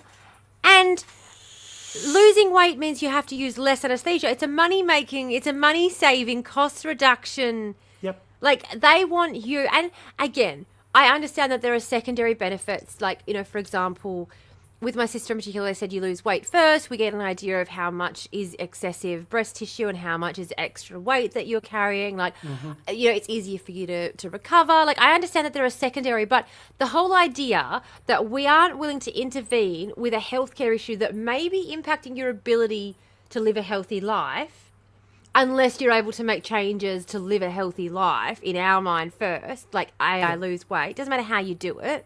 Because people lose weight in very unhealthy ways. But, you know, we'll pretend that makes you healthier just because you've lost a little bit of weight. But we won't help you make changes to your life that is going to make it easier for you to live a more healthful life until you've done this arbitrary thing, perhaps in a very unhealthy way, to make you look a little bit healthier, to make our metrics look better.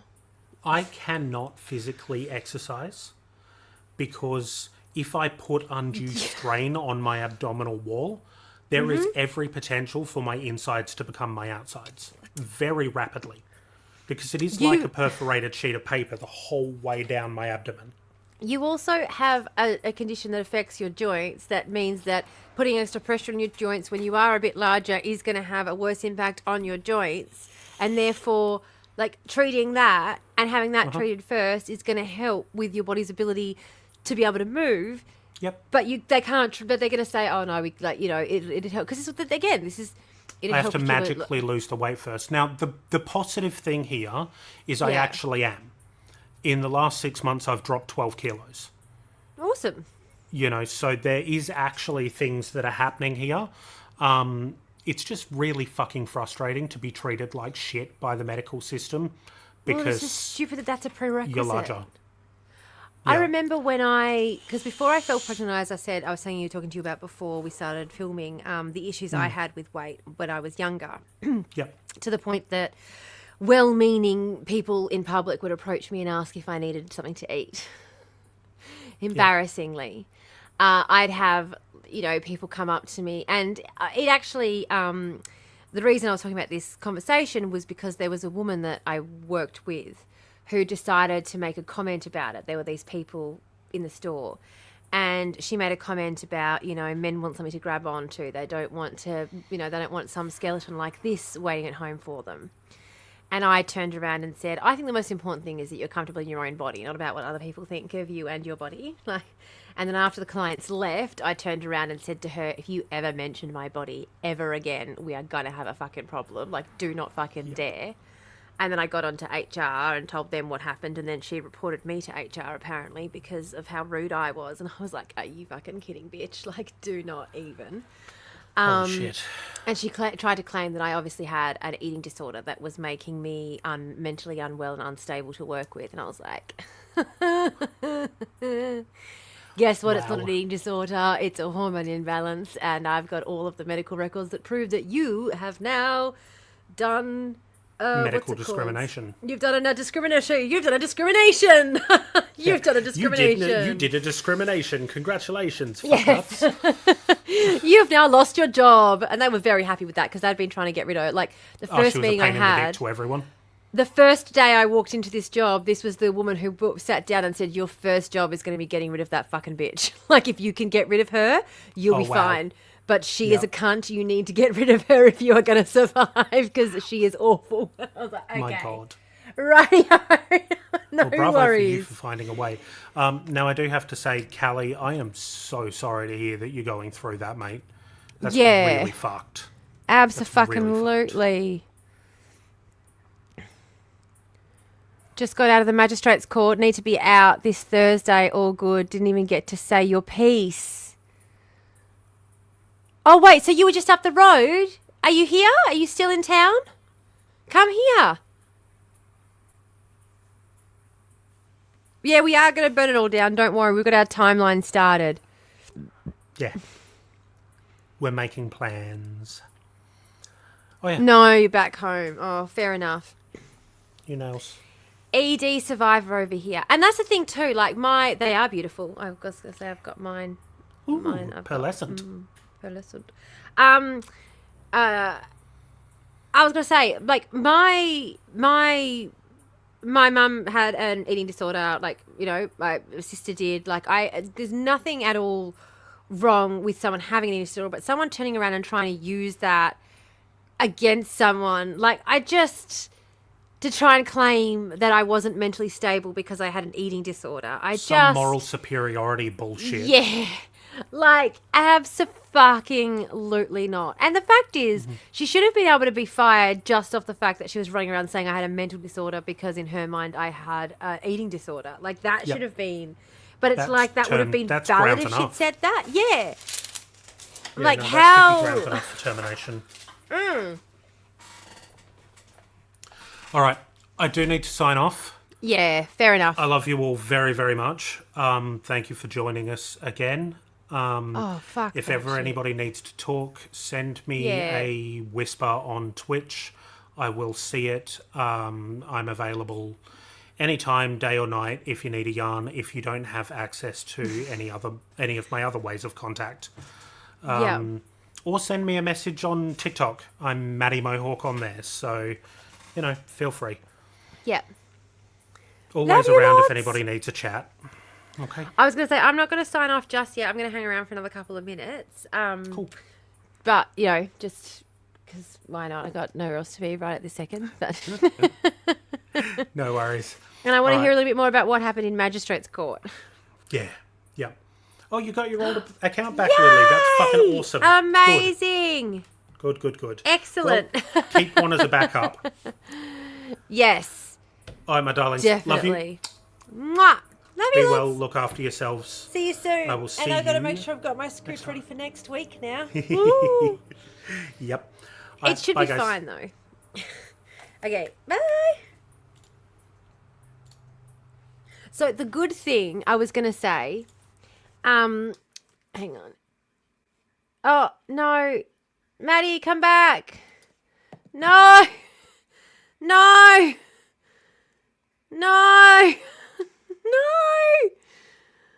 No. Okay. They realised. It's okay. They realised. Oh, shit. Oh, good. I was panicking then. I was like, no, Maddie, don't go. You're not supposed to leave the studio. That's fine. I'll just stop your camera. Yeah. It's all good. You've got it. All good. No worries. Because otherwise the download doesn't work. So I was like, shit, the download's not going to work, the upload. But it's okay because they're back. So it is. It's going to be fine. I'm not going to be around for too much longer anyway, but full screen tea. Oh no. Get grumpy again. I don't think you can get me a grumpy again this far into it. You've made me too happy now by hanging around. It's terrible. Now you've got to, I can't believe you won that. I can't either. I legit have 5 accounts. Fuck off. I thought it was lost for good. It is. It is pretty awesome. You're grumpy enough for everyone. That emoji didn't work. Oh, I did the same thing to my boss on purpose so that it wouldn't work. Good on you. Honestly, good on you. Don't blame you. But I was going to have a panic attack. But I was going to say, it is really good. The way that this sort of works out is that Maddie does this week, because this is the week where I have a big editing week because I have to edit the big double episode. And then next week, I don't have to do the big double episode edit because I've already done it the week before for that week's episode. So it's a low editing week, high research week.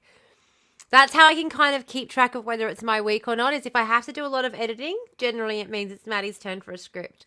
But you crossed your arms and it was hot. Oh, like this? If I got angry? I can yell about stuff. I finished watching Dirk Gently's holistic detective agency, and the assassin is my favourite character by far. And my favourite scene by far was the one at the very end when she's sitting there and she's like, I gotta tell you, Ken, the universe is telling me I gotta kill you now. And he just goes, yeah, I kind of thought that would happen. I'm like, that is how I feel about people so often. I'm like, I don't know, the universe is kind of telling me that you're an asshole and it'd be better if you were dead. Anyway, but you guys make me too happy. That's the problem. You cheer me up too much. But I was going to say, I have to do... All right, so here's the thing, okay? I have to edit... I got to figure out... I got to make shorts. I got to make shorts for YouTube Shorts to advertise the podcast. That's what I have to do. Does anybody know how this fucking works? How you make shorts out of long-form videos on YouTube? If I give someone the 2 Girls, 1 Garbage Can YouTube logins, can they figure this out for me? Because I've been now for 12 weeks uploading these episodes to YouTube. And every time I go in there and I'm like, let's just see about this edit feature in YouTube. Because it would be easier if I could just do this. And every week I'm like, nope. The voices say to punch you. Yeah. Don't know shit about shit. I'm sorry. No, this is when I usually need Zach. This is when we need Zab around. Zab. Zach knows. Or Dom. Dom knows with the technology. If either of them do end up catching this on the review, then, you know, at least they'll know we were thinking of them. They're always the ones who come in and are like, okay, so you've just got to do this, this, and this. But this is one of those instances where I'm just like, could you just do it for me? Could you maybe just, it would just be easier if you did it for me, though. Just a little bit. Just need to build a dwelling. Nothing much on my to-do list. Holy shit. So hang on. So are you not at Mum's? What's the go? What happened there? So I thought you were already out and at Mum's now.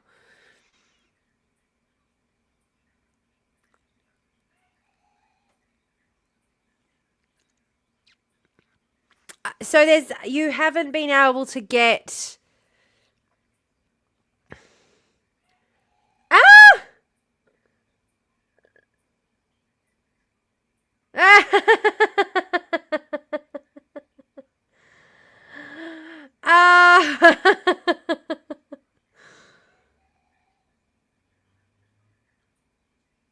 God, that makes me laugh.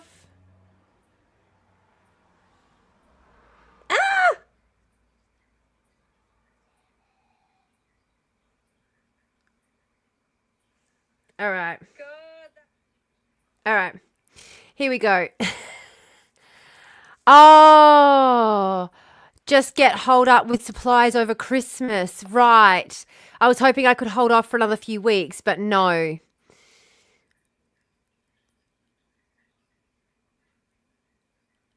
So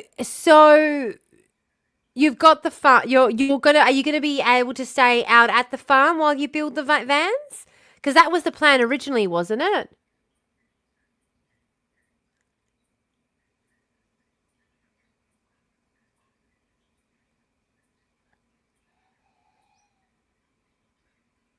Don't mind me while I reapply my lipstick. I really shouldn't do that. Yeah, sometimes a plan is the hardest part. Absolutely. Just knowing that you've got a way forward can ease a lot of tension, but certainly not all of it, for sure. I'll be in a tent. My daughter will be making space in my mum's hoarder house. I'm not a nun yet. Nuns of the Void. I was going to say Nuns of the Void don't have to worry about, what's it called? Nuns of the Void don't have to worry about being abstinent. You can remain, you can, what's the word? You can fuck around as a Nun of the Void. Don't stress. Oh God, you make me laugh. I was going to say, you can prop up my ego anytime. Don't worry. I'm more than happy to have my ego fluffed. It's, I'm going to take these headphones off, actually. I don't need to wear them now. Oh, gosh. And that certainly helps my aching head. It's been years already. Tell me about it. Tell me about it. Doesn't matter, though. Thought it was broken. It isn't. It isn't. I tell you what, when I was editing the podcast, and this is why I'm doing the collection of the tongue flick, because the sound is enough. Just saying. Just saying. You will definitely know that you're alive. You'll definitely know that you're alive. And it's cut out of the regular episodes on account of it being followed by We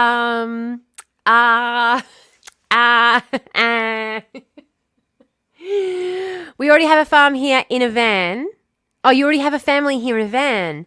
So space is tight, but it will happen. Just hope to have a house until we could have this side ready. Yeah, fuck.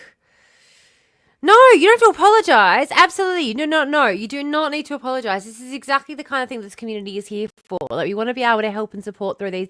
And this is honestly why I said I was going to stick around for a little bit longer. Because when you said you needed to bitch about the fucking landlords for a second, I figured something had happened. But I was under the impression, as I said, that you were pretty much going to be out and at the farm by now. Yeah, exactly. That is why we're here. That is 100% why we're here. For sure. Being judged is draining. What? You're called a thief and a bad mum. Oh my God. Give me the name and address of that motherfucker right fucking now. See what they have to say after I've had a chat with them. What the fuck? What the actual fucking fuck? No fucking way. No fucking way. Absolutely not. Absolutely not.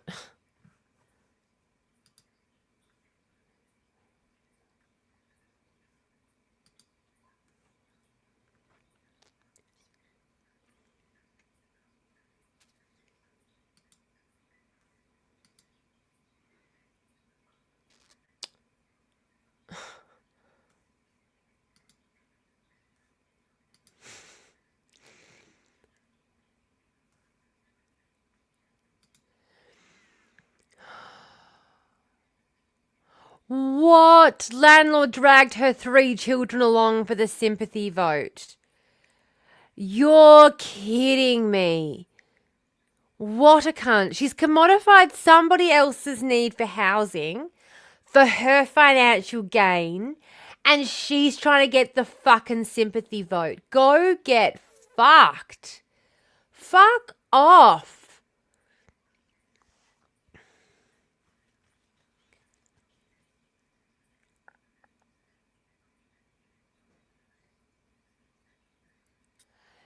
The interest. So she wasn't depending on that money.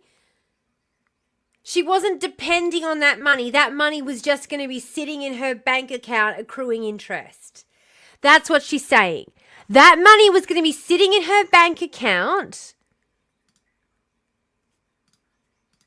accruing fucking interest. What a fucking cunt.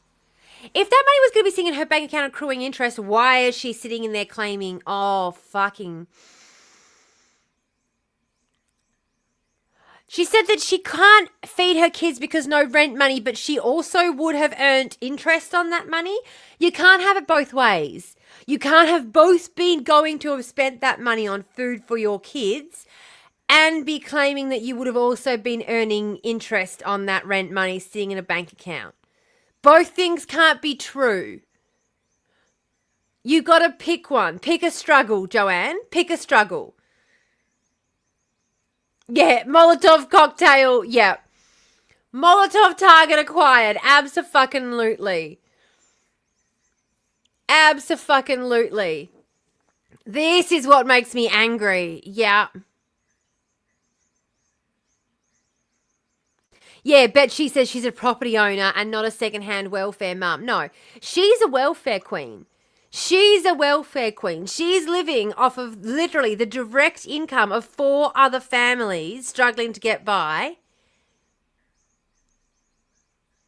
She's living off the income of 4 other families and she wants to claim?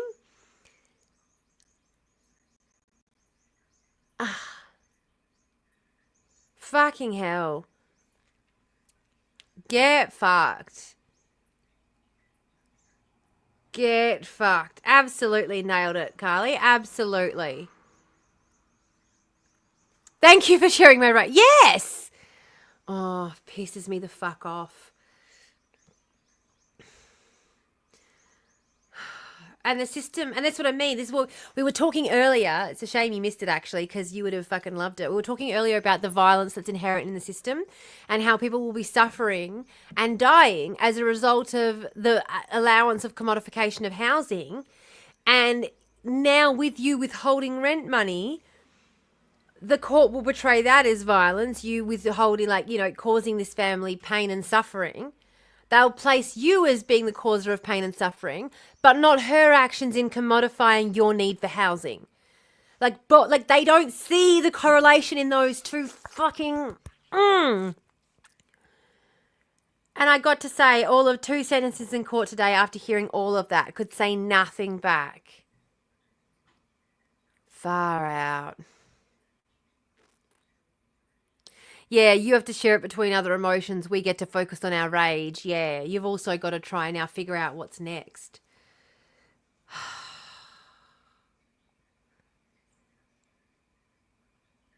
Yeah, my child now has no house. And that's what baffles me about this. She's going to go in there and claim that you're a bad mum, like, because you chose to pay food for your child instead of paying rent money to the woman who doesn't really need it. Like, you prioritize the immediate needs of your child over her getting her piece of the pie. And she has the audacity to call you a bad mum because you prioritized your kid's immediate need. Yeah, make that make sense. No, absolutely. Absolutely. But that's the problem I had when I was in court as well. The magistrate, honest to God, turned around and rolled their eyes at me when I turned around and I said, don't give me, because it's just going to trigger them. Like, it's just, don't, like, it's going to cause more issues. I told them not to give me a restraining order. Like, I told the magistrate not to give me a restraining order unless they were willing to have it cover the children, because my biggest fear was the children being removed from the country. And this was a threat that had been made to me multiple times. Like, I had it recorded. This threat being made to me that my children were going to be taken out of the country. And they refused to give me a restraining order that covered the kids. And he rolled his eyes at me for being dramatic, for believing the threats that were being made. Because I believed him when he said he was going to kidnap the kids and take them overseas. And he goes, well, it would be stupid to do that because then he would lose custody of the children. So he's not going to do that. I'm like, yeah. Every single woman who ended up dead got told by a magistrate that her ex was not going to kill her and she was being dramatic. Every single woman who had her request for a VRO denied was told she was being dramatic and he wasn't going to actually kill her. You know? Yeah. Yeah, anxiety takes over. Anger is so much easier, but it doesn't work. Yeah. It's so infuriating on every level, everywhere. Yeah, abso-fucking-lutely. Yep. You have a huge fucking asset. Use it to help yourself, bud. Exactly. And this is the thing I think people really don't get either about how different the system is for renters versus homeowners. I am not worried about missing my mortgage payment. Like, I've never missed a mortgage payment, but I'm not worried about missing my mortgage payment the same way I was worried about missing a rent payment. It's not something that I am concerned about. Like, I can call the bank and ask them to pause my mortgage payments for a couple of months, and because I'm going through financial hardship, and they will. Like...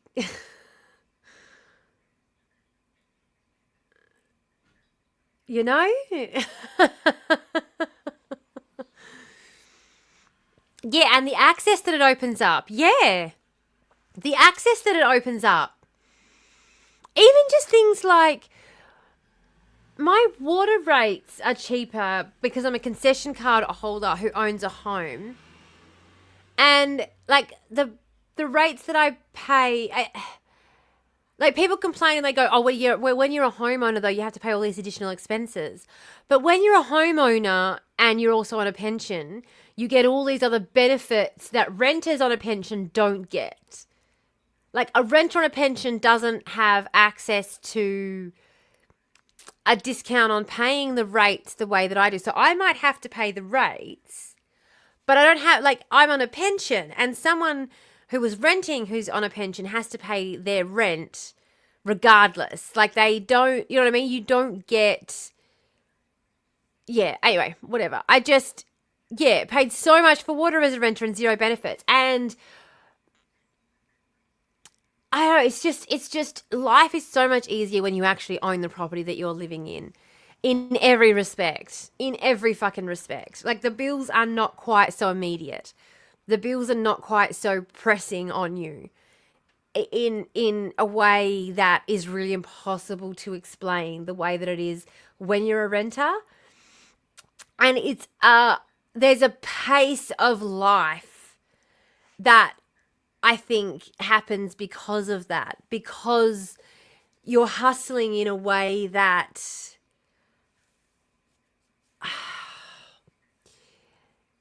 yeah, there's just a level of security. There is a level of security that comes with home ownership that you don't get unless you own your home.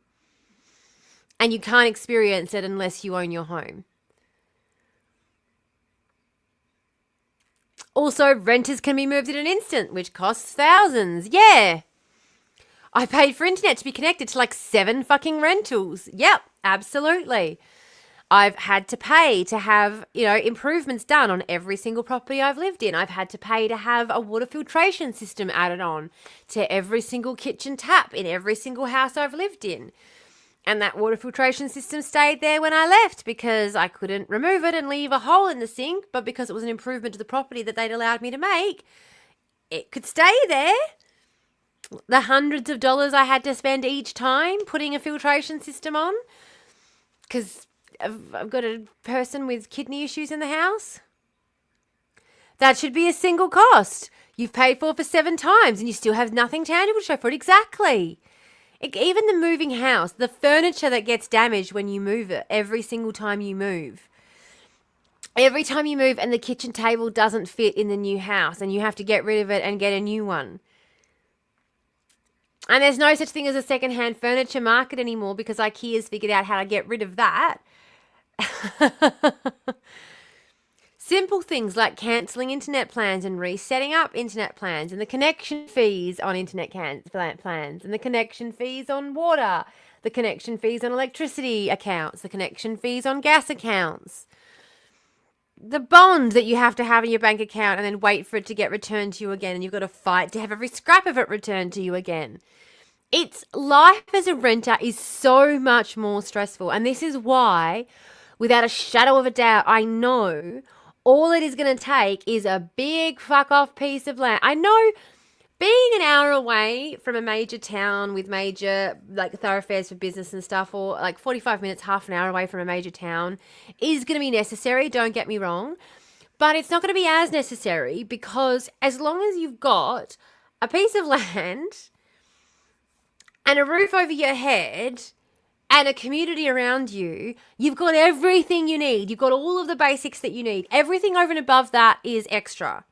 Really. That is all that we fucking need at the end of the fucking day.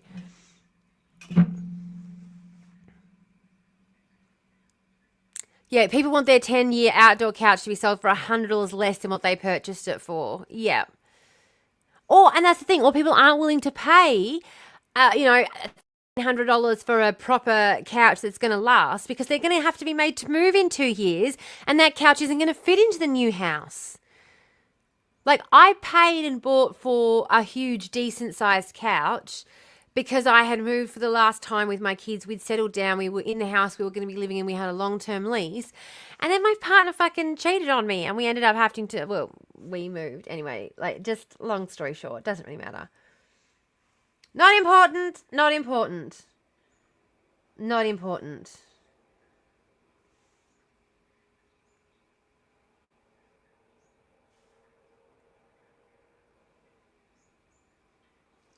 I'm just having a quick look.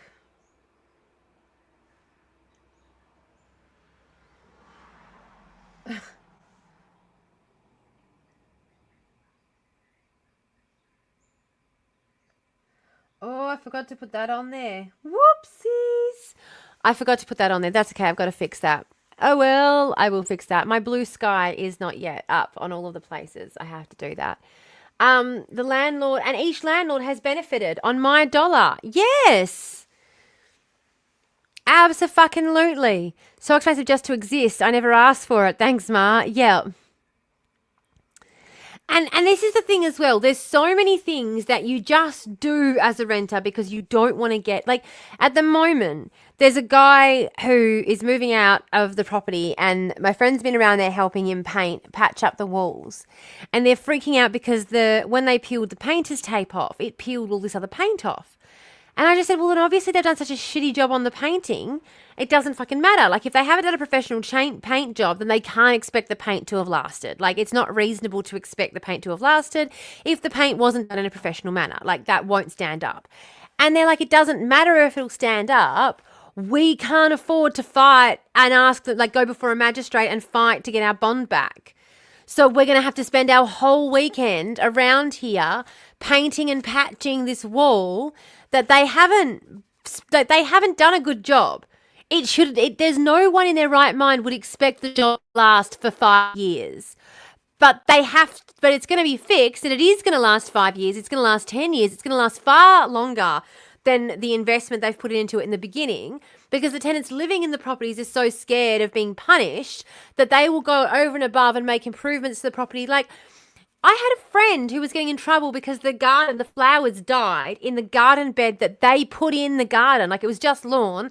They put a garden bed in and planted all these gardens, and then before they left, had to replace the flowers that died in the garden bed.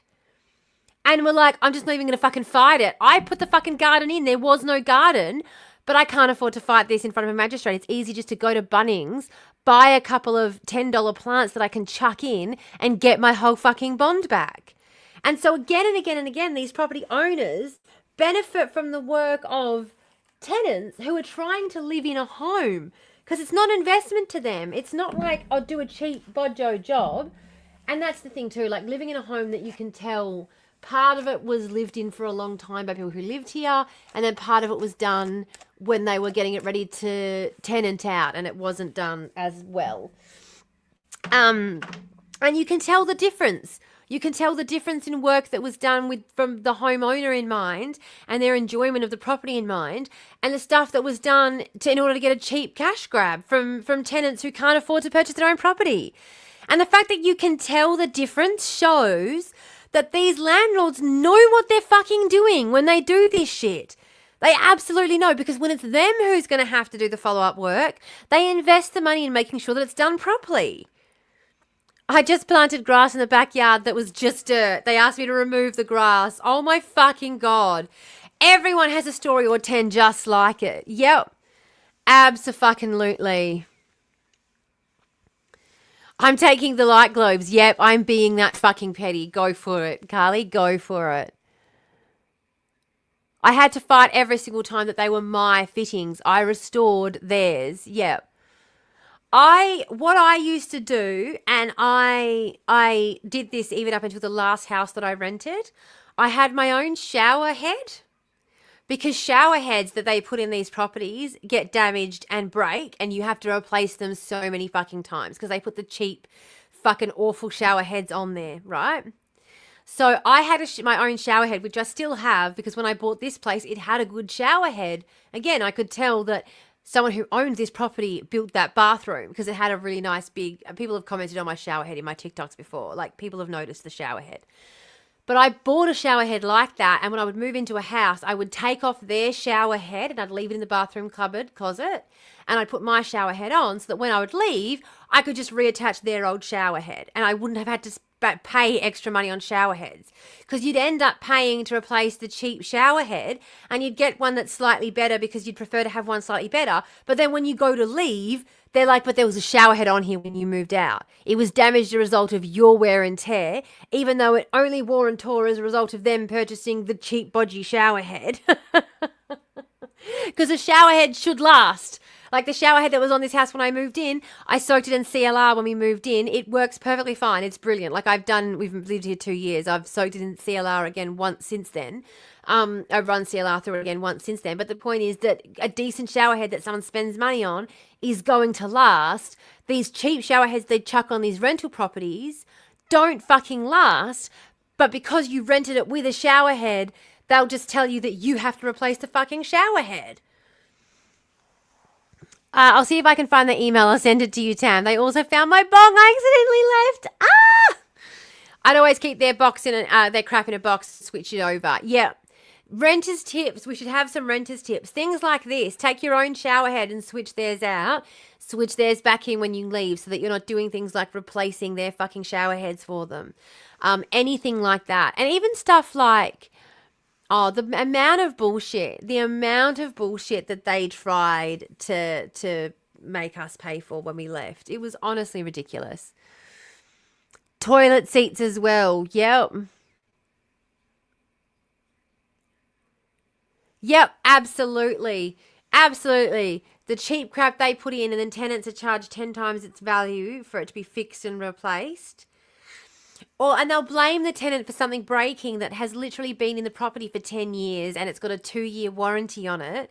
And the tenant's been there for 6 months, and they'll blame you because the lock finally gave when you just happened to be living in the property.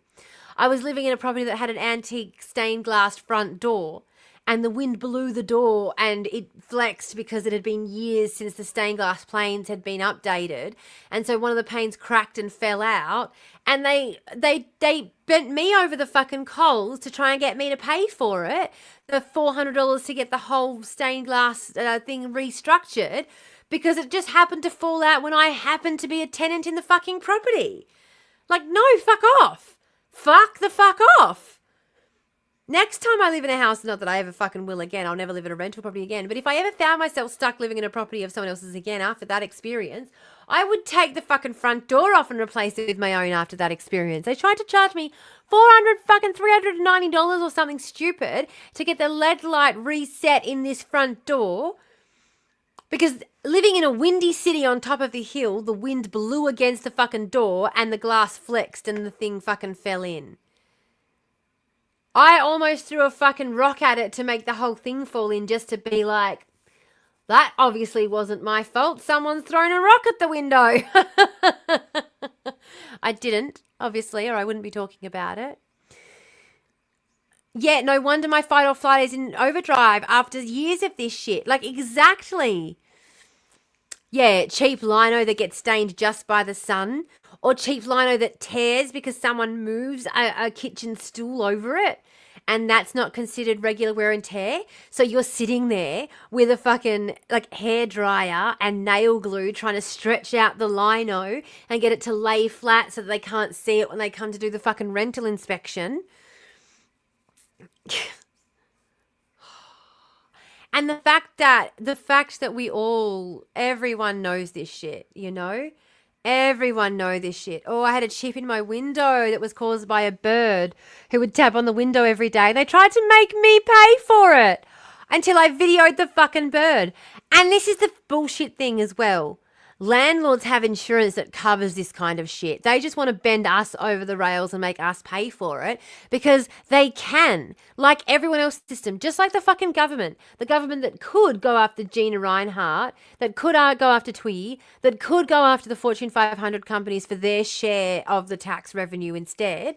Instead, it'll go after pensioners who might have been overpaid by a few bucks, because it's easier to target the little guy and go after the people with no power than it is to just expect the people in power to pay their fucking fair share. And people turn around and say capitalism is the best fucking system we could have, when all it does is result in literally the weakest in the system being exploited the fuck out of them.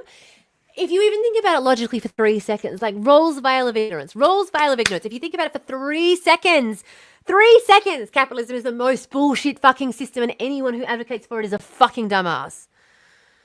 I get so angry. I'm sorry. I get so angry. Can't make your friends pay though, Tam. Well, no, of course not. What do you mean? Of course not.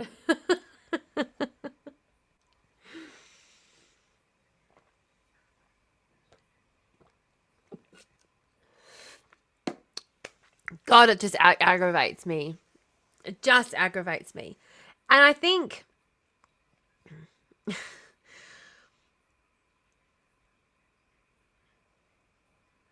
part of it is because I think part of the reason it aggravates us so much is because we know how much we're willing to do for each other, and we know how much, like, I know how much needs to be done in a day, and how much actual human effort that takes, and how many people there are that are willing to rally around and share that. This is why back in the day farmers had big families. Many hands, light work, more free time. No, what aggravates me more is the fuckheads who earn a good coin who think that they are one of them. Yeah. Yep. Yep. The fuckheads who earn a moderately okay coin and think that they're well off. Like how I've been seeing a lot of videos recently coming out from creators talking about how close we are to being homeless. Like, you're more close to being homeless than you realize. And every time I see one of those videos, I want to get on and create my own video that's like, here's the story of how I became homeless twice. Like, hi. If you don't think it can happen to you, me either. First time it happened to me, I was full-time employed. Amazing. Like, to think that the system can be so volatile, because capitalism is so fucking volatile, but you can't have those kinds of massive gains without that volatility, which is why they keep saying, yeah, but you don't get the kind of progress. We could by now, we would have sustained progress with other forms of economic management. Capitalism allows for the massive output growths that result in these massive booms. But it also then results in these huge big busts because it's so unpredictable. It's so volatile. You can't have massive periods of gain without that volatility. So it depends on the volatility, but that volatility also results in mass death, mass casualty. It isn't victimless. I don't even know how many times I've been homeless. Yeah. And this is why I was like, I will move away. We were talking about, earlier, I was willing to move away from my support networks. I was willing to move away from where I could easily find work in order to be able to find affordable housing. Because I was like, there's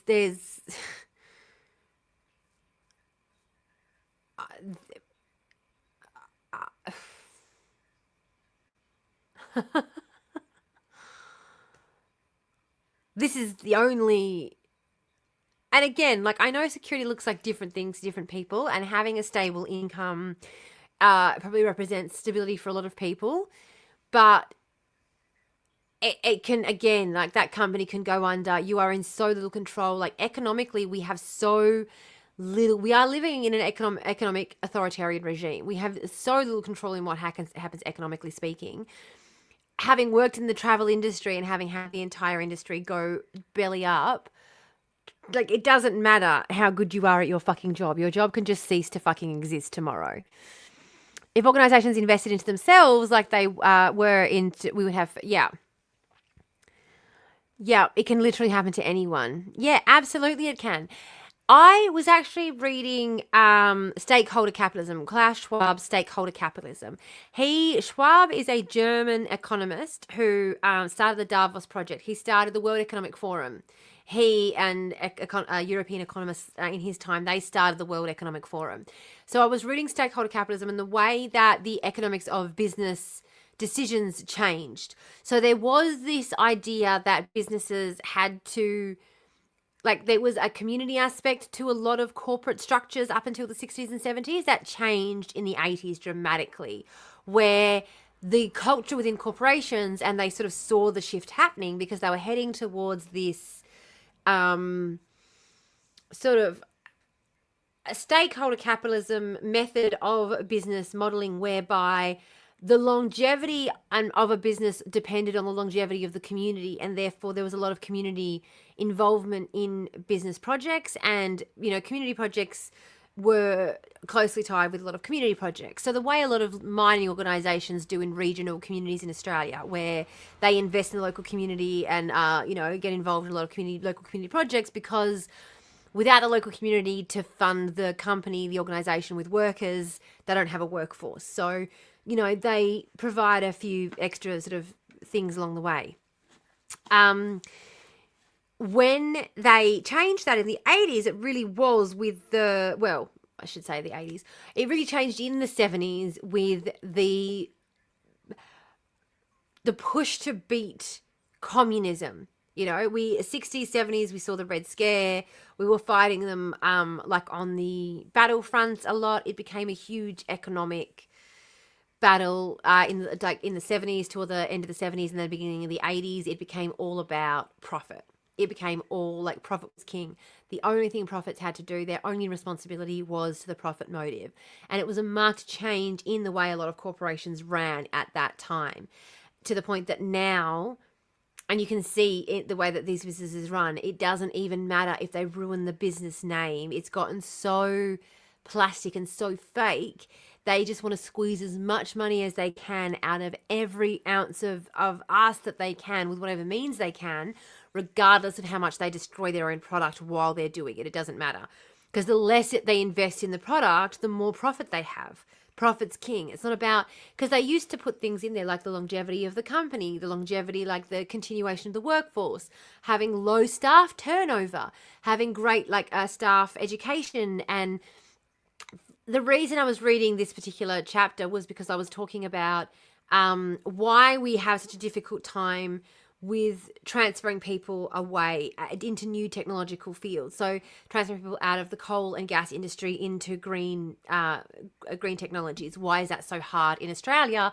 Because when you look at like the Danish example, for instance, people over there are so excited at the idea of being trained up to go into a new field. But part of it is because their organizations still run on this stakeholder capitalism model, where they constantly are training up their workforce because they want to keep their workforce on side. They want to keep all of that knowledge within the company. They're looking at the long-term investments of a lot of these companies. And so part of that is that they, as a matter of course, and because they're also tied up with the unions that do, there's a huge union movement over there obviously as well. There's so much investment in education from the unions, and anytime anyone leaves a job, the union contacts them to help get them into a new job immediately. And it's like, what industry were you working in? What are your transferable skills? What was the last education that you did? What sort of education reskilling do you need to get into new industries? So when people hear that there are new technologies coming in, for them, it's exciting because it's like, oh my gosh, I'm going to get a chance. So one guy, for example, gave his example of he was doing what do you call it? He was doing standards, like he was checking the standards to make sure, you know, the product was all coming through at the same standard. They had a machine that was able to do that now. So they retrained him so that he was no longer checking the standards of this part. They retrained him so that he was now in charge of calibrating the machine and making sure the machines were correctly calibrated, so that because the machine was now able to do his job 10 times quicker than he could do it. Right? So he is now 10 times more productive, because instead of physically, manually checking the parts to make sure that standards have been met, he's instead calibrating the machine, which is checking them at 10 times the rate. So he's been trained up. He now has a higher value role because he's now in charge of calibrating a machine instead of just manually measuring parts. So he's now being higher trained, higher wage, because the company's now producing 10 times more. And because they've invested in that training in him and on this equipment, this machinery, he's also got transferable skills if he wants to go and take those somewhere else. So his life is directly improved as a result of the improvement in technology. And we don't have that same culture over here, because most of the time when companies are looking at investing in technology, they're doing it directly. Their whole goal is directly to remove workers from the workforce. It's not to do the job, like they're not trying to increase productivity. They're trying to decrease cost output, which means wage output. So because there's a different approach to business, it means there's a different employee experience within the workforce.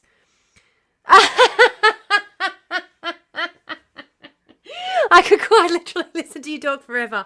Well, I'm going to sign off now with that, because I feel like I have fucking been talking forever. I feel like I've been doing nothing but rambling for hours, and I don't know.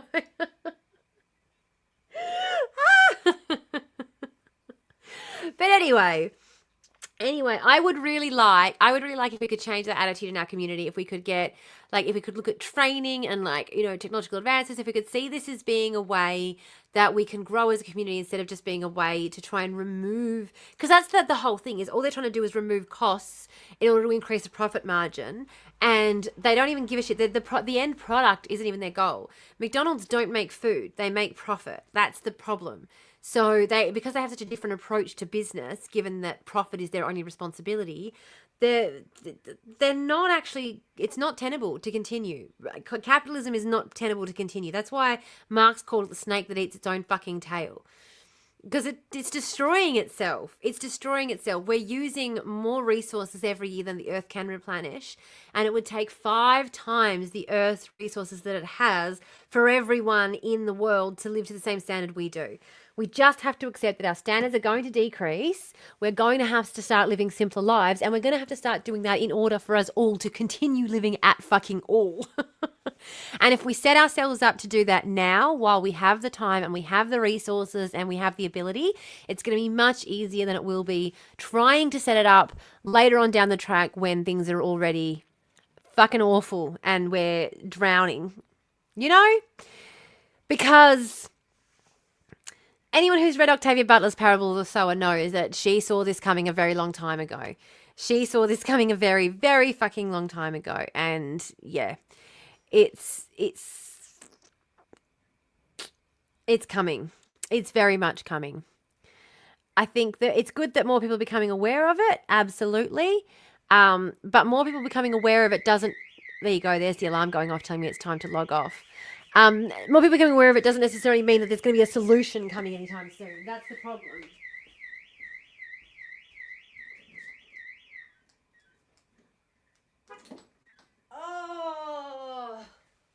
Oh, I tell you what, getting up and stretching when you've been sitting down feels so good. Feels so good. All right. I love you guys so, so much. It is 3:45, so I do have to get up and start cooking because I've got to go and make lasagna for dinner. It's a cooking night tonight. But I do have to cook. I doubt that. My kids say that to me all the time, and I'm like, I don't think so, actually. I don't think so. That was a whole extra hour, just saying. I feel like that was like an extra special, extra bonus. Extra special bonus. But yeah, no, we will jump on Wednesday night onto for book club. I'm obsessed with you. I'm obsessed with our group. I'm obsessed with our community. I'm obsessed with the world that we're going to create because I think it's the right step forward is to focus on trying to create a blueprint for people to follow. I think that's the best. I think that's the best path forward. I'm going to do one final blong and then we're going to sign off. 100%. 100%. And just a safe landing place, because this is the other thing as well. I want all of you to know, and I say this to my fucking kids all the time as well. I can't wait to see what amazing things, what incredible developments you're all going to be able to make when you no longer have the stress and the pressure and the fucking... Because even when Belle was over here, it took a while for me to just be like, Belle, you've got to slow right down. Like, take a big, deep breath. Because the anxiety that is just thrumming along under the surface of everyone, because of the cost of living, the most ridiculous statement that was ever said in Play the I Told You So Long game. Yeah, so long. I'm about to book my flights over to Belle. I'm so jealous that you're going to get to go and see Belle before I get to see you. But it's fine. It's fine. I got to see Belle before you got to see Belle, though. So that sort of doesn't make up for it, but whatever. I'm still glad that you get to go and see her. Trying to balance wanting to do it all and not overwhelming her. Oh, you'll be fine. You'll be fine. Unfortunately, I think Belle's just got a huge... I shouldn't say unfortunately. Fortunately, unfortunately, Belle's just got a huge, big, massive heart, and so you'll just get kidnapped, and you won't have any say in that whatsoever. But I don't know if that's an unfortunately or a fortunately thing. It's both. It's both. Equal yet opposite. Yeah. All right. I'm going to do a final blong. We're going to do a final blong. And we're going to remember Wednesday night. Wednesday night we've got book club. I am going to have the first 3 chapters are going to be up on the Ko-fi this evening, / in the Discord by this evening. So you can listen to those. If you want to listen ahead, you can. The book is freely available on Audible. It's actually a free listen if you have an Audible subscription. If you don't have an Audible subscription, that's fine. As I said, you can get access to it through the Discord or through the Ko-fi. I'll post the links up on both so you can access it freely and easily through there for the book club. but it will only be the first 3 chapters because that's all I have uploaded at the moment. But I will do the rest next weekend so that you can listen to all of it before the next book club. I'm already planning on buying a vinyl to arrive while I'm away. Add motivation to come home. Yeah! Do you know what, though? Do you know what I'm going to start doing? Final belong time. And I said this to Amy as well. I have a piece of furniture that I'm using to tempt Amy into moving over here. I went, well, you have to move over here because it's going to be too expensive to move this huge big piece of furniture over to where you live. So just move you and all of your people over here instead. I'll just do the same to you. I'll be like, well, look at all of these. I have like all of the albums on vinyl. So why don't, if you just come and move in with me, then we can share all of the vinyls. Final blong. I was thinking about this the other day. I was really thinking about this the other day because I was thinking about how throughout time you hear about these stories of people who have been in the nexus of things when things have happened. And people talk about, I don't know how, like, you know, this and that and the other, and all this stuff was happening at the time. Like, I was hearing the story about this guy who was in Silicon Valley during the .com boom and all of the shit. Like, it was about the, do you guys remember the story? What's it called? I'm trying to remember the story now. What's it? I've listened, finished? Where's my finished books? I listened to the book the other day. This Is Not a Game, which is about, it's by Mark Fennell. It's a really interesting book. So I read it over the weekend. And it's Ong's Hat. It's the legendary story of Ong's Hat, which was the very first internet conspiracy and how Ong's Hat started. So that's what I was listening to when this came to me. And it's just talking about how certain people just seem to be at the nexus of changes and when things are happening. And I was thinking about it and I was like, no, what I think happens is that sometimes you'll find a convergence of people who are willing to support you, and then you're able to make wonderful things happen. Because when you hear about this story and what was going on at the time, what you're hearing is a story of friends supporting each other and getting together and creating something together. That's really what you're hearing. So it's not that how do these people happen to be at a convergence of events when things just, no, it's about when people get together and are truly supportive of each other and really want to bring out the best in each other. Incredible shit happens. And all you need is a couple of people around who are willing to be supportive of other people. That's all you fucking need for people to really be able to shine and do amazing fucking things. There doesn't need to be some special confluence of events. There doesn't need to be some, like, how does this person just happen to be at the nexus of... What happens is we have great leaps forward in society when we work together as a community. And this happens, communities converge. They have someone who just fucking believed in them. Yeah, vinyl is a bonus, but I'm coming for you, of course. Exactly. The nexus of events was a community, a supportive community, created the environment necessary for individuals to flourish. So what that tells us isn't that certain people were capable of creating amazing things. It tells us that if given the right environment, people are capable of creating amazing things. And we just don't give people the right environment often enough. That's what it fucking means. And that's what I honestly fucking believe. I honestly believe if we create a community with the ethos of each according to their ability, each according to their need, and we're just really focused on doing what we can to give people what they need, they will create the society of the future. It's not a matter of, like spoiled kids. It's a matter of when you have people who aren't stressed about where they're going to get their next meal from constantly, they have the wherewithal to plan how they're going to feed the world. They keep us under constant pressure for this reason. They don't want us to fix shit. They make a lot of money while shit is fucked. Give me that Kool-Aid, baby. I will drink the fucking Kool-Aid. Absolutely. There's the dress, by the way. It is still being worked on. I'm just saying, like, this dress is going to be sold to raise money for families fleeing Gaza, for anyone who wants to buy it. Link is on the Ko-fi. Yep. Ooh, And also, of course, we've got all of our links and stuff for our community to join for anyone who maybe hasn't already joined the Discord. Please do that. do that. Do that.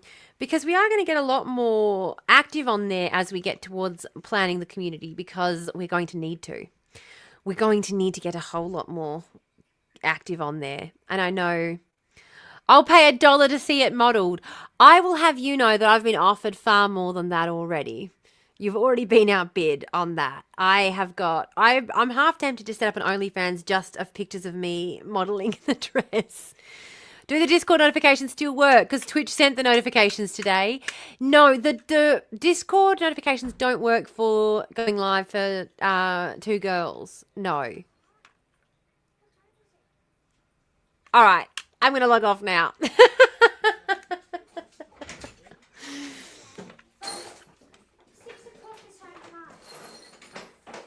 All right.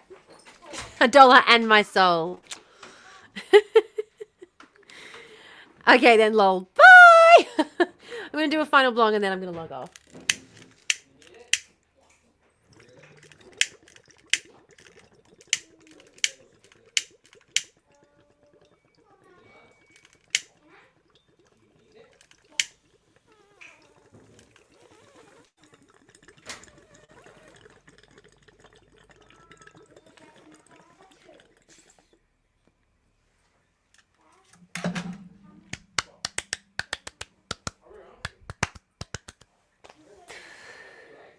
I will set it up so notifications come out for the Discord as well. I will also probably do it on the Twitch, but just on mine, not on the YouTube or anything. Like just on mine, just so that it does send out the notification.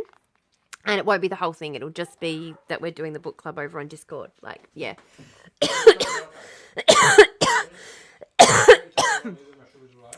Okay. Love you all so much. Thank you so much for the chats today. Honestly, I feel like we have discussed everything. I feel like we've discussed everything. And I love that we ended on a discussion about the commune and our plans to get it going, because that always fills my soul with joy. And just so that you guys know as well, part of what we're trying to do with the podcast, and part of the reasons why I'm pushing it so much and trying to like establish it so much and get you guys to push it, is because we're trying to use the podcast as a bit of a proof of concept for the educational content that we want to produce.